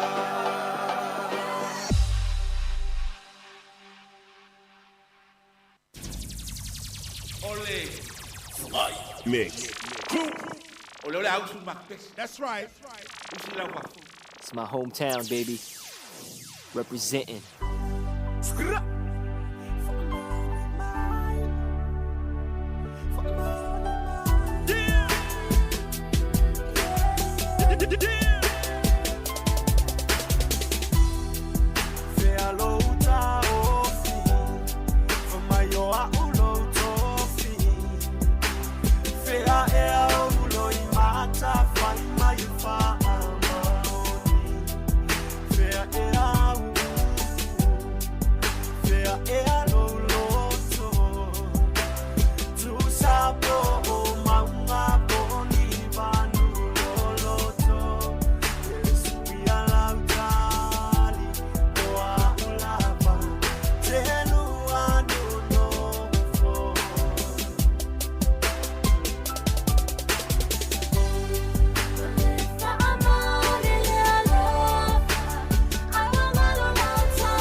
This your boy Milf Hits, and this is another.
Toe whaamalo atu ia leo o lata mai fwoi taimi whaamutai tato tautua lungo le tato wala leo.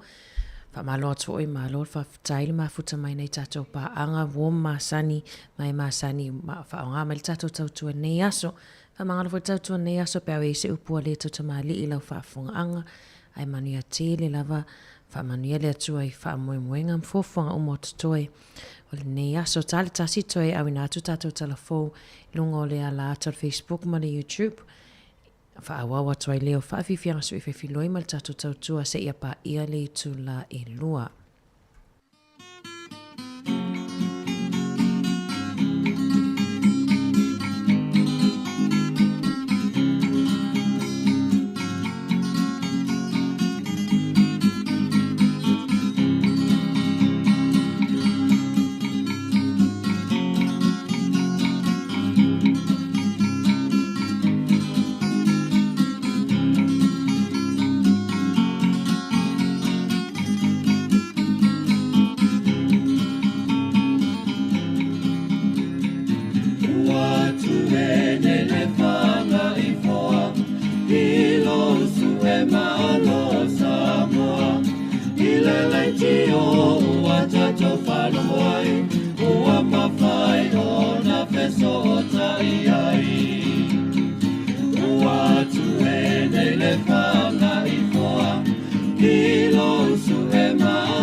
tai au le tala nei, walai o le tato penei. Ia sole pongisa, o mea umana whaingata.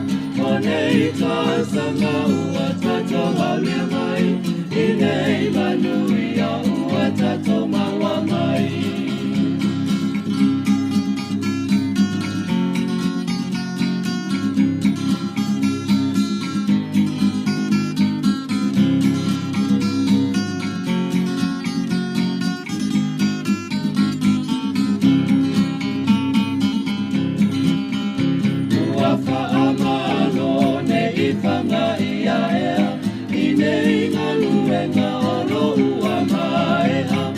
Ia tawi atu ele atua, I nei melelei ua tau whaia. Ua whaamalo ne I whanga ia ea, I nei ngaluenga olo ua maea. Ia tawi atu ele atua, I nei melelei ua tau whaia. Ora tai au le talelele, walai o tato penei. Ia sole pongisa, o mea umena whaingata. O nei tā sanga ua tato au lea mai. I nei manuia ua tato maua mai. Ora tai au le talelele, walai o tato penei. Ia sole pongisa, o mea umena whaingata. O nei tā sanga ua tato au lea mai. I nei manuia ua tato maua mai.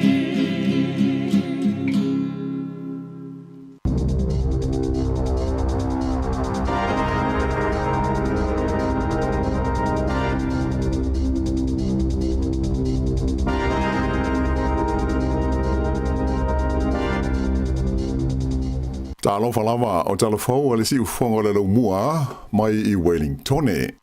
O le tala mua ua whaelo mai le pāti le Greens le lātou whainga wha mai e te tau ai o na toe whaafoi ia ele o tangata Maori ia e whaapea na se o na whaoa mai ia I lātou ia so ua mawai. O le wholofolanga le Greens a whai e vea lātou mawaenga o leisi whainga malo e so I neia New Zealand o le a whi nau matau mwhai ina ia teuteu ina le tūla whono ngā ruenga le malo ina ia tau fia ai ma le toe mawhai o na whaoa wha malosi ele o Maori I le lumanai. Ele ngata I lea ai o le aso loia fo I le Greens ia le taimi lea na whaamuta ai o na talia I le tausanga lua a ma le valu ia tangi mo ni talo sanga fau mo ni tau I tu I nātu I lalo le whenga ingo le Waitangi ai awa no pēr le Waitangi Tribunal e whaia whautuanga e winga ini ele o mia sa oloto I le taimi o ane ai I le maketi. O loo mana ho I le Greens ina ia whaawaina se komisi suasue e sa ili ele ia whaapea na whaoa mai tangata Maori ini awala I le tāla whengai matutuunga o le whengainga o le Waitangi. Whaalia statue taitai o le Greens o Marama Davidson o le mea tonu matala whengai le toe whaafoi o ele o tangata Maori awa o le ngauia o ia ele o Maori o mafua ai o na tele le mau whaafitauli wa whaina ai tangata Maori ele ngata I le motiva ma le tangolima ai o whaafitauli tau le soifua maloloina whape ho I le tūtaua awaonga ato ai mamata upu tau le whaamasinonga ta ua ho I Davidson o le uanga I atu ina atoa le se lau walu surulima tausanga ta alua na sainia le whengainga I Waitangi mai ua tūla lata atu foi ina atoa le 5 tausanga ta alua na whai le tūla whono o le whengainga o le Waitangi mai o se mea tāla whengai le whai o tūlanga e mautino ai e ato toa o na aloa ia le whengainga ma wha sao ia se o aso ua mawai. I le toe ae ai o a onga I le nei vai aso, ua whapea na tu ina mai ai se la bata inga ale wasenga o pule a onga, e whapea e iai vaenga o le tunu e le o lava ai whai a onga I le taimi nei, mai o se whawhita uli tele mo a onga o loo a fia ai. O le lapta inga mai pule a onga na ta ua mai ai, e iai a onga o le a lenga whatia e whai a onga o na tau ave I a wasenga e le o iai ni whai a onga, mai o le mea o iai, O le whautua ina leo mātua e tā ofi te maiti le whale aua leo atu i le aonga. O le nei tūlanga, sa tupu fo i le kuata na te atu nei i nisi o aonga ai maise i te tonu o Aukilani. Whaalia whapea o aonga o loo pito silio nā whaina le nei whawhita auli e awhi aia aonga i te tonu o Aukilani. Whapea le tū malo Northland ma le talawhatai sifo po le West Coast o le motu i saute. Whailo mai le pule aonga o le Ardmore School i Aukilani, Bridget Peterson, ua uma le leile kuata lona lua o tau mawhai e whaatumu seawa no e tasi i lana aonga. Na ia ta ua e whaatolu le lei una whaasara laule na ia wanoa, ai pautangata na taro sanga mai ai o whai aonga mai whafo. Whailo mai le pelestene o le Societe o pule aonga o aonga laiti i te tonu o Aukilani o Kylie Brereton, e to tele whai aonga ua se mai ma Aukilani, ai e le o lava ni whai aonga e sui a i la tau.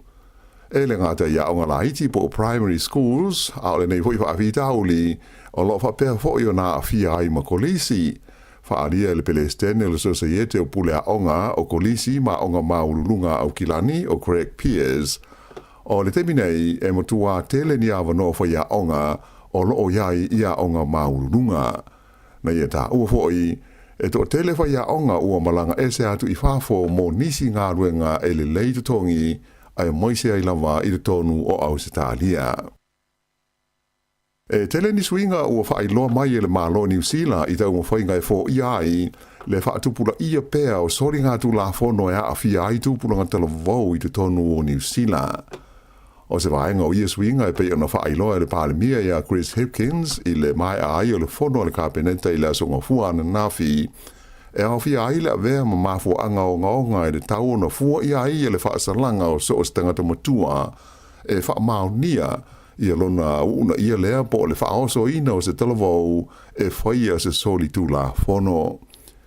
O le teu ina hoi o le tu la fono e awhi ai so te inga tele wawave i le social media o le ale ngata ina awhi ai tangata mātua ai whapea ai fo i ma tangata talavau mai o le ama waila vano wha au popo wha amasino e fua ina ai ni wha asalanga tāla whea ngai mo i lātou e awhi ai.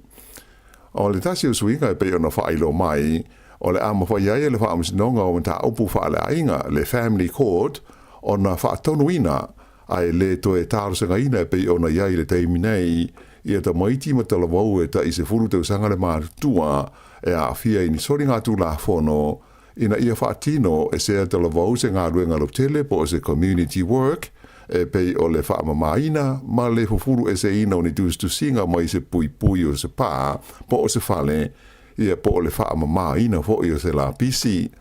O le ama fo i le wha misnonga, mo mata aupu wha le ainga, o na wha tonuina talavau nei, ina ia awai ini pol kalame wha le awa onga, e au ngā mō la tau. Ta ua le pālimia ia Chris Hipkins, o le nganga autu o ia swinga, ina ia mawhai ona puipuia ma marutia ai tūpuranga talavau e a fia i sori ngā tū la fono, ai maise ale nei vai taimi le mawae o le a whainga o talavau ua a fia i sori ngā tū la fono.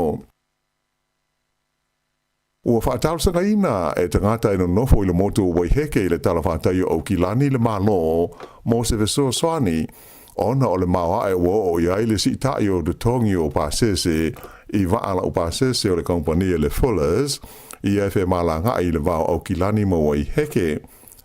O le neisi tanga i se fulma le iwa pasene i le tau o pasese o waa o le kompani ua o atuai nei i le limas furu iwa ta la le pasese o le alu maresau mo le tangata matua i taimi pisi o le aso. O le fia o tangata o le motu i le neisi tanga na whaiai se lātou te te sa whao ngā inaini waa o kayaks sa wholauna wai le sami whaadi airo lātou le fia i le taungata o iai le tau o pasese o le waa. Whaali mai e le sui te teifono o le local board o Waiheke o Bianca Ranson o le siso o le tau o pasese o waa nei wai longo nā whaina i te ngātou le motu malatou a inga e whe malanga iai. Na ia tā ua e nā o le paule nei o le awala e wheo a iai tangata mai le motu a ngai Aukilani ma e fia se lau tangata e whao ngā ina le nei au nanga i aso te tasi. sa ia ta ua la o le afa au pea la tau te e mo te mi umi se ia wanga nā ua maua se tali o la tau mana o ina ia launga te sia i la tau i tu la fono mo o wala o whela ua inga e pei fo i o isi a ai mai tū malo o le atunuu. E to tasi le tangata na maliu i le whaalawe lawe na wheto a iai se taawale le titi ma se loli e le mamao ma le nu o Aspergen i le tai ao o le asunga fua na nafi. Whailo mai e leo o le tangata to tasi na malanga i le taawale le titi lea na maliu ai o le aveloli na manua miti. Sa umi se teimi o poloka ai le wheo inga masani o taawale i lea vaenga o le awala o na lea whaalawe lawe. I Wellington wa amatalia alo i ai i suenga leo i le mafuanga o le maliu o se li i le pitonu o Titai Bay i le amtanga o le masina nei. O le tangata na maliu i ngoi a Barry Hall fast full fatu sanga o le soifua na maua ua umalonola i le tono o se fale i le wala i ngoi o le Ofiti Street i le asforeile le asofitu o Iulai. Whaalia mai ai e le li satini sinia o Peter Middlemas o le suenga o whaanga soro nei o lo o fia whaamautui nai le mafuanga o le maliu o nei tangata mai o lo o mana o miai e leo le so niatu o le maru le tunu ui le sa i linga e mai se o nisi sa ono iai le vaenga na mawai le tino maliu o le nei tangata i leo ouli po o le fiafi fo i o le sfreile le asofitu o Iulai. I le taimi nei o wha i lo mai e leo le mōli o seisi tangata ona o le maliu o se li i le masina tarua i le nuu o whakatane le tu malo le Bay of Plenty. O le tolu aile nei o tangata o whaapeo na whai e iai mōlianga e leo ona o le whaalawe le nei na tupu i laso mua Juni na umai le ola o le tangata i ngoi a Claude Takao fast full malifitu tau sanga le matua. O uma o na mōlia i a nisi e tōrua tōrus fultasi tau sanga o leisi a e se fulfa tau sanga o le tasi i lea whaalawe lawe. Ai u whaamauria mai nei e leo e tōrus fulwhāteu sanga le matua o leisi tau le lea o le atu la i luma o le whaamisnonga i whaaitu malo i Rotorua i le so ona o lea lava mata upu. I mata upu tau upu whai o malo o le tauna unga o le suenga o pito la tamai manatu ma la ngona o le au palota watangi ai e mawhai e le National ma le Act ono la ua whaawaina leisi whai ngā malo i se soa i nei e New Zealand. Ai ua iai se tūlanga wā la lata ia le wāo pāti au tū e lua o le tū taumatau ma le tū tauanga vale. E tai lua pasene na pa uai le tūlanga langolangoina o pāti au tū nei e lua i le taunu unga le sa i linga le nei na whaafoina i le One News Variant Poll le sa ta mua o le Kanta Public Poll. O le National sa tūlai mai le tolus furu 5%, ai o le Labour tolus furu 12% i le tūlanga langolangoina e le au palota. Na si itia la ititi i le se furu 2% le tūlanga langolangoina o le Partia le Act. Ai o le Greens na whaau popo le 12% wa o ai la tau i le se furu 2% ma le te Party Māori na tūlai mai le 12%. O lona winga o ia whai numela e mawai no whai onus fultasi mo le National ma le Act i to tono o le Parlemene e mai ua lava lea e la tau te whaatui nai i a leisi whai ngā maa lo. O le Labour ma le Greens wa pele te Party Māori a tu whaatasi e maua o la tau no whai e limas ful maliva e le a toa le onus fultasi o na whai e ma whai ai o na whaavai na se whai ngā maa lo. I le fasili po ai e de tau na tūlai mai de tofi pālemia o Chris Hipkins luas full 5% a o Christopher Luxon e luas e full 5%. E whaafe tolu se lau tolu sfurulua la wha i o mai whau ala COVID-19 fruiva na wha mawina i le vai aso ua mawai atu nei de tono New Zealand ai se furu ma le tolu la wha i o e na mali liwai. O mai whau e pei o na lipo tia mai na au fia ai le lua afe ma le whaas furu walu o tangata na la veo mua i le COVID a o lea fo i watoe a fia ai. O ma liu e se furu tolu o lea ua o atu nei i le tolu afe se lau fitu se furu lua lea wha inga o tangata o New Zealand ua whanoro lātou soifua i le COVID talu o nao o mai i lau whanua o Aotearoa. Fo inu mera o le vai aso i ona tua, sa tūlai mai i le 5 afe whaase lau fulfitu la whai o mai whau ai luas fultasi la fa yo maliu.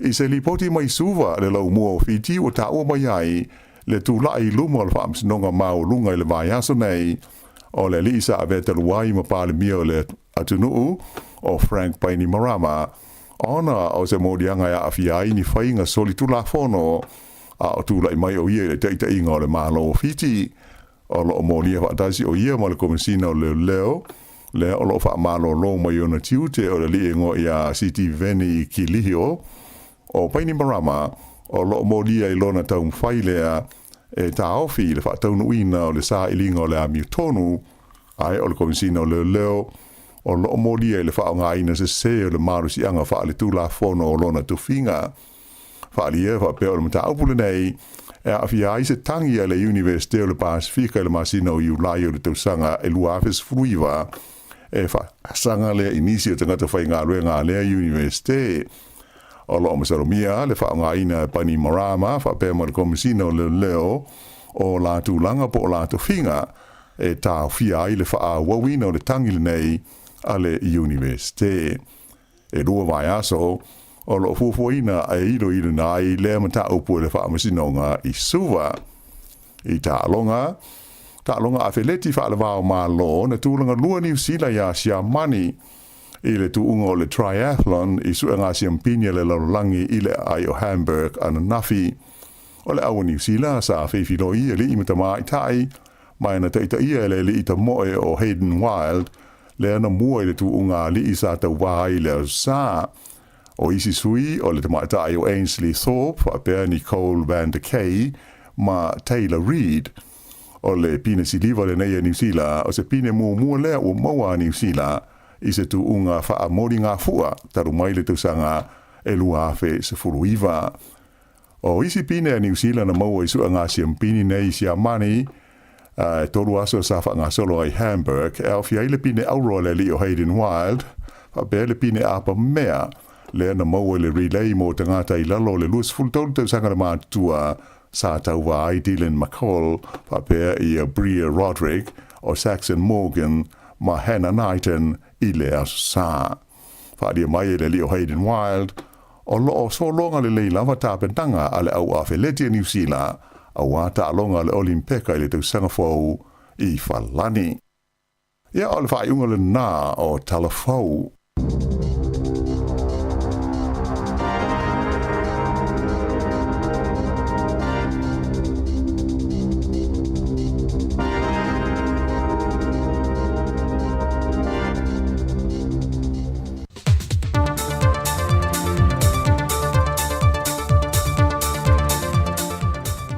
Toi whawhelo i atulu tātu tunu i se isi whaopoponga le nei, o tātu talafou mai Samoa. E tomu atu e tātu tala i le so, o se pepo whamtalango whasi sile whalau e tele el mtanga luengo whātu angam whainga whaiva, e tu sai masue su engam whaamamongo whasai nisi mai lo fisa tu tonu i Amerika Samoa, wa whailu ai la tu tomu whainga i le pui na leo ni awala, e whai titi ai a whianga ma le solo le loi mumu la i titi e te tonu Amerika Samoa. Mai o leala lea, o whai el mtanga ruengo whātu angam whainga whaiva se fuawhanga, o le a tatala ina pē mita whaatanga mo le au maia nā o ula ma teufunga la au mai le motu i sasae, ai o lo whaawo ina pēr le tāo fia le tu mau, o le au ina mai o la au tato mai Amerika Samoa. O lo whaawo ina fo ima tu mau le tāo fia o le au ina mai o ula, teufunga la au ma la au tato mai atunu. O lo wha maui nai le mauai foi o le loi lawale nei pei o Hawaii mai si foi atunu. O se whasisi langa mol mamalo le atunu e mai se lau whaipi sinisi. O lo o lātu whaurwhali na mai ula ma teufunga la au. E nei e te tau no lātu sta ia mumulmul ta ia la ma la fua o aia inga. E au fia le tau sanga mo le pe binta whaatanga mo ula ma teufunga la au ile mtanga luengo whaatu angam whainga whaiva. E le vaenga ngafa mal whaaso po le quarantine division. E te tau foi o na whanga ina pe spray le vaila au whanga inseti. Ia foi o loe au ina mai te tono le atunu. Mai e pasi e ina le ofiso whaatu anga i Amerika Samoa. Au le whaau whale ina mai te tono le tātou atunu. Ma ua iei fai pusa whaapitoe te tau ana whaongai nei lātou e whipasia iei nei fungala au po o loa nei. E pei o nā iei e lalo le pe mita wa whaatanga atu.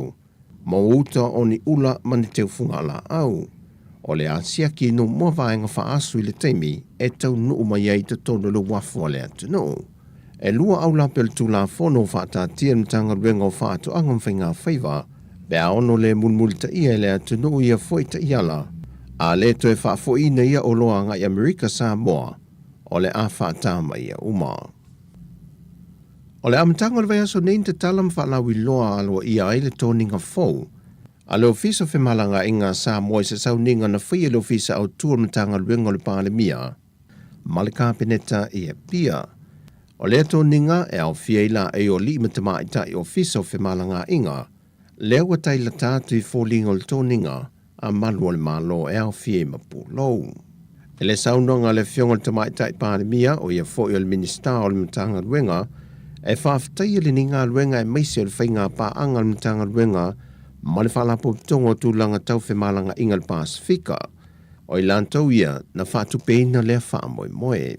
O le whaamalosi le teitai o lea tunu i lana mtanga luenga. O le tōninga o lātou o futau, mai o se whaamanatu mo i lantou le whaonga ina. E le ngata o le whaataua, malma e le ngā le pui pui o tua oi whaavao malo Samoa, ina ia malu le atu no. O le fionga ngā whili tō mai mano shem leo, o ia leo le ofisa sidi o le foi pūlenga, na ia whaamalosi mtau sisi atu pe le au whainga luenga ne ngā lulue whaatasi, ina ia mautinoa le saunga le mua tangata Samoa, ai meise le pui pui o le atu no o mai sori ngā tūla whono whaavao malo. Sau noa ngā whili, o le fisoasoani le nei tōninga fau mo le una ia leo ngā ruenga o le ofisa o whemalanga inga, a to ai mal tāpenanga le ofisa mo le taringa māloa sa mo le whoontanga te itai o atunu o le taupulenga e le māsina o ke topa o le tausanga fau. O le asfarile le whaai unga le vaiaso nte nei, o le aso muli muli lentu i nato le māloi lalo o ai inga le PSC, mo li imatama itai fo mai si nia e to se fulma le fitu, e le lātou la vai a te tau ma le whaitalia, lātou te seini e wha awawa ia inga ia watu i nātu e mtanga ruenga ma pāsia le kāpeneta, pe whiriwhiri fo i wha see, e wha tuina ni a lātou fo i whale mai tū ma oti. Ai moa lava fo i le awa noe wala awa e whasoa swani le mtanga ruenga o soifua malo loina, e teimi mo mi e fo mai pe auti uti le au whainga ruenga. Peitai e toa se fulu i lātou o fo mai si nia, na o lātu seini a ienga fōu whaatatia mai le PSC e a mata ngā lulua ai. E se pepa mai le sā vali na tā wai le pāsia le kāpeneta, o le fitu tesi ma le 3 miliona tā la, wa whaanganga le tutongi ei over teimi o li matamai tai fō mai, ma fō mai tausi mai pasi. O le isi tu unga o whaatatia mai le kāpeneta, o le au lātu tō fia sao tuai fō mai, e whaululu iei nisi o whahenga o le matanga ruenga. O tu unga na tu inatu e le kāpeneta mo fo mai si nia ne to se fulma le fitu, pe au lātou seini ia inga fōle nei, o le ale to e mau o lātou i tū la whainga ruenga o teimi sa iei le whaatulanganga mua. Ai o le atutongi atu i lalo le ona se fulpasene o le responsibility allowance il tau sanga. Tu sa lava pe whainga ruenga pe lea i foi. Pe ona whaatulanga mai o le nuspepo le sa vali, e ono o atu le se lau iwa se furuafe tā la le tutongi le fō mai si nia to se furmali fitu nei to tasi i le tausanga atoa. E leo mauti noe au telefou le isi to fito i la antoa fō mai na tu i eile ava noe le kāpeneta. Ai o lo mau le ava noe ngā luruai wha konkarate e fesoa swani atuai i le matanga luenga e tau tu i titi eile teime to tele ele mamalo le atunu e au to wa ane sa ili tong fiti e whale mai te tono le atu no. O le amatanga le vea nina toe wala au wele mata opo a li fai pule to tolu iu sawa vali ese mai le vaeng wha opo fai le JPP. Ma o lato fina wino lo lato tutu to tasi. O le toe wala au o le mata opo le neva yaso, o se soa lau pulenga le vao le whamsinunga maulunga ma li fai pule to tolu. Pe ono toe fo e toe whaatino lato fai ngā pālo talaiti, e toi sa idi mai ese tō wha mai o lātou i tūma no. O le o ato le mata opule nei le wha masinonga, ona o se tālo sanga mai le fionga le whonga whitalai o le maota, E whaonga ai nai le vaenga fast food malfitu o tula fono whaavae. Le olo ai, pe a whai e whisiri ngia le ia te tau se sui whai pulo le mota, e te tau loa na whaase e atu le whaamsinonga, mō sana whaamalam la manga. Wa toi tolo pōle la wina le whai ungo le mata opul nei le amatanga le vaiaso le nei. Ai, ona taluai o lo o yeini so whaamatanga o lo o mo o mia, wa toi tolo pōai. Ai, e la wina lava i se aso le vaiaso nei, le whai unga a le whaamasinonga. E le whaatala noanga se tasi o li whaipule i lunga o peng te whailangi ma se li tio i atunu i whafo. Na toi te talo toi le fionga ale vena ale i lona i tu malo. A whai o le whai unga le whaamisinonga i toi foi e toi whaia whai ngā pālota la iti. Ia alolofa tu ina mai pēla la tu whātua tuanga. E whaawa waia na moe mitinga mōlo nei tu malo. E au fie ma se whale mai whai tu malo o lo ia mo mia. Ia whaatuina i te tonu o lo nei tu malo. O tala fōwia mai Samoa manuia ni aso Samoa i tiutem whi au mga aluenga soifua.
ni sina whawhiwhianga wan nei au aoli. Ua lua se furu fitu minute te aile tu la e tasil nei aoli mātango fie o le asolua I whawhatata tōpu tu whasalau le mato e susuru mana I aile la ia le tau ia tātou nei pōrerua ia I Wellington ia tātou fo I o saunga le mō fo I ia mamalu puipui ai tātou umai I aolofo le ali nei aso vawe o le alo taimi o nisi o isi tangata wha mai ao mai ringa ruenga o le vawe o le alo taimi ai ano nofo le whani e fi wetuli le taimi vai atua la e li taitai ia pe whapela le alai nofo ia tātou ngā ruenga e vai atu Ia, au stata o i whawhiangai, whamai au mai ngā ruenga, whiu e tuli taimi ai anu furwhale, wawe lero taimi. Ia ole tātou tau whetūlinga nā ma i le nei langi i le tū le wau le wati, e alua le wau le wati. I le tū, ia e le whaatari fo le taimi mo tātou.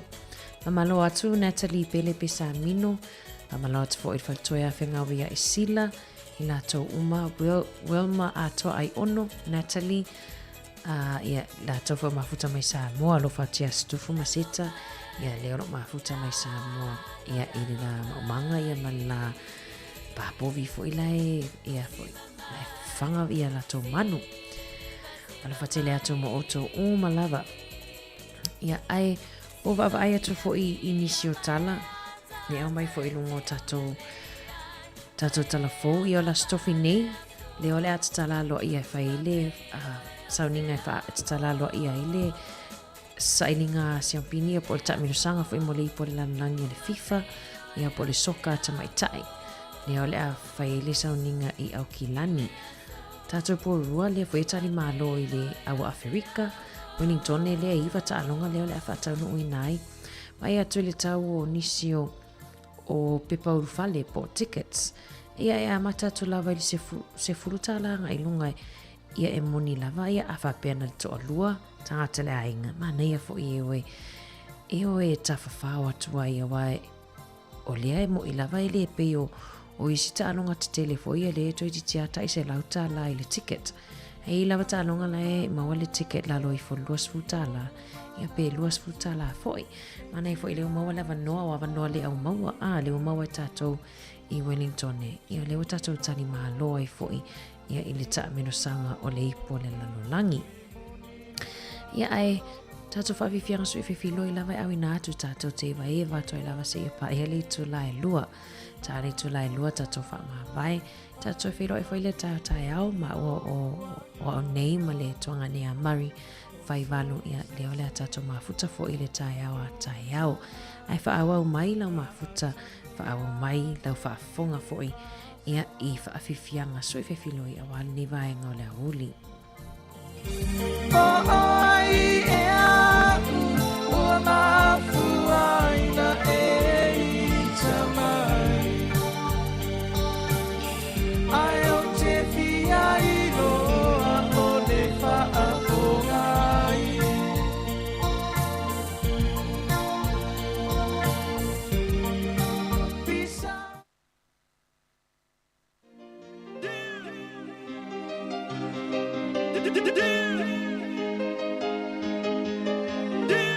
Let's go! Let me see you bounce. Let me see you bounce.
for all the players and the playettes. Wherever you at, you dig? Yo, DJ! Drop!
Turn the beat up a little bit. Hey, yo.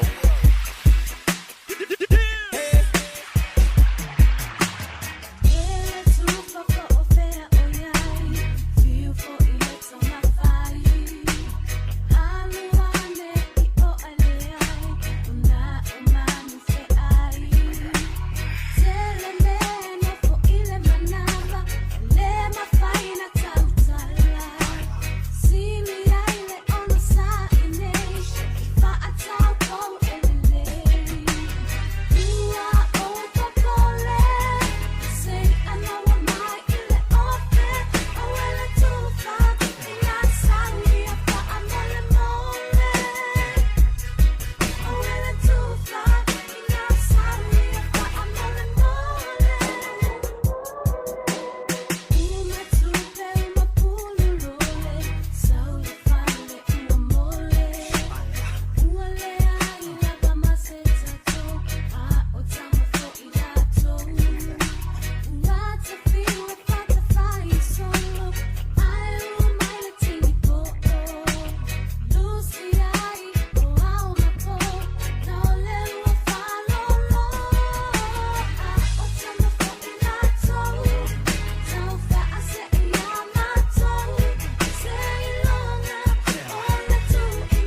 le le palo wa ko ha wo ke fa pe o lo ke lo pa ke oi pe fa mo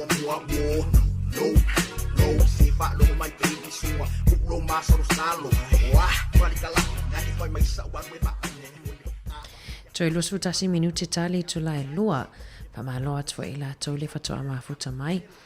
Ia wa taunga tale tau o soifuanga i nei New Zealand ia talitono fo fa pena fo i si o tatu atu i Samoa. Taunga tale tau o soifuanga ia o i nei si inunga tau o loa si ia toai matau o tutongi ia ai e lai o tutu sa lea o nunga o tau o loa ia marisi tia fo i tau o tutongi. Ai mo i lava e le o toi tutu sa lava ma le taimi a o le i o mai le COVID-19 vai i New Zealand. As o ana fisa fai fena o atu inisio fale o loa. Ia. Sa fapeona ma atu la masio tina.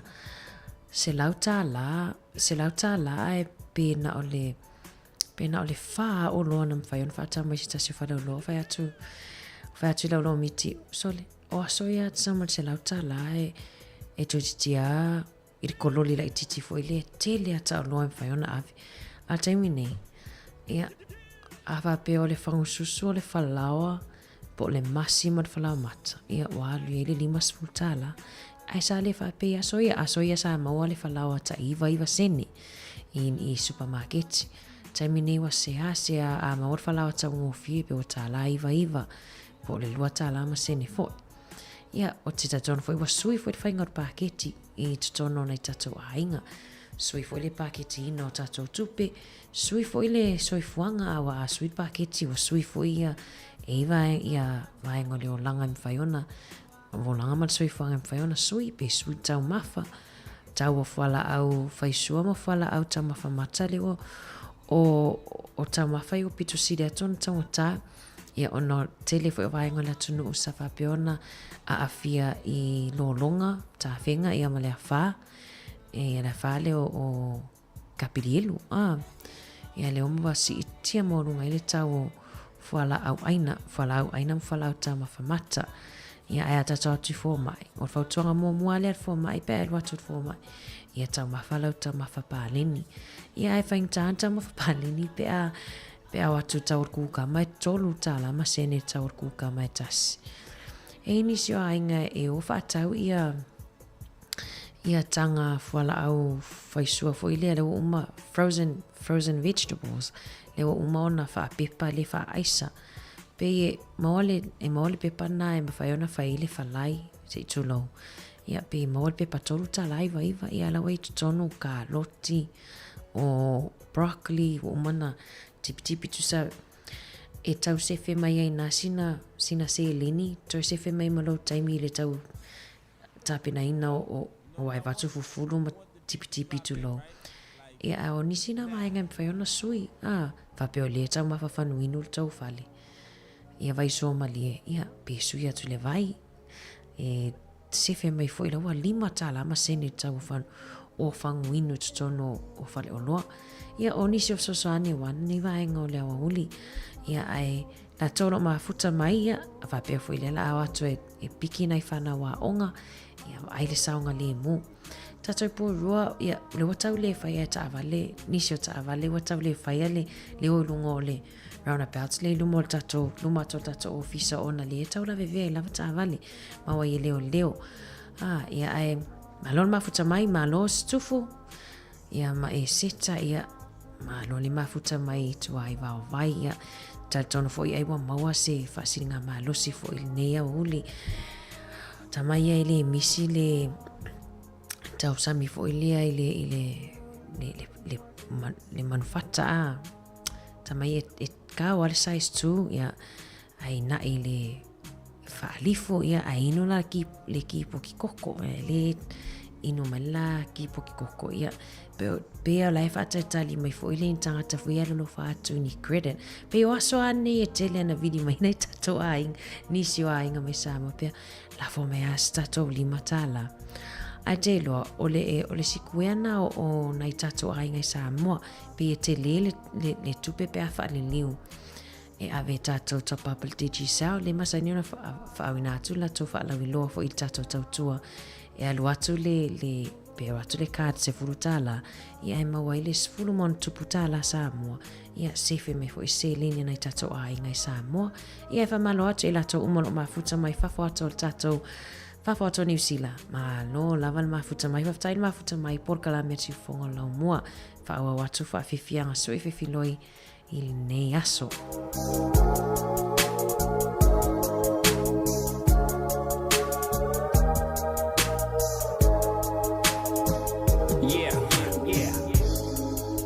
This is a journey into sound. Ladies and gentlemen, it's your boy, DJ 22.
Ora le fatoa maua atu nisi fo o swafa le mafuta mai ia i Samoa ia si o teile o fiu livi le mafuta mai alo fatu mo oe so ese maltama na stufu lo fatu te mukisa fa auli lo fatu mo stau fale la to umalo mafuta mai alo fatu mo o tau.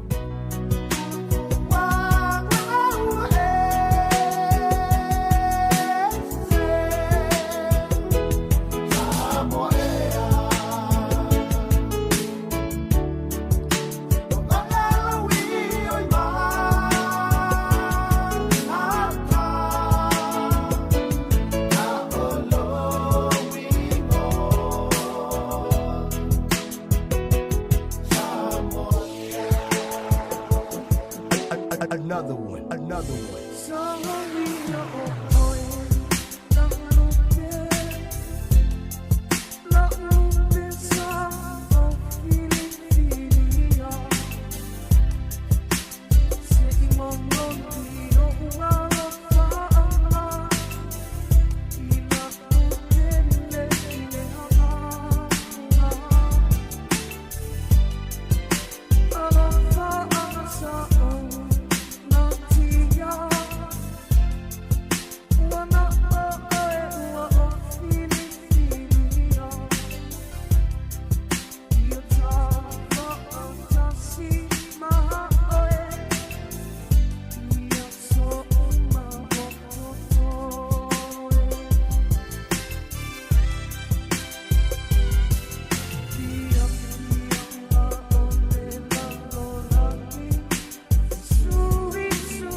Nappy Boy Radio live with the boy DJ.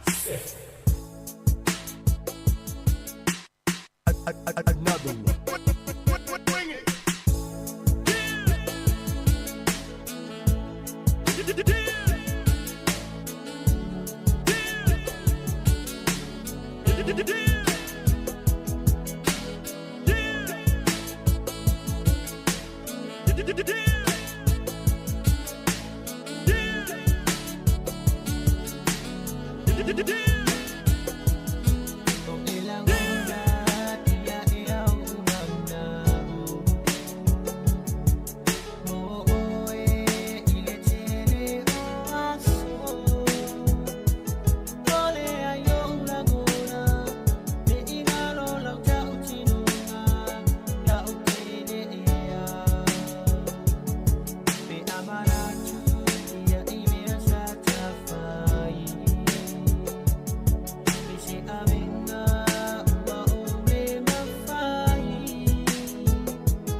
Iwe whaasolo me i o mawhauwhaunga linea o auli. Ia o mai fwoi taimi whaamuta il tato tautua i lungo tato wala ata. Moli atoi fwoi le nganga whaaftaia i lato umalava. Ma awa mai il tato tautua nei aso mai lava le fitu il tai aona leila. Se ia pa ia mai le nei vaenga o le aso. Whamangalo fwoi tautua pe au iaise. Leo ua le tauta maali fwoi ia pe ua le longo maali fwoi lau whaafonga. Whamangalo mai le tautua le i mātou te matua tu lava ina e le oia i mātou fo ise ato atoa ia i le mātou ngaluinga ia o le ofisa whaasalalau ia alo whatele atu lava mo o tou whamanuia le atua e tiu te mawhai wau tutoe le nei aso vai le saunga le mununga le ala tele ia e tato toi whtapa i le tae au le itu lai fitu manga le lueto o loa toa i malituanga ni a Mari Whaivalu ai mai le awhionga le li pule ia whamsanga te alo moresi male au whainga luenga si ufonga lau mua mātou te whato wha soifua mo le nei taimi whawhiwhianga mai teine o ula whala tamai tae o ula whala me iwi inga ia o si o tātou li tio si ufonga lau mua alo whaatu.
lalu se fulua I nei tau sanga le atua ia tau taina. Ma lei fua mai le tae ao fo I lau tapua I ngā amata. O whaafea ngai ngai o lātou whaiva ua leo la whaalea nganga. Sina tau le tae ao se vaila au I o mawhatianga. O nai tala whaua tala mai Samoa lau tau tua le whaailoa. Le siu fofonga o le lau mua lau le itio I ao te aroa. O te pese pese atua I mawhaafia fia mo o e Samoa au e fefe. O so o ai le lalo langi atoa.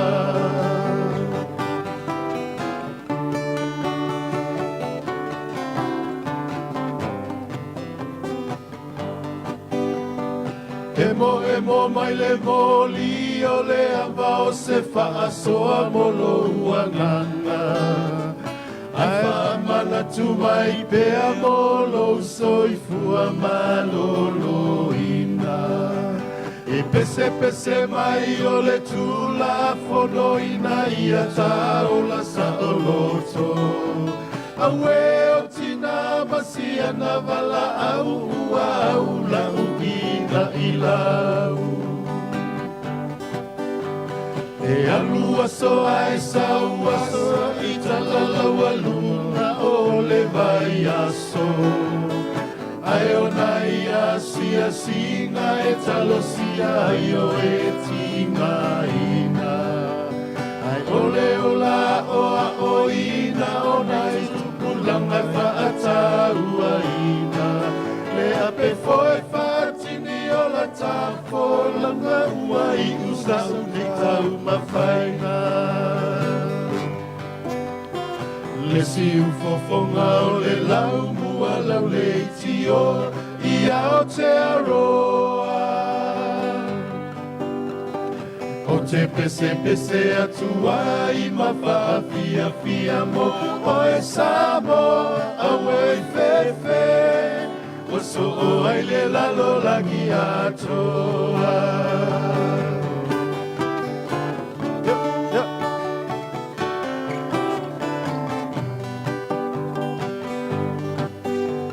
Le lalo langi o aso nei matau ni lele ai la fima sei. Ai malule ai puena o so fina nalo ini ese esenga. Awai poto le tau tai ai le atoa I isi o na waa. Awao Samoa e o le amamala o le penina o le nevasa. Sa le whaingo fie le amataina o le nengaluenga. Sasa I lima fesili po le mea ea o ia ini masini. E te onolo si whaao na pone I ua iai fo I makomi piuta. App, Facebook, YouTube, wata whailangi ai a uwha asala launga. App, Facebook, YouTube, wata whailangi ai a uwha asala launga.